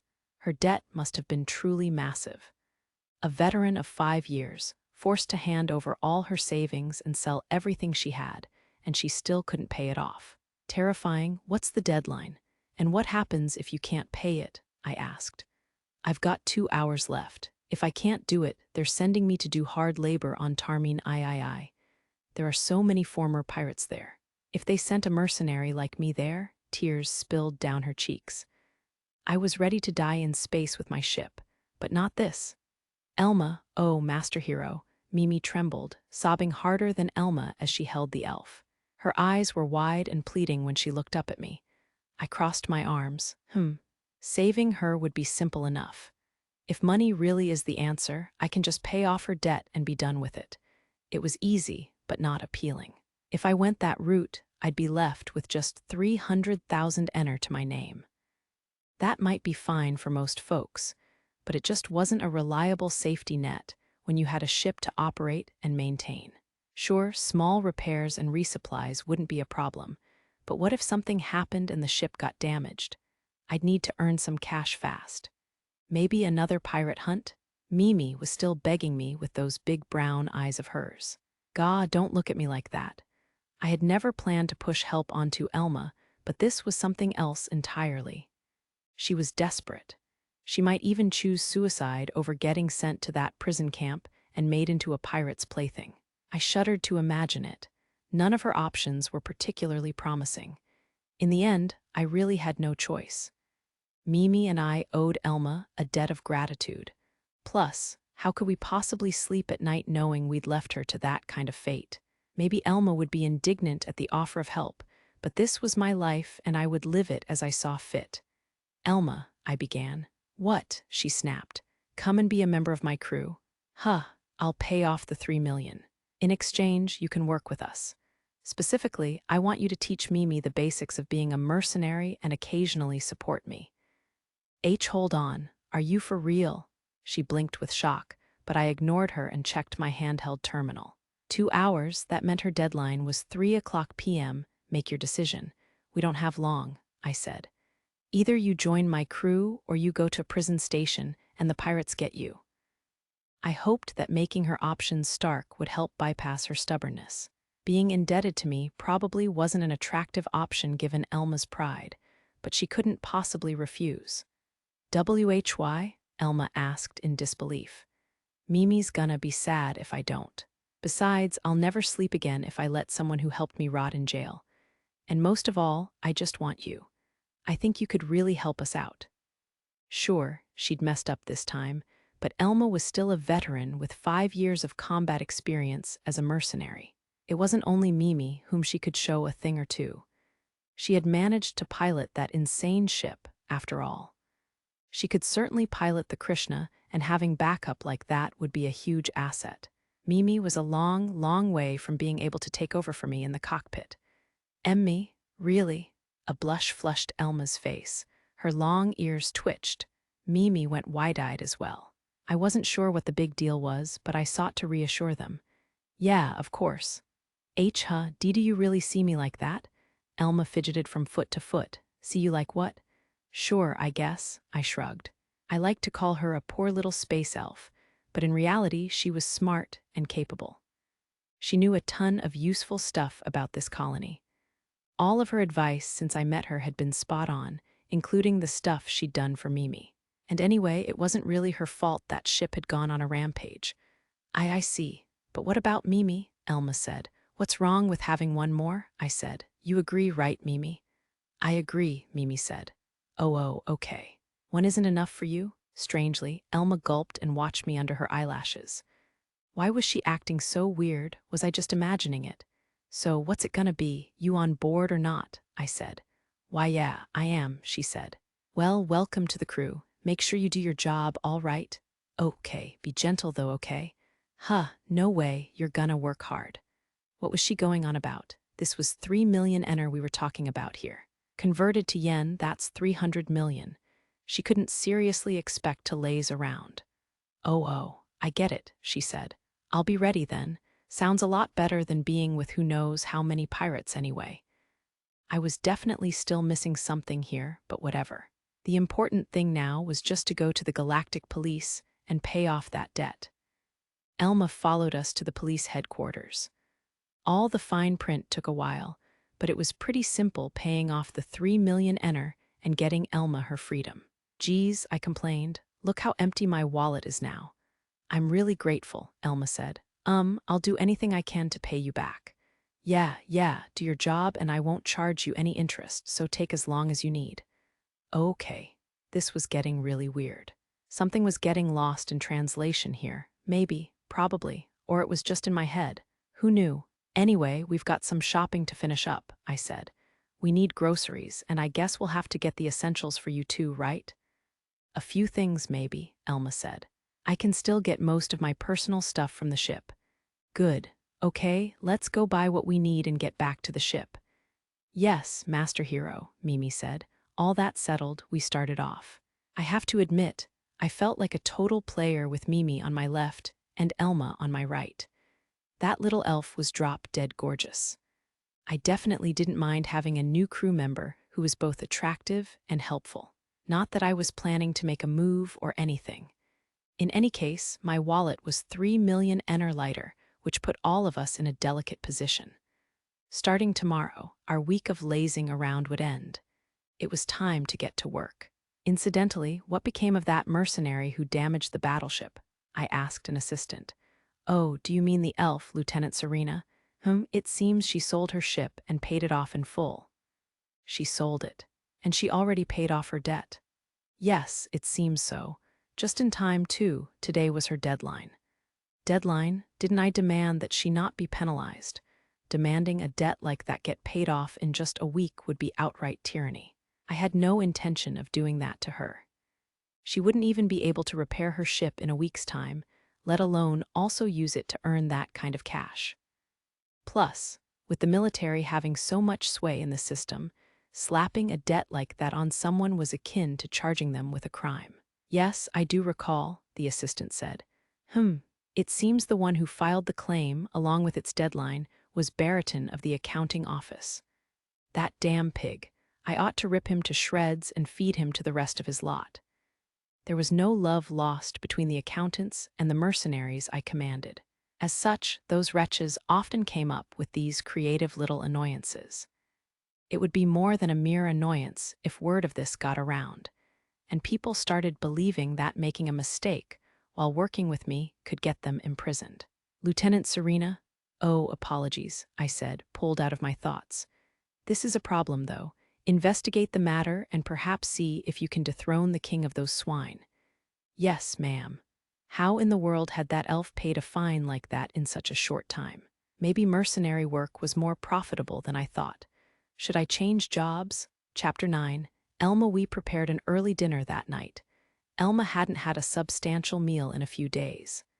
Strange, Elma mused. What, you don't like it? I asked. This dinner is special, you know. It's made with food cartridges and artificial meat. Not that, I mean everything is strange. Elma jumped up from her chair, knocking it down in the process. Why is a mercenary ship this luxurious? She jabbed a finger at our shiny new cooking equipment. Well, that was rude. I just think it's important to have a nice living space, I said. Good food, tidy room, clean and spiffy bed. That will positively affect your mental health while living here. I get the logic, okay? But it's like we're in a luxury liner or something. I'm just using the money I earned. In my opinion, we got some good bargains thanks to Mimi here. Teehee, Mimi swelled with pride. NNGH, Elma pouted and frowned. Elma, I said, putting an edge in my voice. What? Forget what you're used to and get used to this. You live here now. Okay. She went on muttering for a moment, something about tarnishing the image of a true mercenary, but eventually settled down and dug in alongside me and Mimi. The Steel Chef 5 was truly an impressive beast of a machine. High-quality food cartridges didn't hurt either. Even though we were eating the same artificial meat I'd prepared in the old cooker, it was noticeably better now. The right equipment really could make a huge difference. Good, right? I asked. It's so good that it makes me wonder what I've been eating all my life, Elma said. I agree, I said. Me too, Mimi added. Thus was the power of the Steel Chef. What a machine. Part of me worried I'd never be able to stomach anything else, like I'd get spoiled and accept no other artificial steak. Everything from the seasoning to the spices to the cooking itself was just perfect. How could I ever again settle for less? After the scrumptious meal, we took turns using the bath. Mimi, show Elma how to use it, I said. If you want, heck, you could just bathe together. True, shall we? Mimi offered. How to use it? Sure, I don't mind. 3 baths could end up using a lot of water, except that this bath had an efficient water purifier built in so it could reuse water and waste far less. I got through my own bath and then threw on a t-shirt and shorts. I found Mimi and Elma back in the dining area, heads close together as they whispered conspiratorially. I'm done, I said. You can go ahead. Eep, eeg, Elma yelped as she startled up out of her seat. What was her problem? She sounded like a frightened bird. That was fast. Not really. Hey, are you okay? You look pale. Why, yes, I'm fine. No problems at all. All right. I looked to Mimi for help, but all I got was a vague smile. What is going on here? An uneasy feeling gnawed at me. There's a major misunderstanding here. I can feel it. Master Hero, Elma and I are going to take a bath. Oh, yeah, have fun. I watched them leave, searching for clues, but I was left utterly perplexed. Why did Elma seem so scared? Even Mimi wasn't her usual bubbly self. No sense in wasting energy on it. I wasn't going to crack this mystery. All I could do was move forward. I pushed the weirdness aside and focused on the situation at hand as I returned to my room. After today, we were super low on cash. Given how much damage a ship could take in battle, I'd feel far better having 1 million ener on hand, at least. I needed to start earning money. I hemmed and hawed as I scrolled through the jobs available from the guild. Nothing too promising there. Most of them required a transport ship, a resource I obviously lacked. It was a shame. Looked like you could make between 1 million and 3 million ener just by moving goods from Tarmin Prime to dangerous sectors 2 or 3 star systems away. Sadly, the Krishna couldn't carry much at all. The ship just didn't have the cargo space to make this a worthwhile venture. Gotta farm bounties, I guess. In the aftermath of a raid like the one we just conducted, a lot of folks would be looking to take advantage of the decreased police presence here, especially smaller clusters of pirates. Pirates weren't exactly a coherent organization. Opportunists were sure to sweep in now. I should go for the asteroid belt. That was where the resources were, so that was where the pirates would go. Tomorrow, I could look there for pirates with bounties on their heads. Okay, next problem. Which asteroid? The Belbellum Federation had a heavy police presence even in peacetime. No pirates to be found there. The police here were still picking through the ships we destroyed on our mission, so I didn't want to go near that battlefield either. Here, or there, or maybe here. I narrowed down the places they would frequent, but places they would frequent and places with an easy score for a pirate were two different things. They didn't just want a place lacking police, they also wanted a place with some mining ships worth hitting. Wherever we went hunting for pirates, it needed to have both. This is rough. I opened the map of the Tarmin system and searched, but I struggled to narrow down useful mining spots. Maybe a blind guess was my best chance. Couldn't be much worse odds than what I faced now. I was still puzzling it out when my bedroom door creaked open. What's up? You could at least knock, I said. Elma entered wearing something very casual and very thin. Whoa, did she even have underwear on? I gaped and Elma blushed, covering her chest with her arms. Here I am, she said. I raised an eyebrow, but Elma just kept staring at me through the heat lighting up her face. No, seriously, what is going on? Did she come here just to stare at me? So that's your plan, is it? She said. Elma heaved a sigh, sauntered past me at my desk, and sat on my bed. The bed that had plenty of space for me, Mimi, and more. You know, I don't appreciate her making this so weird. Go on, do it, she commanded. Biwa, I said do it, do what you're gonna do to me. What? You said you wanted me, right? That's why you paid 3 million to have me on your crew, isn't it? I knew that was all you wanted. Suddenly her strange reactions all day flashed through my mind. Okay, I did say I wanted Elma. Those were words that were said. But I also said I wanted her to teach Mimi and support me, right? Maybe she thought I meant that in a weird, sexual way. At least now, I kind of understood all of Elma's strange behavior. I looked her up and down again as she trembled on my bed. I mean, she was definitely beautiful, fine skin. A slender form with small, perky breasts pushing at her showy dress. Her elfin face had lovely, delicate features, and her hair framed her face in silky strands. Still, Elma and I clearly had different ideas about what was going on here. Would it be rude to say no? All right, then. I'll do my best to make sure you don't regret this, I said. G gently though, okay? She said. I'll do what I can, I said, stroking Elma's hair to ease her jitters. Then I joined the slender girl in bed, beast. Brute, philanderer, you consented. NGH, Elma battered my chest with her little hands. Cute. I'm not even worth being with, am I? Nonsense, I said. That was incredible, I loved it. You beast. I'd say it's the rabbit's fault for misunderstanding, and coming to offer herself up to the wolf Owa, don't pinch me there. Puffing up her cheeks as she lay on my chest, Elma pinched me hard. I think it's more honest to come out and say it, don't you think? I said. An honest person would have said something before it came to this, she said. If I did that, I would have embarrassed the heck out of you. Would you really want that? You have an answer for everything, huh? Miney, Elma said, pressing a bruising kiss against my mouth. Ow, I yelped. HMPH. I could really do without the biting that accompanied every kiss. It hurt. Well, what's done is done. There's no point in me being indecisive now. I enjoyed it. Seriously, I'm really satisfied. I studied her, eager to see if she'd enjoyed it as well. She blushed and looked away. It wasn't bad. You were gentle, I'll give you that. Nice. Nice what? This time, her vicious pinches targeted my side. Ow, ow, ouchie, stop hurting me, dang it. Keep teasing me and I'll fight back. Try it, see what happens. Is that a threat or an invitation? Maybe all this teasing was just foreplay for her. I might as well meet the challenge. I slipped out of bed the next morning, leaving Elma there to sleep. After a bath, I found Mimi at the table in the dining room. Good morning, I greeted. Morning, she was just sitting there, stationary and empty-eyed. Uh-oh. Mimi stared down at her hands, which lay folded in her lap.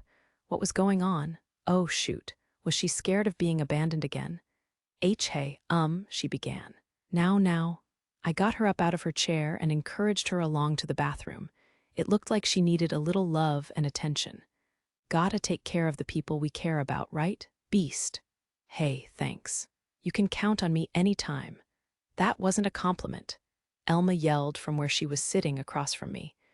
Mimi sat beside me in the dining room, nestled under my arm. After all we did yesterday, you're all over Mimi this morning.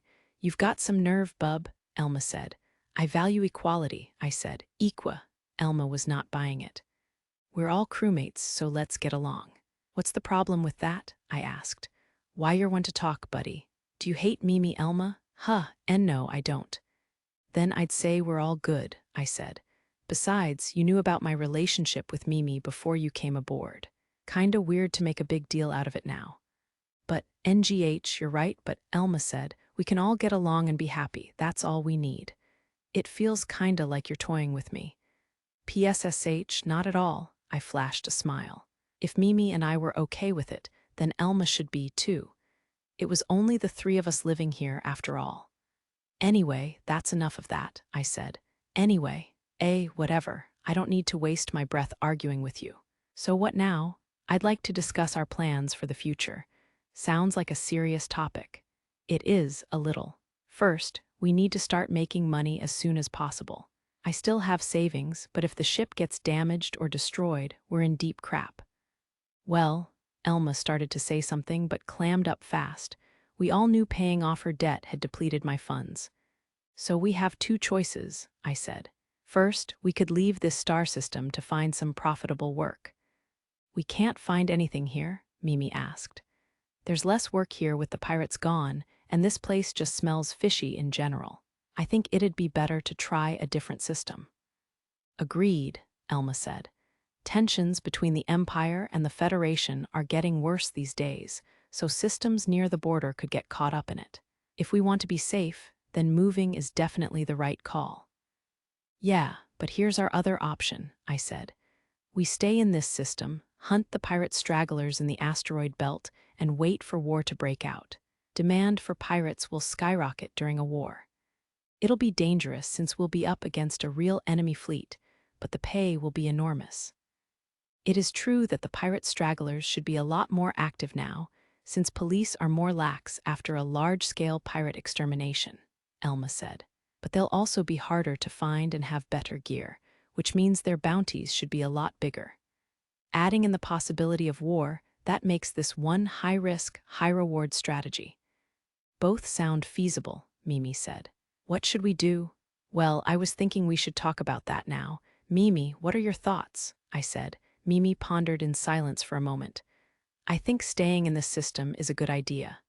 Oh, why's that? With your skill and the Krishna's capabilities, slightly stronger pirates won't pose a threat. And if we get caught up in a war we can't win, we can always flee. Very good points, I agreed. A war starting doesn't necessarily mean that we have to fight in it. She was right. We could absolutely choose to run instead of fight. Pirates would be wreaking havoc during a war. We could either stay and fight them or tuck our tail and run. I'd suggest staying in the system too, Elma added. Your skill ought to bring us success if we go to war.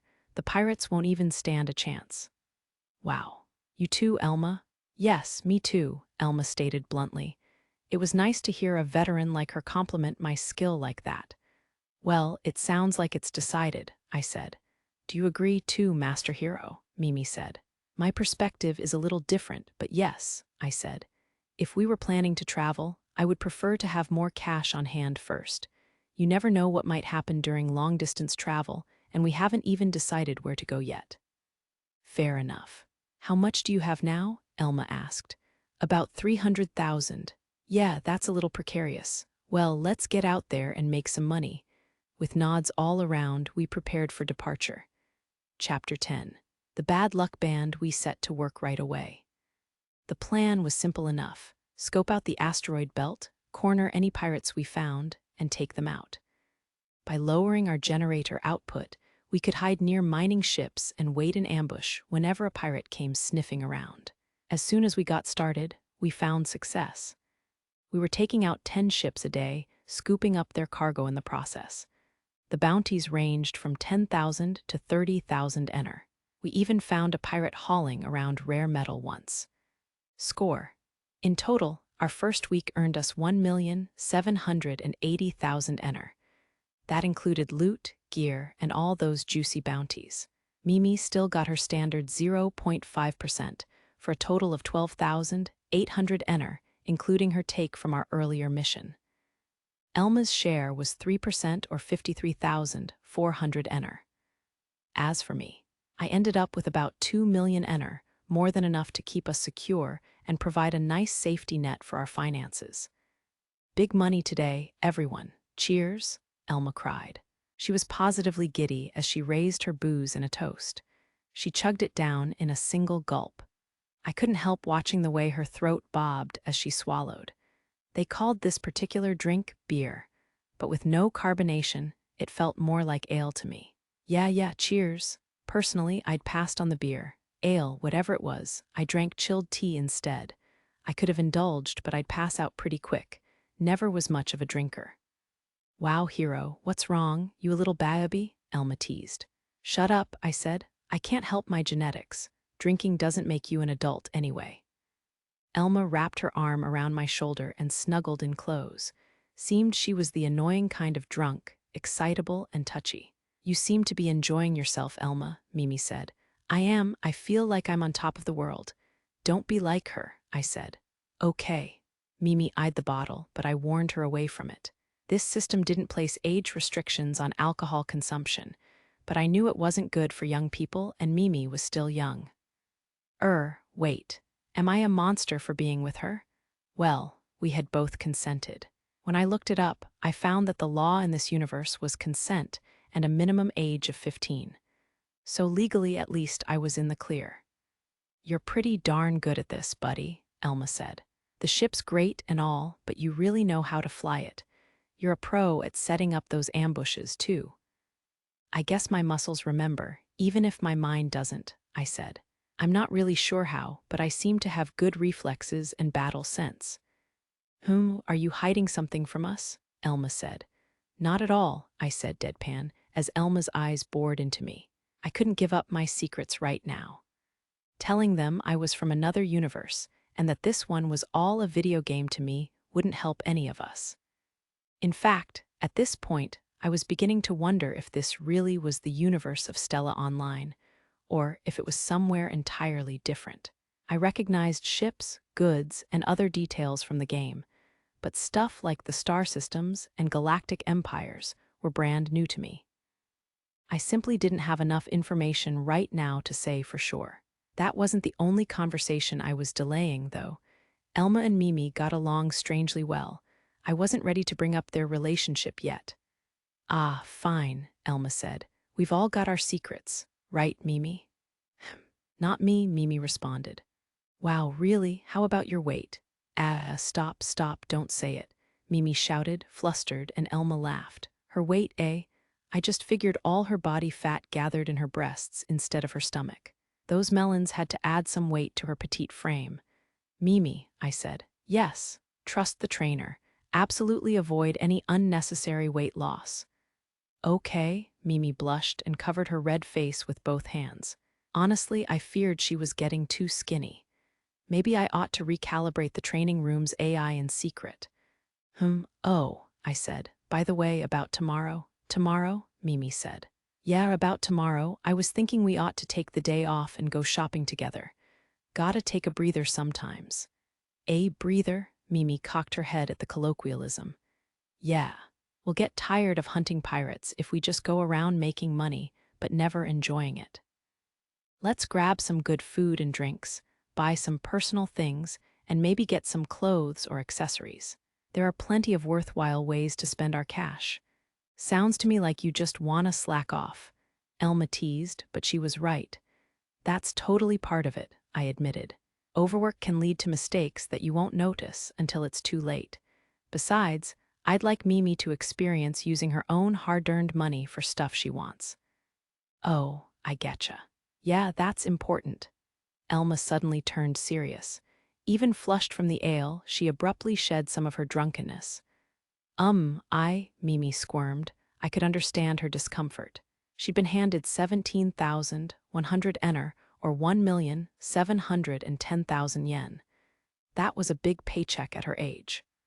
All I'm doing is sitting in the operator's seat, she said.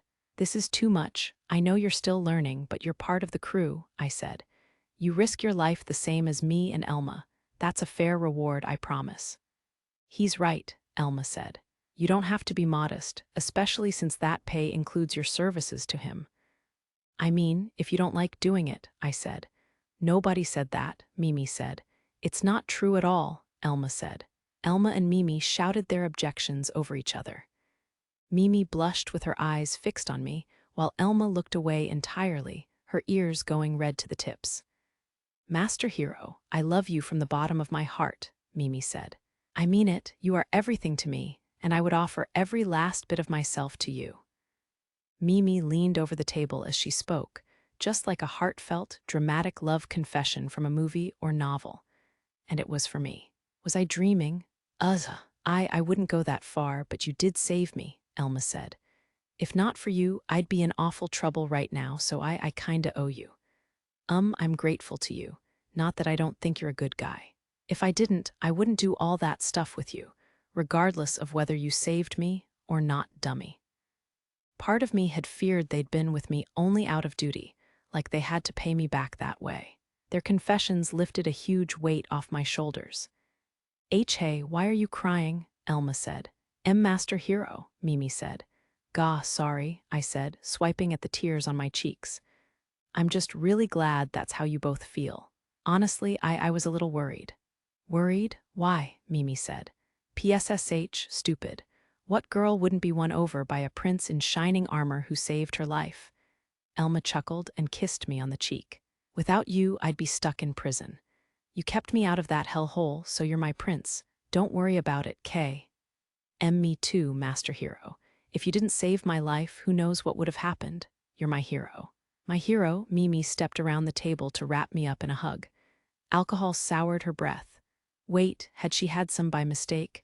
Mimi, let's show our prince here how we feel about him, Elma said. Okay. I'll do my best, Mimi said.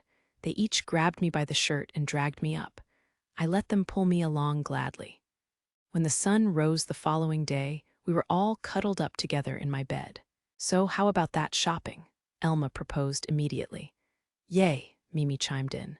How are you two so energetic? After spending the whole night having fun, I couldn't believe they weren't at least a little worn out, but both Elma and Mimi were bursting with energy. Are they literally sucking the life out of me? Master Hero, Mimi cocked her head. Nothing, sorry, let's go. Okay, we rolled out of bed. After we'd washed and dressed, Mimi pulled me along through the hangar bay toward the high-speed elevator. We leaned against the glass of the elevator, watching space drift by as the familiar sights of the 3rd Division rose to greet us. Mimi, are you scared at all? I asked. I'm okay. I have you and Elma, along with this laser gun. She patted the laser on her hip with a smile. I really hoped she'd never have to use it. Maybe I ought to have Elma teach her martial arts. So, do we have anywhere we want to go? Elma said. Nope, I said. This all happened on a whim. Is there anywhere you particularly want to go? You were looking up the shops around here before, right, Mimi? Oh, yes. I was. Mimi took out her terminal and tapped through it. The most interesting places are Mercenary gadget shops. It looks like they sell stuff you can use inside the ship. There are also firearms dealers and import shops. The gadget shops sound neat, but why the firearms dealers? I want to be able to protect myself when things get rough, so I won't hold you back. I know I don't have any combat training like you two, but they might have something even I can use. Wow, she really thought about this. Combat training was probably a stretch for me. Piloting wasn't the same as hand-to-hand combat with some criminal in an alley. Mimi didn't realize it, but I could use some extra self-defense myself. I've been to one of those import shops, Elma said. They've got some obscure foods that most grocery stores don't carry and booze, which grocers don't stock. It's kinda fun. Oh, that sounds great, I said. Let's go there. I'm interested in the firearms dealer too, so let's add that to the list. Where should we start? The gadget shop is the closest, Mimi said. Sounds like a good place to start. Mimi led the way, watching the map on her terminal as she guided us through the 3rd Division. Much of the 3rd Division was dangerous, but the Galactic Police had set up shop in the area near the elevators and the gate to the 2nd Division. So those places were quite a bit safer. Good All Oishii Mart stood roughly on the border between not too bad and better watch your back. This seems to be it, Mimi said as we stepped up to a remarkably ordinary building. That one right there? I looked for something off, but the glass front display merely showed mannequins in anti-G-force suits. Not entirely normal, but not as weird as I expected. Come in, the shopkeeper called as we entered. He sat behind a counter, looking more like a bodyguard than a cashier. The shop itself wasn't all that big, about the size of a convenience store perhaps, but surveillance cameras were mounted on the walls, constantly watching for attempts at shoplifting. Brought your girlies, huh? The shopkeeper said. Are they not allowed in? I said. Nah, that's not it. Not so much the little one, but you two look like some real seasoned mercenaries. Oh yeah, how do ya figure that? It's experience, my man, he said. Anyway, we've got a wide selection, so take your time and have a look. If you need any help, let me know. He waved dismissively and returned to whatever was on his tablet. I found it kind of rude, but maybe this was ordinary outside of Japan. Maybe I was the weird one for striking up a conversation right away. You know, there's a lot of stuff here that I just cannot identify, I said. I picked up a weird can, turning it over in my hands. It only cost 3 ener. Get that cockpit smelling fresh. You'll never smell like cigarettes again. Air freshener, seriously. Strips of double-sided tape were affixed to the underside of the can so it could be attached to a dashboard. Some things never change, huh?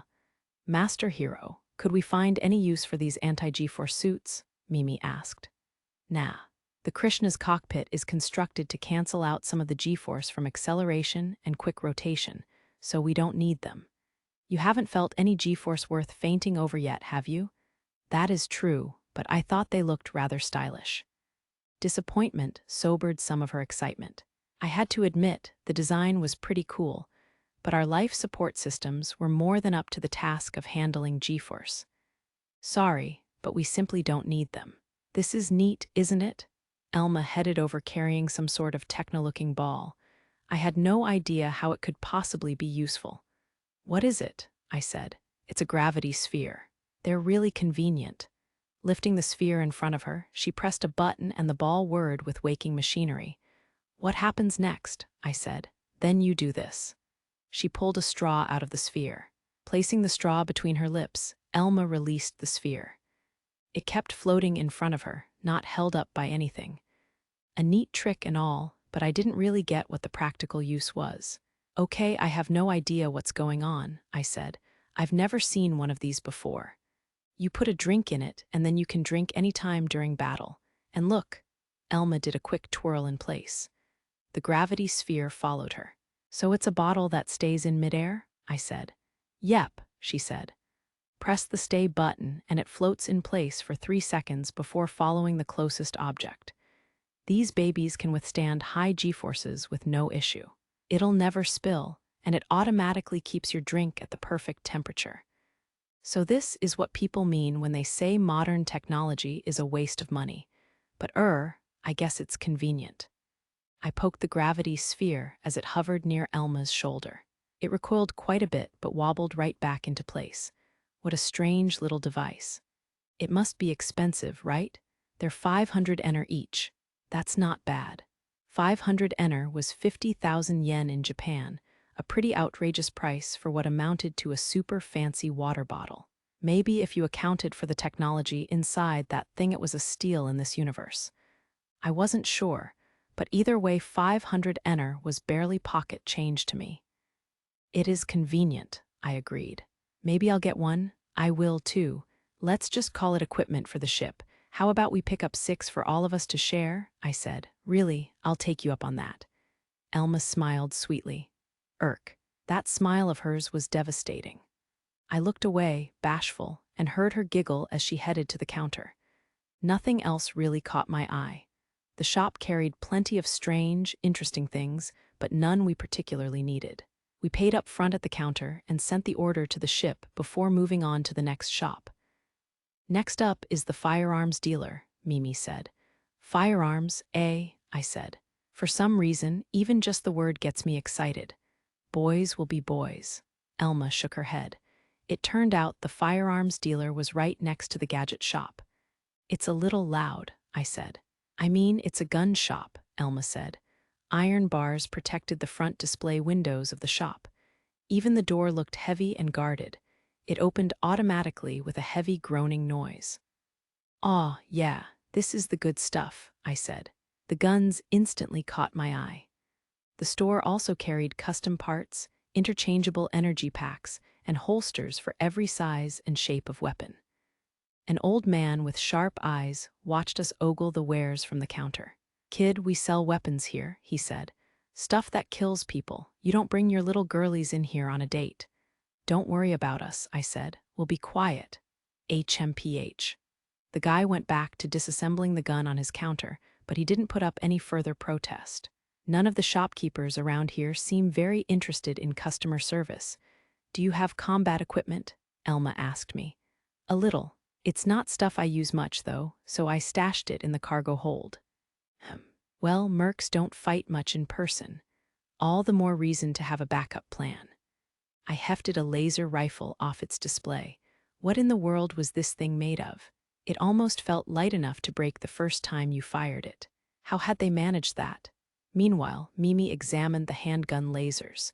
She tried out a few, just feeling their weight and grips in her hands. "You don't want to look around?" Elma asked. "Nah, I've already got this bad boy." I patted the laser at my hip. "I've never seen a design like that. Who made it?" "Oh, sorry, I don't really remember. You know, memory loss." Yikes. I couldn't exactly tell her I'd won it in an in-game tournament from Stella Online. "Ooh, yeah, sorry. Does it need maintenance?" Elma said. "I don't remember ever tinkering with it." "Geez, buddy. How about we ask the shopkeeper just to be safe?" "Good idea." The shopkeeper looked up when we approached, those sharp eyes narrowing. "I don't like that glint in your eye, my guy." "What do you want?" he asked curtly. Well, I don't know how to perform maintenance on my gun. Could I possibly get you to teach me?" I placed the gun, still in its holster, on the counter before him. The man glowered but eased the gun out of its holster. Instantly, his eyes flew wide. This is from Manda's Corp, and it's the Gunslinger Champion's model." He nearly knocked over his chair as he jumped to his feet. Was this guy okay? He trembled, seeming on the verge of collapse. "Kid, I mean, buddy, can you shoot this?" Yeah, is that a problem?" I'd fired it to save Mimi. Both she and Elma had witnessed it. "Well, I suppose that means you're the rightful owner, after all."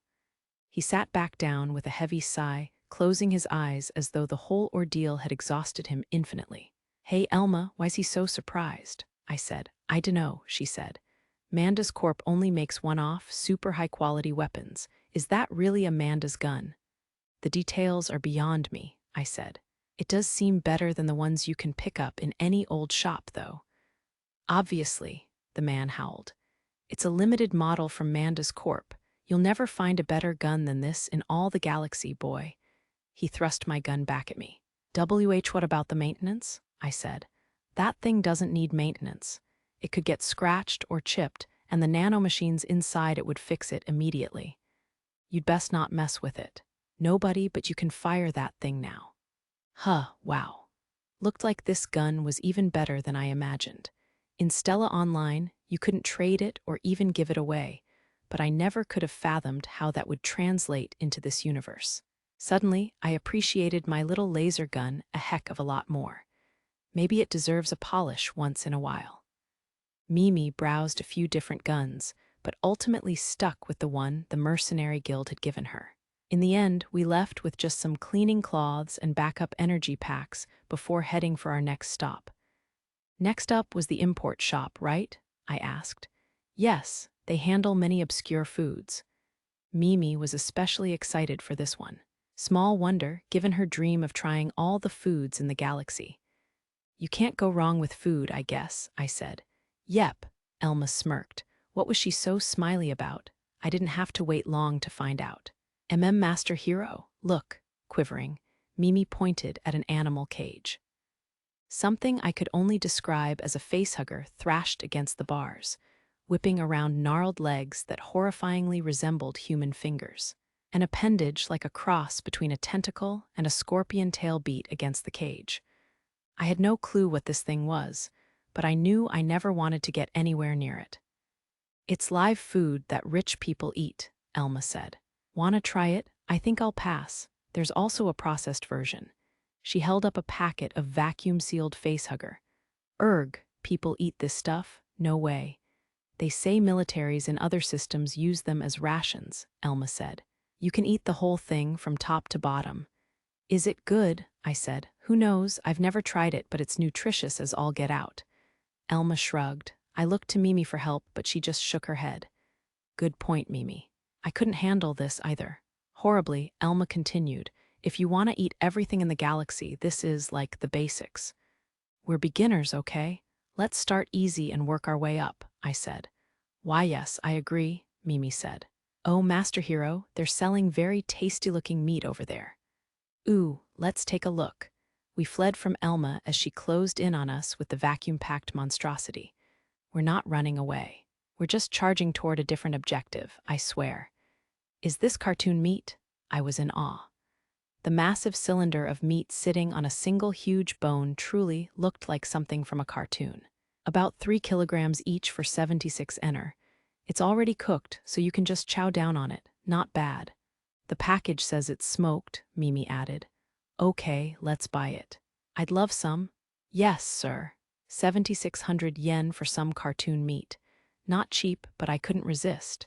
I didn't even know what kind of meat it was, but I'd worry about that later. It was probably just the artificial stuff anyway. I'll buy this with my own pay, Mimi said. Nope. If everyone's eating it, I'm buying it, I said. It's only fair. Sir, I want to make this my first purchase with my first paycheck. I'm happy to share.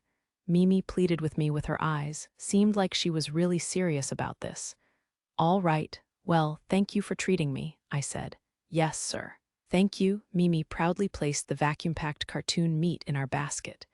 As for Elma, her basket mostly held alcohol. Guess I'll take a look around, too. I felt safe leaving Mimi behind and wandering around on my own. This store had it all, from nauseating edible live worms to actual Kobe beef. Wait, Kobe beef. Why do they have Kobe beef? The store didn't list a source, yet it seemed Kobe beef existed all over this galaxy. That quality came at a high price, 1,000 ener per 100 grams, with better cuts costing even more. Phew, I'd love to have some, but that price tag was a bit too rich for my blood. Elma caught me gawking at the beef. You've got the money to treat yourself, you know. 300 grams of this would cost as much as I earned from downing an entire pirate ship. I can't eat that every day. Wait, can I? With how fast you earn, yeah, you can, Elma said. No, no, no. Luxury is the enemy. There's plenty of cheaper stuff out there that tastes just as good. I'm satisfied with artificial meat. For comparison, artificial steak typically cost 5 ener per 100 grams. The Kobe beef cost at least 200 times that. There was no way I could justify it. That's true, Elma said. More expensive doesn't necessarily mean better. She shrugged and turned away. Wait, was there one of those vacuum-packed facehuggers in her basket? Did I imagine it? I shuddered and resolved to pretend I'd seen nothing. Instead, I turned my attention to the drinks. Lots of flavors, but a total lack of the one thing I really hoped to see. Soda, guys, where's the soda? Wait, what's this? I found a bottle labeled Coke that contained a dark liquid. Could this be it? Could my favorite soda be right here before my very eyes? Was my quest over already? I seized the bottle and dashed for the register. The employee pulled back a little at my aggressive approach, but I just pressed ahead with my purchase and rushed back outside. The moment I cracked open the bottle, a familiar scent filled my nose. My heart swelled as I raised the bottle and took a swig. Yep, too good to be true. Sweetness and acidity hit my tongue. That smell wafted around my head. But one crucial thing was absent: carbonation. Once again, I was thwarted. Sure, it tasted like soda, and that was some small consolation, but it just wasn't quite the same. Still, the moment I was done, I marched back into the store and asked the employee, "How much of this stuff do you have?" We have 7 bottles up front and 7 more cases in the back room. I'll take all of it." The employee blinked in shock. "All of it?" I pressed. "But of course, sir." It wasn't true cola, but it was dang close. I paid for the haul and sent it all to the ship. This non-carbonated soda would serve as a replacement and a reminder until the glorious day I found real soda out here somewhere. While I waited for Mimi and Elma, I tapped through my terminal, trying to research whether anyone had solved the carbonation problem in this universe or not. It seemed impossible, yet my search came up empty. How did a universe with such advanced technology lack this one crucial thing? Guess I'd just have to fix this issue myself. "Master Hero," Mimi said. "He looks a little crazy around the eyes," Elma said. "Don't worry about me," I said. "I was just giving up on my hopes and dreams." Well, I thought, no goal worth achieving comes easy, does it? I just have to face this obstacle head-on. Bring it. Our shopping completed, we returned to the ship to bask in our haul. The cartoon meat in particular turned out to be spectacular. Filling, beautifully seasoned, perfectly textured. I wished I could have eaten more, but 2 kilograms was a hefty meal, way too much for any one person. Sad, I kinda wanted to chow down on it like a caveman. Oh well. And of course, Elma had actually bought that horrifying facehugger. I thought she was crazy, but once I mustered the courage to take a bite, it was surprisingly not bad. It actually proved to be much softer than it looked, almost like crab. The insides, sweet and creamy, gushed out with each bite. The whole thing was almost like a deep-fried croquette. "This is actually good," I said. "It's a shame it looks awful," Elma said. Poor Mimi stared at us with slack-jawed shock as we dug into the facehugger. As for my soda, I did let the girls have a taste. I don't like it," Elma grumbled. "It tastes like medicine." "It's quite sweet," Mimi was gentler, but it was clear she wasn't big on the soda either. Whatever. That just meant more for me. Someday, I swore, I would find carbonated soda and change their minds. The next day, we embarked on another hunt. We now had plenty of resources to try for a different star system if we wanted, but there were still lots of stragglers loitering around this system's asteroid belt, so we figured we'd continue collecting bounties here. "Weird," Elma murmured. "Definitely strange," I agreed. "Is it?" Mimi cocked her head. We waited in ambush for pirates, but what we found was a group of 3 ships moving like an organized squad.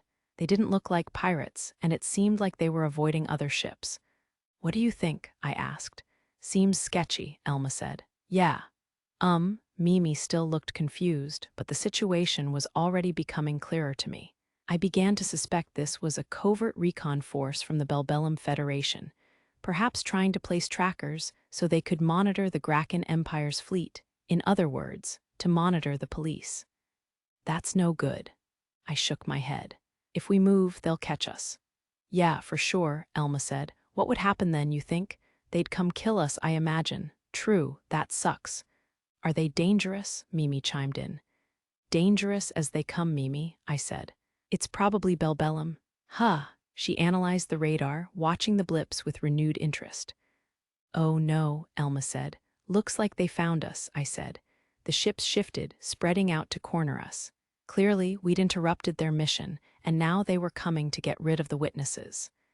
Maybe I should have reduced my generator output and used the emergency cooling to run cold. Welp, that's that. Do we fight? I said. You've got really bad luck, you know that? Elma said. I don't want to hear that from you, Elma. Hey, she said, don't pin this on me. If you want to talk about bad luck, just look at Mimi. Huh, me, Mimi said. Between Elma's disastrous accident and Mimi's staggering debt after the loss of her parents, it was a close race for which one of them had fallen on harder times. Not that that mattered right now. That's enough, I said. It's not the time to open old wounds. True, Mimi said. I agree, Elma said. Generator output maximum, I said.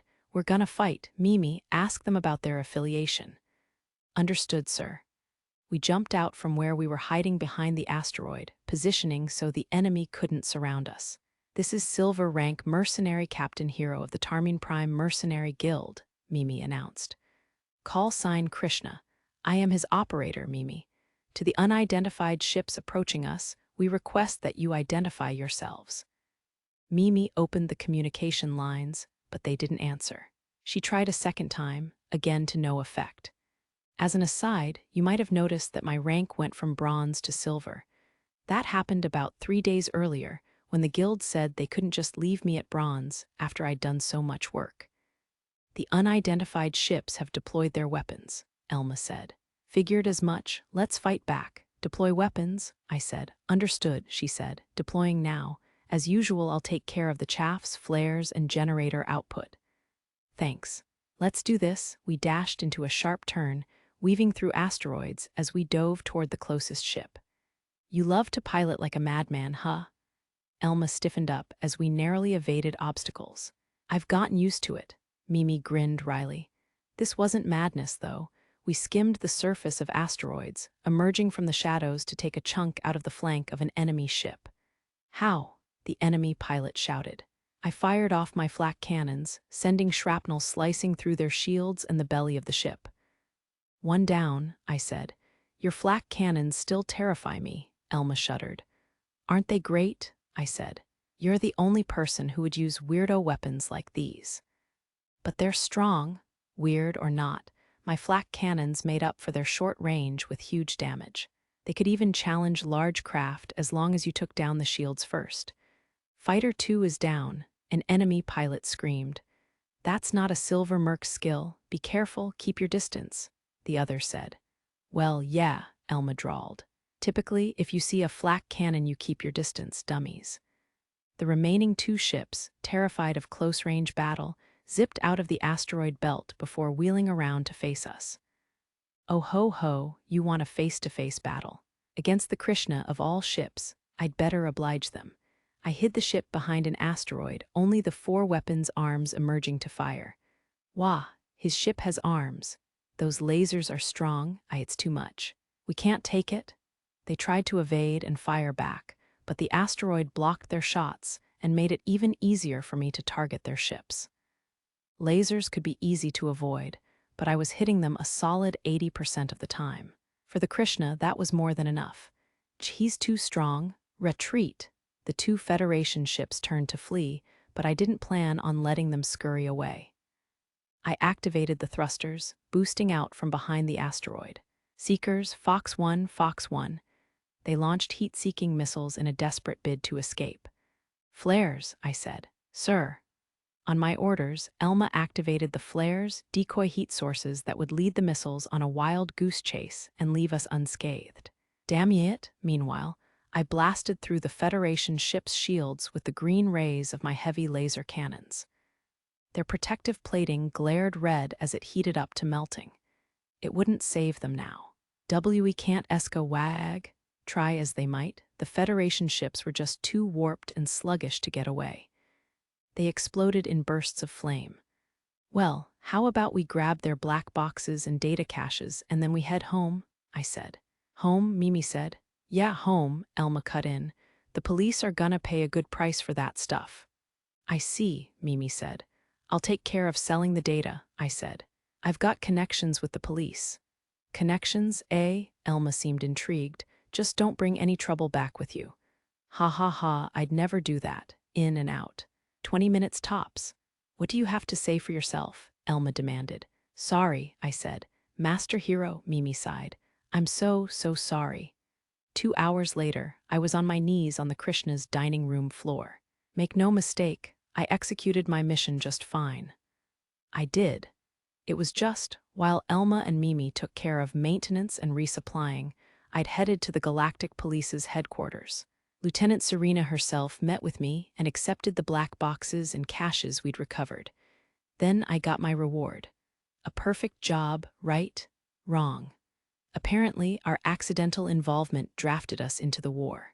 Somehow, delivering our report to the Guild had formally enlisted the Krishna and its crew. Not exactly the chain of events I anticipated, but Lieutenant Serena insisted we'd be a valuable asset in the war effort. Even when I told her I was just some random merc, she insisted. I tried to explain, assuring her she was flattering me way too much and I wasn't the kind of merc she was looking for. But she made it clear I didn't have any say in the matter. And that brings us to the current state of affairs, I said. It sounds like she had you dancing in her palm, Elma said. Master Hero, Mimi said. I can't apologize enough. I withered under their reproach. I bowed my head nearly to the floor, but it wouldn't absolve me of this one. Well, whatever, Elma heaved a sigh. You're the captain. You can accept jobs without consulting us. She's right. You are our captain, Mimi said. Thank you for your forgiveness, I said, bowing again. You could make it up to us, though, Elma said. Nobody would blame you if, say, you gave us a bonus. A bonus? But I'm already being paid far too much, Mimi protested. SHH, Elma hissed. You gotta take what you can get when you can get it. Captain, show us how resourceful you can be. I'll think long and hard about it, I promised. There you go, Mimi, Elma said. He's totally on board. Are you sure? Mimi still seemed uncomfortable with the whole idea. Even so, I felt awful. Maybe I could find some extra special food and alcohol at Oishii Mart to try to make amends. So, Elma continued, are we stuck on standby until something happens? Pretty much, I said. She told me not to fight yet. They're going to pay us a waiting fee, right? I negotiated all that, don't worry. It's 50,000 ener per day. 50,000 just for waiting? That's incredible. Mimi gaped at the sum. Elma shrugged. It sounds about right to me. Compared to the 200,000 we made by bounty hunting, 50,000 wasn't all that much. But hey, making a nice stack of cash without putting ourselves in danger was pretty cushy.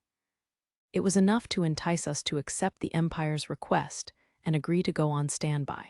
She wants us to avoid drinking while we wait, I noted.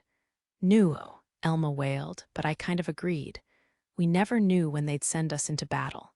If we happened to be drunk when the call arrived, we'd be doomed. That's 1,500 ener per day just to abstain from alcohol, Elma, Mimi pointed out. Yeah. Think of it this way. Each day you don't drink lets you save up 1,500 ener for future drinks. Mimi tried. Yeah, the poor little space elf's long ears twitched with excitement. Saving up 150,000 yen worth of booze per day was a mighty sum if you were so inclined. Mimi, you're a genius, Elma said. Teehee, maybe Mimi had a talent for cheering people up. No, not maybe, she absolutely did. Being with her cheered me up every day. We didn't have to wait long before the call arrived. The Belbellum Federation must have felt exposed after those recon ships I'd destroyed. They wasted little time going on the offensive. I had no idea what was in the black boxes and data caches from those ships, but hopefully it was helping the Graken Empire's intelligence operations. The Empire called an urgent meeting once the call arrived. We all had to show up in person, perhaps as a means of keeping communications more private.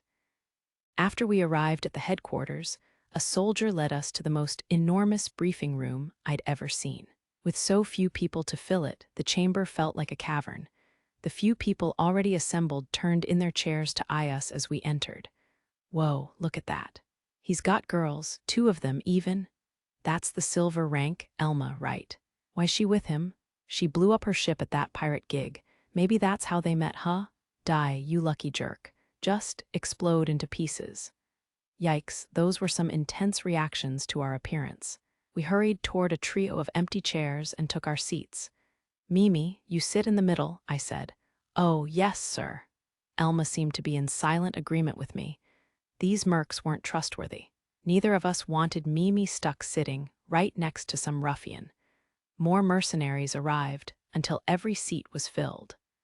Only then did Lieutenant Serena enter with a few of her soldiers. Your attention, please. A muscular petty officer shouted the command, making every merc instantly tense.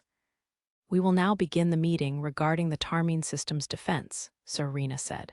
I'm Lieutenant Serena, and this temporary mercenary corps will be under my command. I will be your superior officer.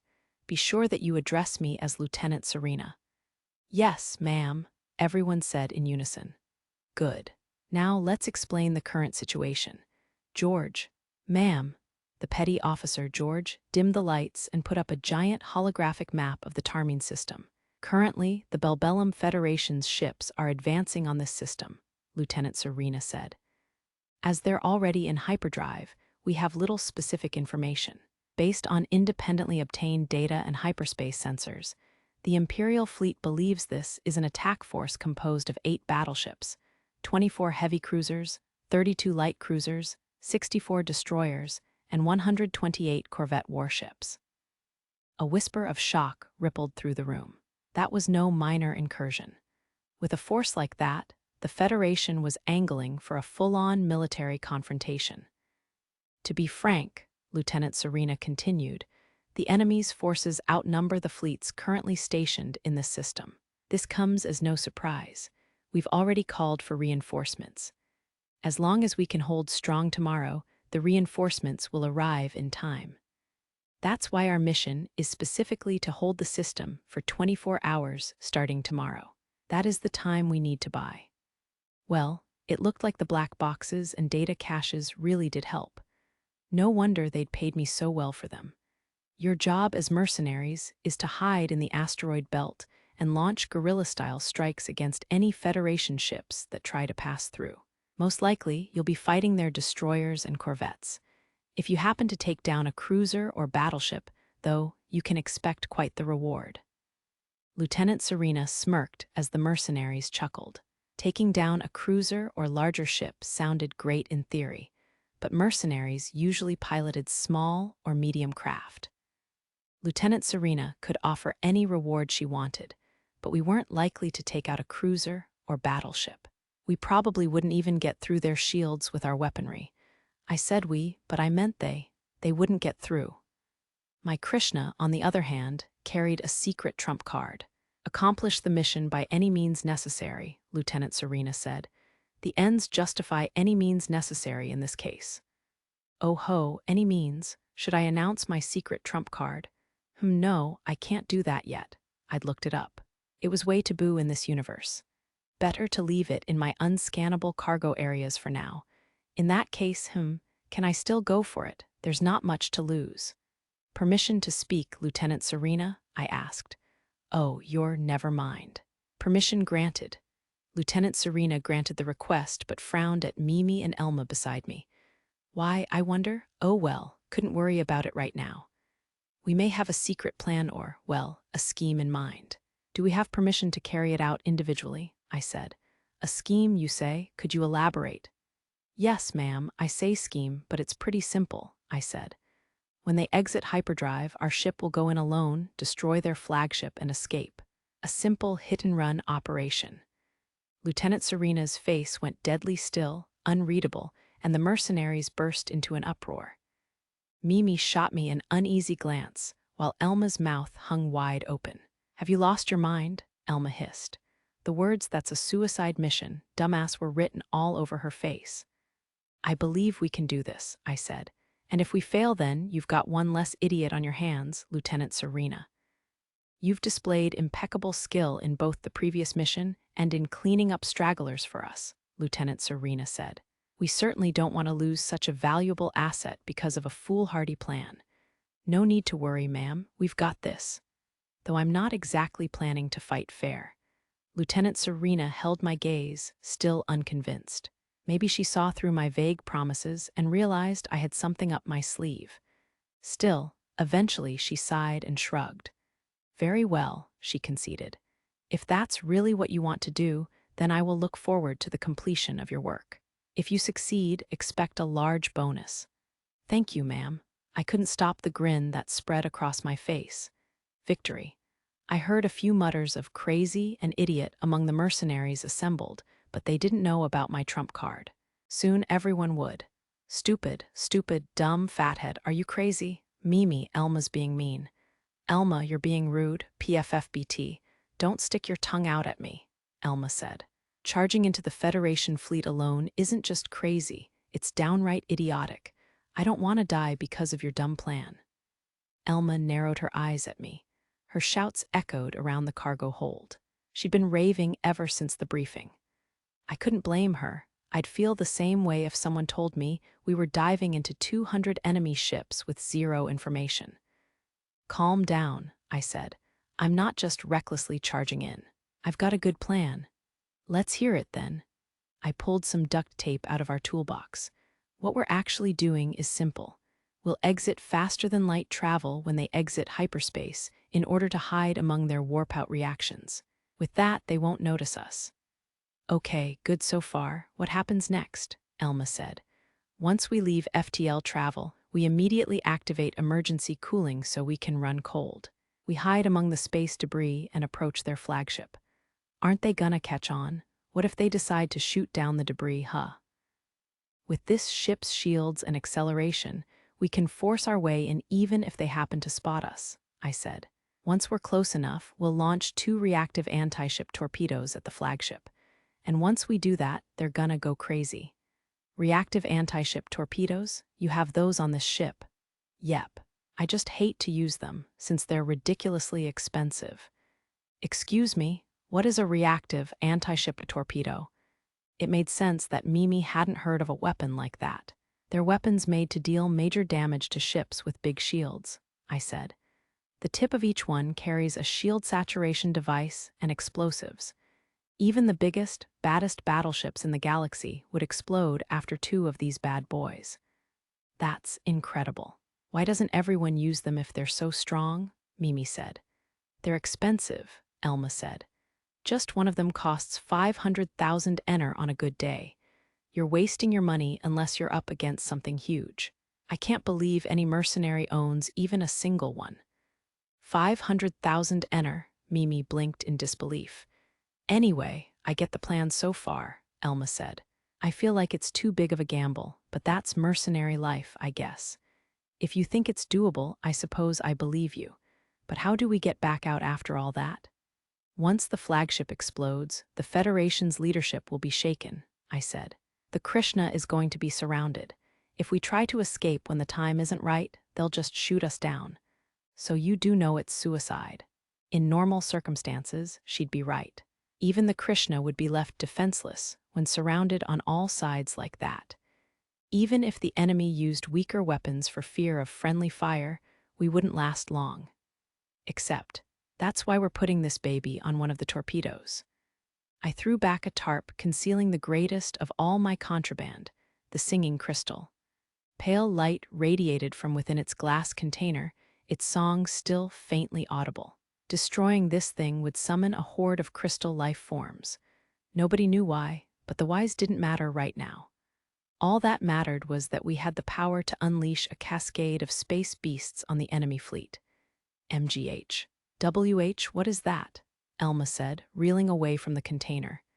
It's a singing crystal, I said. Dumbass, how much dangerous stuff do you have hidden around here? Don't you dare drop that, okay? Do not drop that. Whoopsie, I pretended to fumble the container. Eep, Elma flinched back in horror. It's that lovely crystal from before, Mimi said. Does it make noise? Mimi, no, don't listen to it. It'll make you go crazy and die. Elma covered her long ears and backed away.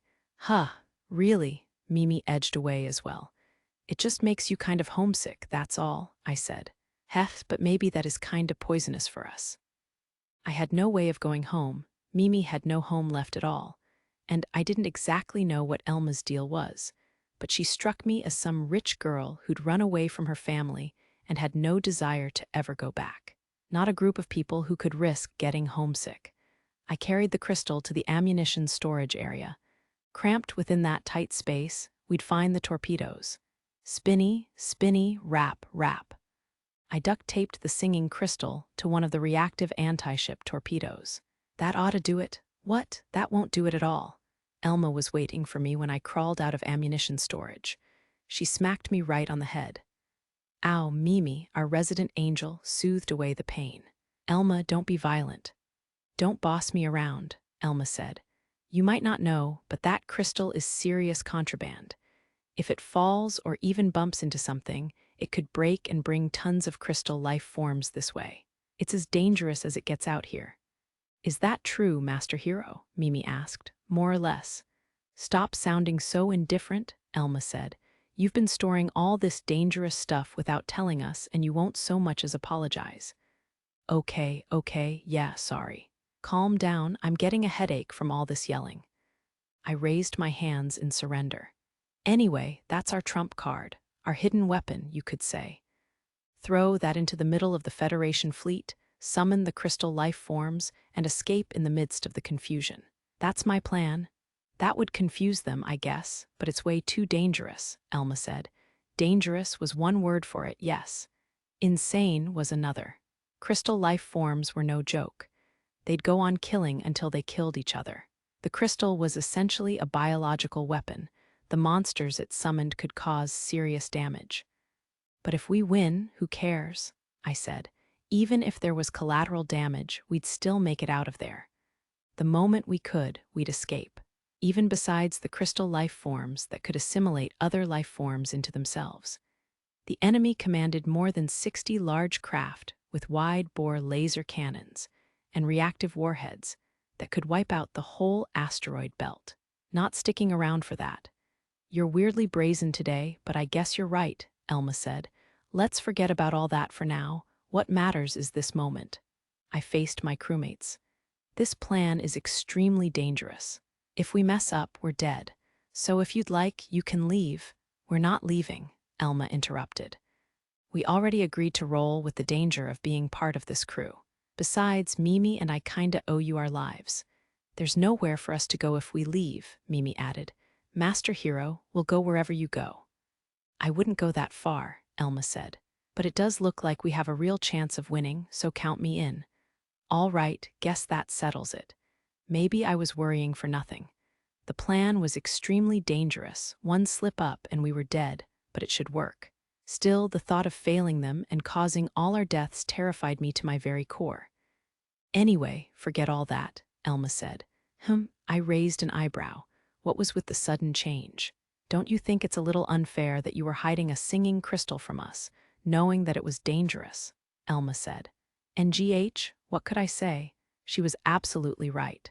I was trying to keep them from worrying, but it was cruel to leave them in the dark. They deserved to know just how much risk they were bearing on my behalf. I'm sorry. I'm glad you understand, Elma said. Next time you have illegal contraband on board, I want you to tell us. Got it? Yes, ma'am. Tee-hee. Mimi giggled at our exchange. Elma, you sound like his big sister. Naturally, Elma said. I'm the older, more experienced veteran after all. A veteran who doesn't know her own ship, LOL, I said. LOL? Oops, probably not a phrase they had here. Nothing, I'm sorry, please forgive me, I said. I bowed, hoping it was enough. I might be good with a gun, but Elma would whoop my butt in hand-to-hand combat. So, shall we get going? Yes, sir, Mimi said. Sounds good to me, Elma said. With the preparations complete, we all strapped in and prepared our stations. I sat in the pilot's seat with Elma co-piloting, while Mimi sat behind us in the operator's position. Our gravity spheres hovered nearby, keeping us hydrated as we readied to embark. I know we're about to fight for our lives, but it feels kind of anticlimactic. I'm not even nervous, Elma said. No point in being overly tense, right? I said with a shrug. As long as we have Master Hero, I'm at ease, Mimi said. Unshakable as ever, aren't you? Elma said. Of course, I trust Master Hero, Mimi said. You sure are expecting a lot of me, I said. I'll try to meet those expectations. Sir, oh, Master Hero, we're receiving a message, Mimi said. It's from the Imperial Fleet's heavy cruiser, Glorious. Should I pick up from the Imperial Fleet? Yeah, pick up. Drat, foiled. I'd been going for my gravity sphere full of delicious but non-carbonated soda when Mimi interrupted with the call. Lieutenant Serena appeared on the screen, prim and professional, at least until she noticed our gravity spheres and her mouth fell open. Well, you're quite composed for someone on a suicide mission, she said. That's because I know we're gonna live through it, I said. Get as close as possible via faster-than-light travel, shoot the shot, get out. If all went to plan, it would be simple and clean, with plenty of time left over for me to enjoy my soda. I'd begun to worry the nerves would get to you, Serena said. Hopefully you have the bite to back up that bark. Of course, I said. I'm a professional after all. Lieutenant Serena just smiled to herself and shook her head before cutting off communications. So much for the pep talk, I guess. That lady must be bored, I said. Who would open up communications just because she was worried about one merc? I wonder what she's really after, Elma said. Dunno. Not that it's worth worrying about. Mimi, cut and disable all communication lines. Yes, sir, disabling now. Elma, bring engines to max. We're entering FTL drive. Aye, Captain. Engines at maximum. Begin charging FTL drive, I said. Charging now. 5, 4, 3, 2, 1 faster-than-light drive charged, Elma said. With a supersonic boom, the Krishna warped into faster-than-light travel. Stars melted outside our windows, running in streaks like smudges on the glass. Keep an eye on the radar, I said. Don't miss the Federation ships leaving hyperspace. Understood, both Mimi and Elma said. When it came to hyperdrive, you could think of it like an intergalactic highway, with ships traveling in lanes just like a road. Of course, hyperlanes were massive compared to Earth roads, which meant there was some variance in where exactly you'd land when taking a hyperlane. Still, thanks to these lanes, we had a general idea of where the Federation fleet would show up when they left hyperdrive. As for us, we loitered around the exit of their lane for a good 10 minutes, waiting for the Federation to finally show up. Radar detecting several warp-out reactions, Elma said. Nice, let's slow down. I swung the ship toward the Federation fleet's entry point and exited FTL travel. Initiate emergency cooling and cut generator output. Emergency cooling initiated. Generator output reduced. As we exited FTL, we also reduced the Krishna's generator output to minimum and activated the emergency cooling system, plunging us into darkness as we ran cold to evade sensors.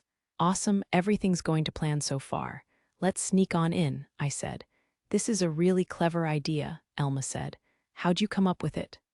Not sure, I said. Sometimes it takes a little creativity to survive. Otherwise, you're dead. That's our master hero, Mimi beamed with pride. I turned off flight assist mode, using only inertia to approach the Federation fleet. More of their ships exited hyperdrive as we drifted toward them. What a sight, I said. This is so cool. Even after all I'd been through in this universe, I couldn't help being awed by the splendor of space. You've got that right, Elma said. It's kind of surreal to see that many ships all lined up nice and neat. Yeah, I said. This really is something. Battleships, heavy cruisers, light cruisers, destroyers, and corvettes arrayed in perfect formation, an awe-inspiring sight indeed. Sadly, we hadn't done all this just to admire their tidy military formations. It was time to work. That's the flagship, I said. It sat right at the heart of their formation, massive and well protected as it issued commands. We're really gonna dive in there? Elma asked, her face drained of color. Yup, sure are. It was far too late to get cold feet and run. There are no more warp-out signals, Mimi said. The Federation fleet has begun moving. All right, I said. It's almost time to do this. We're sitting at a good striking distance. Activate emergency cooling again and put generator output to maximum. Geez, Elma said, but she launched into action at my command. Emergency cooling reactivated. Generator output maximum. Charge. Within seconds of beginning our reckless dive, Federation ships took notice. Our hull crackled, actually freezing over in places thanks to all that rapid cooling, but I threw the thrusters to maximum and rushed for the battleship at the center of the fleet. "Hey, check the radar," a Federation pilot said. "Bandit rapidly approaching. They're just above us and they're close." "What?" The radar observer better get his head out of his ass. Another enemy barked. "Their ship is extremely cold, and they've been hiding in the debris," a third added. "Ha ha ha," I laughed. "Look at them panicking." The Federation fighters swung their cannons toward me as I slipped through their ranks, but there was no way they'd fire now. The risk of hitting each other instead of me was too high. "Ha, say hello to my little friends." Swooping toward the big command ship at the center, I fired my reactive anti-ship torpedoes. Even as I pulled up, swinging away, an explosion rocked the battleship, snapping it clean in half. "Battleship Tiger Eye is down. This guy's got reactive anti-ship torpedoes." "Damn it, a mercenary. We're allowing friendly fire. Use your multi-cannon turrets. Don't use lasers, anti-air cannons, or seeker missiles. Get him." "Yeehaw, giant killing complete," I whooped. "Hey, now's not the time for yeehaws," Elma said. "We need to run. You don't have to tell me twice." Even as we veered away, the ping of weapons locking onto us echoed through the cockpit. Having lost their flagship, the enemy was out for blood. "Hold on. Where are the crystal life forms?" Elma yelled. "It takes about 30 seconds for them to appear," I said. "Huh, 30 seconds. Are we gonna last that long?" "We just gotta keep moving," I said. "They can't use strong weapons while we're in the middle of their fleet. We'll be okay." "We will not even remotely be okay, you stupid oaf." Bullets pattered against the hull like hail as Elma shouted at me. Multi-cannon fire, and it was coming from every direction. "Deploy chaff and activate emergency cooling," I said. "Already done. Mimi, reactivate communications. Send all data to the Imperial fleet." "Yes, sir." We bobbed and ducked and wove between their bullets, narrowly escaping the brunt of their firepower. Shields were mostly meant for bumping back space debris, but they repelled the bullets now, keeping us safe from the worst of it. "Well, at least until our shields are weakening," Elma said. "Use shield cells when necessary. Spare no expense," I said. "Understood." Communications from the Federation fleet crackled over our comms. "Those are tough shields for a small ship. He knows the angle limits of our cannons. Cover each other's blind spots. He's holding fast, what?" I sent a spray of flak at the bottom of a heavy cruiser we'd been hiding behind. The ammo ate right through the shields and sheared the ship open. "Two down," I counted. "Oh, here they are." A shrill cry pierced the empty darkness of space, striking me right to my core, reverberating inside me. Tears opened in the fabric of space an instant before beings of pure nightmare spilled out. "The crystal life forms," I said. "It's time to get out of here." "Whoa, there are so many." Mimi seemed equal parts awed and terrified. "Arg geez, this is just chaos," Elma said. The foul fissures in space spewed out creatures that looked like missiles or perhaps tusks. They were jagged, with sharp, tapered claws and fangs that they used to stab ships full of holes. Some even fired off pieces of themselves or used energy beams to blast through the Federation ships. "Warp-out signals detected. Are those crystal life forms?" a Federation pilot cried. "Why the hell are those here?" another said. "They're coming, Gaza. Fight back. Fight now. Use everything you've got." "Dumbass, I'm on your side, Aog." "Eep. My legs are corroding. Nuwu." Chaos reigned. The Federation could barely coordinate their defense, let alone chase after me. "This is awful," I said, watching the terror I'd unleashed. "You're the one who did it," Elma growled. Mimi just listened to the enemy's dying cries, pale-faced and quivering in horror. "Mimi, if you don't want to hear this, cover your ears," I said. "I am okay." She didn't seem entirely okay, but I wasn't going to force it. "All right," I said, "time to earn our keep." "Huh," Elma went somehow even more pale. "Look, the Federation fleet is in chaos," I said. "Why, yes, and," she said. "And this is the ideal time to take them out," I said. "Are you kidding?" "Absolutely not." I wheeled us around, diving back toward the flailing Federation fleet. "Here goes." In my head, I was definitely hearing some badass final boss music. Gah, no, we're gonna die, idiot. How stupid are you? Elma said. Elma, what? Long ago, a man in red once said, it doesn't matter how powerful you are if you can't hit me. Was he also the biggest dumbass in the galaxy? Ouch. He wasn't the biggest dumbass in the galaxy, as Elma said, and neither was I. We had shields. We had weapons. We could do this. With the enemy busy fending off crystals, I was free to attack. I launched my 2 remaining reactive anti-ship torpedoes. Easy game, easy life. They're grazing us, Elma said. Are you listening? Crystal life forms to starboard, large-bore lasers to the port bow. Whoops. Easy, I said. You're quite calm, Master Hero, Mimi said. People who panic in battle are usually the first to die. You try to keep calm too, Mimi, I said. Yes, sir. I heard that, Elma protested. A couple of the crystal life forms tried to get in my way as I advanced, but I easily broke through them. Flak blasted through crystal pretty easily, leaving me free to pursue my prey, the Federation's large craft. It only took a few heavy laser and flak shots to bring them down after all the damage they'd sustained from the crystal life forms. They made a feeble attempt to reform their lines and resist the crystals, but that just left them vulnerable to me instead. They were less than pleased. That ship with the arms, kill him already, destroy him. Four-armed devil? Sorry, guys, all's fair in love and war. Ship after Federation ship fell to my fire. It really was like shooting fish in a barrel now. Yeah, I'll be bringing home the bacon tonight. The Imperial fleet is coming this way. Damn it, now. They couldn't come at a worse time. Did they send the crystals and this armed bastard? Looked like that would be the end of the easy scores for me. Time to beat a strategic retreat. That'll do it, I said. Let's get out of this sector. Now, Elma said. Yeah, we don't want to get stuck in the crossfire. The Imperial fleet would unload once they saw both the crystal life forms and the Federation before them. I didn't want to be in the middle of that for even a second. Prep the shield cells, deploy chaffs and flares too. Deployed, Elma said. We're gonna jet, don't bite your tongues. I slammed the thrusters to max and readied for an emergency escape. That Merc ship's escaping. Shoot. Don't let him get away. Begin charging FTL drive, I said.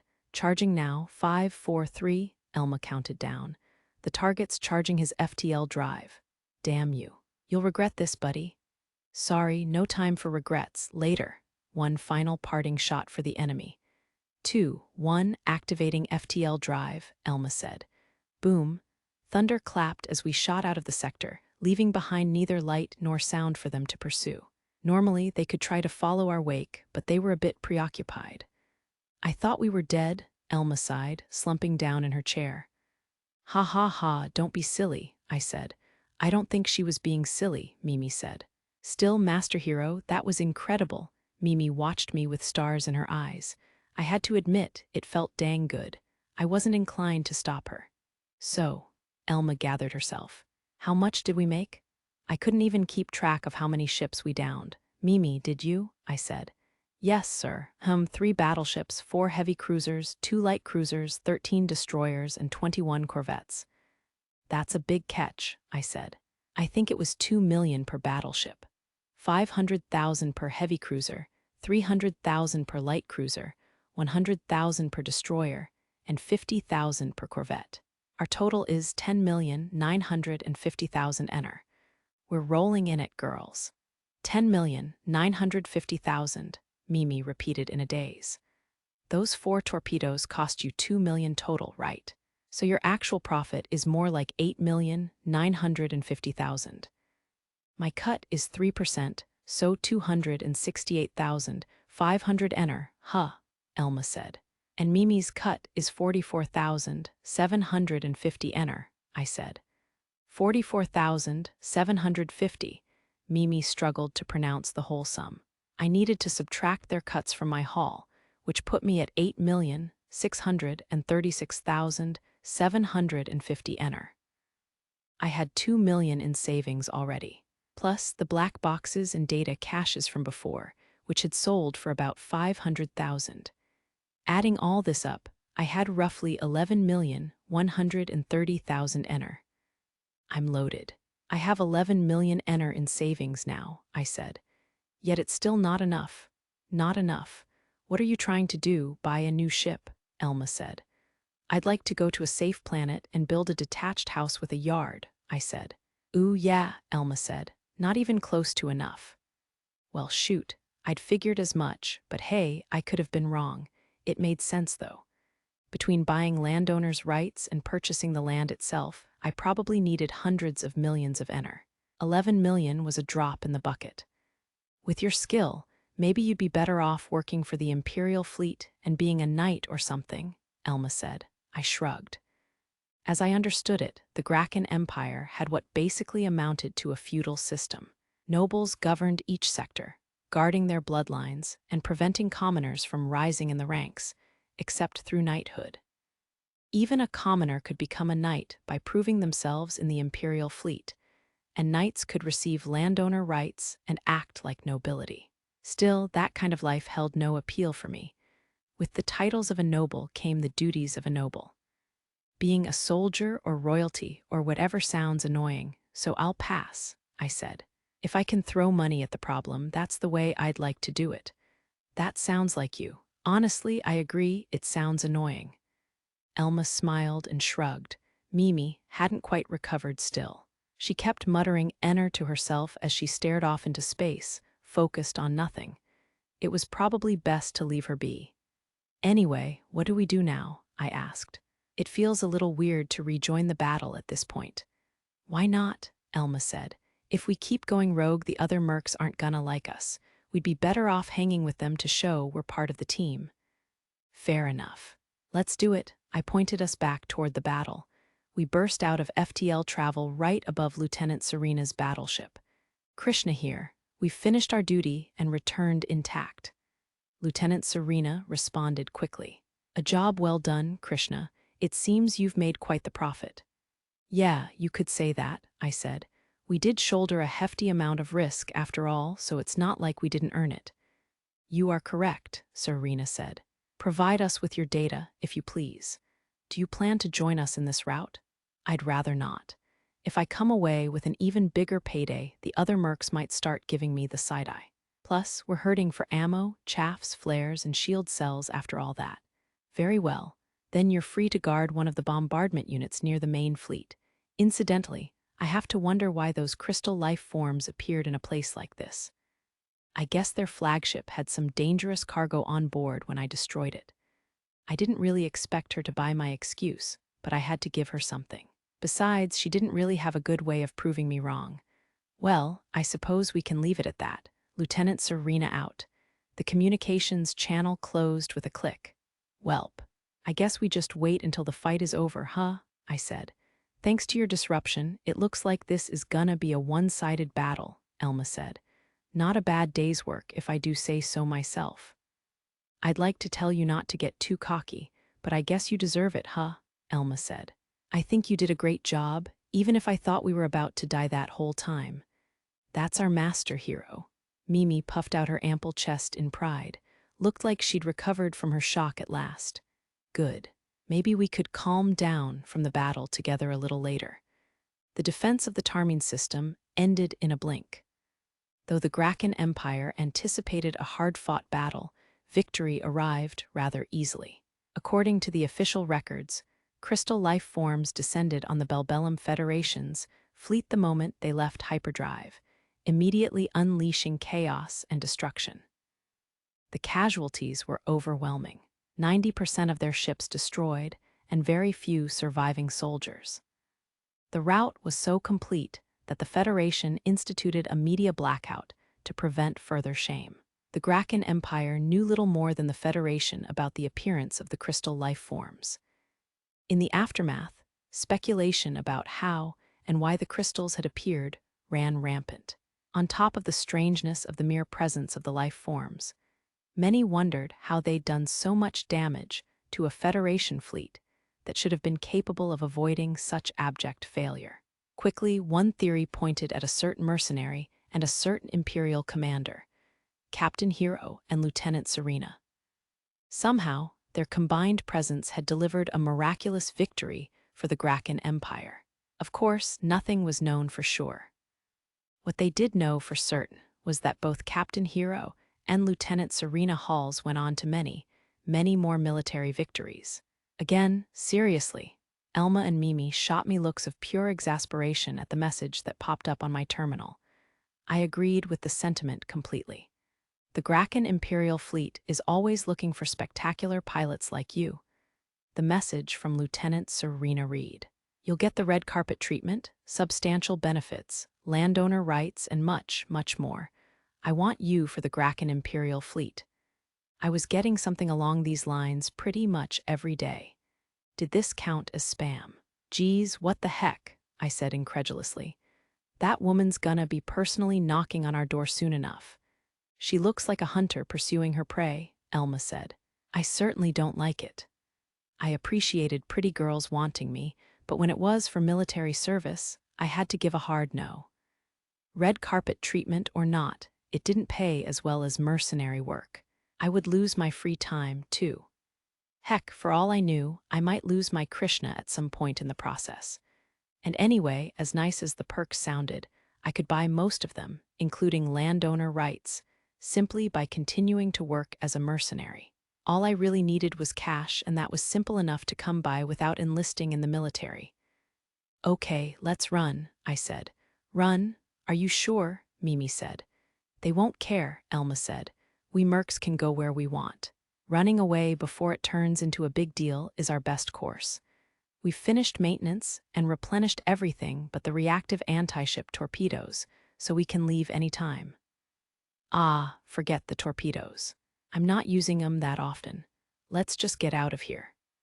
When a weapon cost 500,000 ener, you didn't just whip it out whenever anything happened. Besides, not many places even stocked the things, unlike in Stella Online where they were easy to purchase. Should we really be doing this? Mimi fidgeted and fretted. I understood her worry, but leaving the tarming system wouldn't automatically put us on a wanted list or anything. Lieutenant Serena had too many responsibilities to go chasing after the likes of us. What's our next destination? Elma asked. It's a little far, about 6 systems away, I said.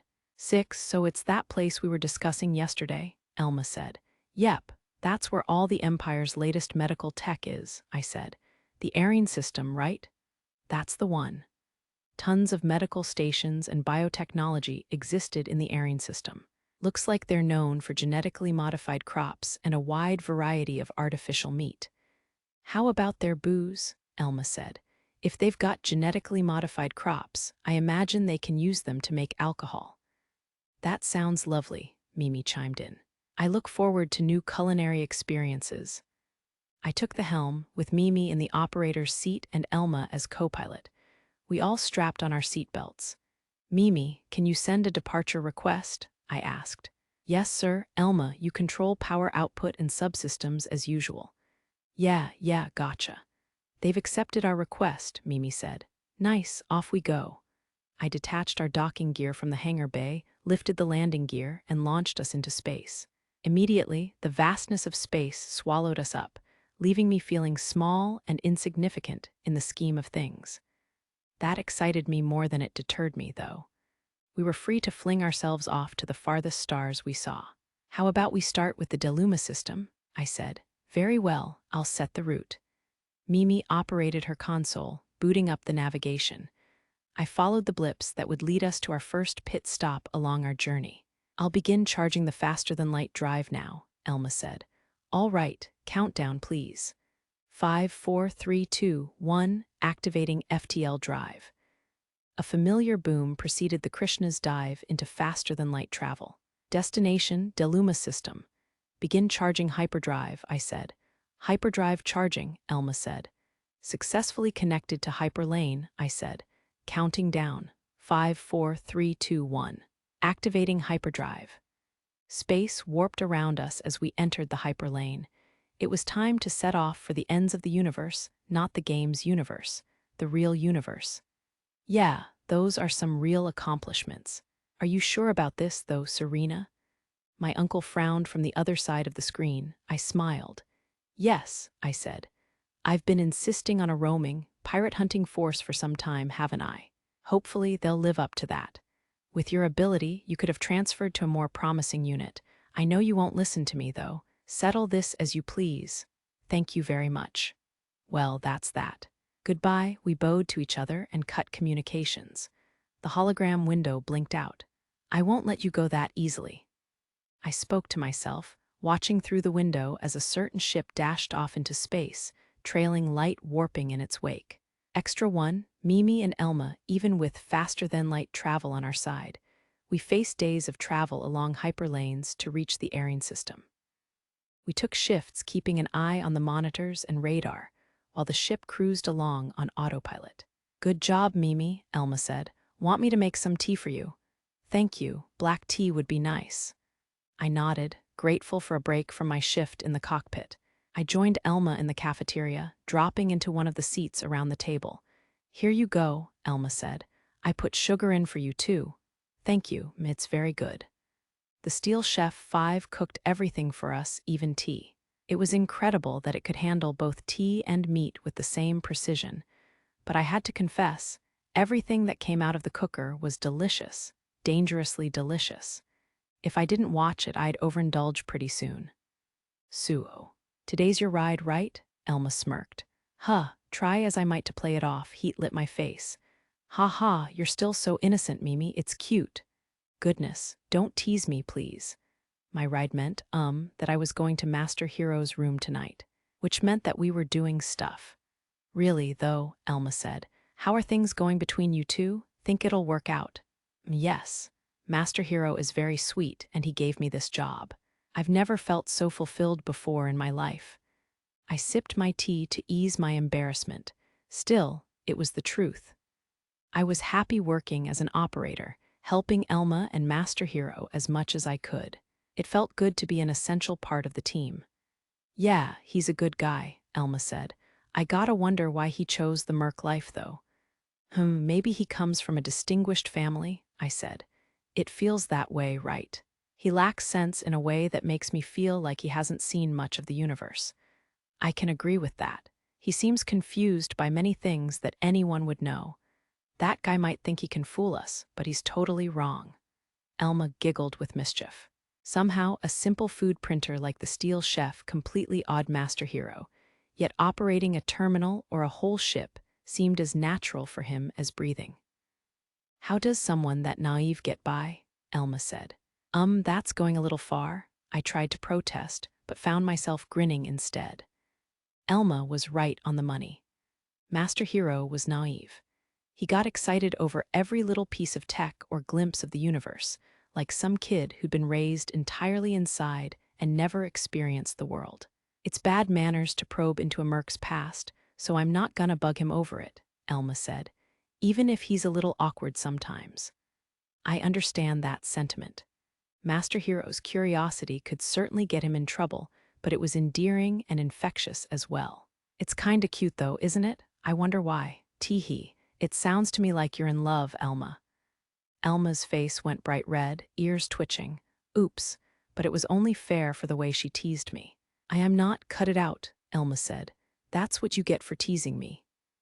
I tried to hide my laughter behind my hand, but it spilled out. To be honest, I never thought I'd laugh again after my parents passed away. Master Hero gave me a second chance at a happy life. I prayed that this time the happiness would last. Extra 2. Shooting practice today, we're off to the shooting range, I declared during breakfast. Only a few days had passed since that rout of the Bellbellum fleet. I was still hiding from Lieutenant Serena's aggressive recruitment campaign. Mimi and Elma dropped their utensils at the announcement, blinking at me in surprise. This is rather sudden, but I'm all for it. I do need more practice, Mimi said. I don't mind either, but this is really out of nowhere. Elma cocked her head quizzically. This recruitment thing has been stressing me out, I said. It'd be nice to fire off some shots and get it all out. That's some destructive stress relief, Elma said. I guess it's safer than blowing up asteroids, though. I'd never ruin the environment like that. Imagine how pissed the miners would be. Destroying asteroids brimming with raw materials would not play well with private diggers or the Mercenary Guild. If I went around blowing them up for no reason, I could face reprimand from the guild. Then are we heading to the guild after we eat? Mimi smiled up at me. She ate a sandwich, potage, potato salad, and scrambled eggs this morning. When I first took Mimi under my wing, she'd had trouble eating normal-sized helpings. Now she was such a hearty eater that even all that couldn't sate her. Extreme poverty may once have shrunk her stomach, but now that her appetite had returned, it had returned in force. I knew she fretted about her figure, but she looked incredible to me thanks, perhaps in small part, to my little tweaks to her AI trainer's routine and recommendations. Heh heh heh. Yup, we'll head over after breakfast, I said. Let's try to get going pretty soon. With that, I laid into my breakfast of a meat and cheese sandwich with vegetables and sauce. Training was hungry work. Bellies warm and full, we made for the Mercenary Guild. I carried only my terminal and laser gun, as I'd heard we could buy energy packs at the range itself. Mimi and Elma followed me down the ramp leading out of the Krishna, Mimi with a bag over her shoulder and Elma wearing a fanny pack. "What's your deal?" Elma demanded when she saw my expression. "Nothing, sorry," I said. "I was just thinking about how you girls always have bags with you, unlike me." All I had on hand was the laser gun in my hip holster and the handheld terminal and backup energy packs that fit in my jacket pockets. "Unlike men, we girls have a few additional needs," Elma said. "Fair enough." I didn't have the slightest idea what was in those bags, but the girls knew what they needed. It wasn't that I wasn't curious, but it would be rude to pry. "Well, shall we?" We used the direct elevator to head to the 3rd Division together. The sight of endless space whirling by just outside the elevator did not overwhelm me the way it once had. Human adaptability is an amazing thing. A few mercenaries cast us a curious gaze when we stepped into the guild headquarters, but most looked away after only a moment, used to our presence by now. "Good morning. What brings you here today? Are you perhaps in search of requests?" The scary receptionist woman greeted us with a beaming smile. I thought I caught a glimpse of her coworker somewhere behind her, biting on a handkerchief and weeping, but it was better not to make eye contact. "Nope," I said. "We're just here for some shooting practice today." "Very well," she said. "The range is just over there. You can purchase energy packs from the vending machine.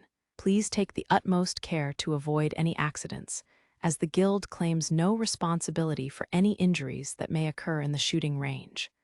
Understood. After a quick bow, we headed over. This was the same facility we'd used back when I taught Mimi self-defense. "You're weirdly polite to that receptionist," Elma sneered. "Do you have a crush on her?" "Not at all." I shook my head. "I'm just polite because she terrifies me." She threw that big guy in the back with one hand. "That was certainly incredible," Mimi chimed in. "I wonder how she does it." "Huh, okay." Elma thought for a moment.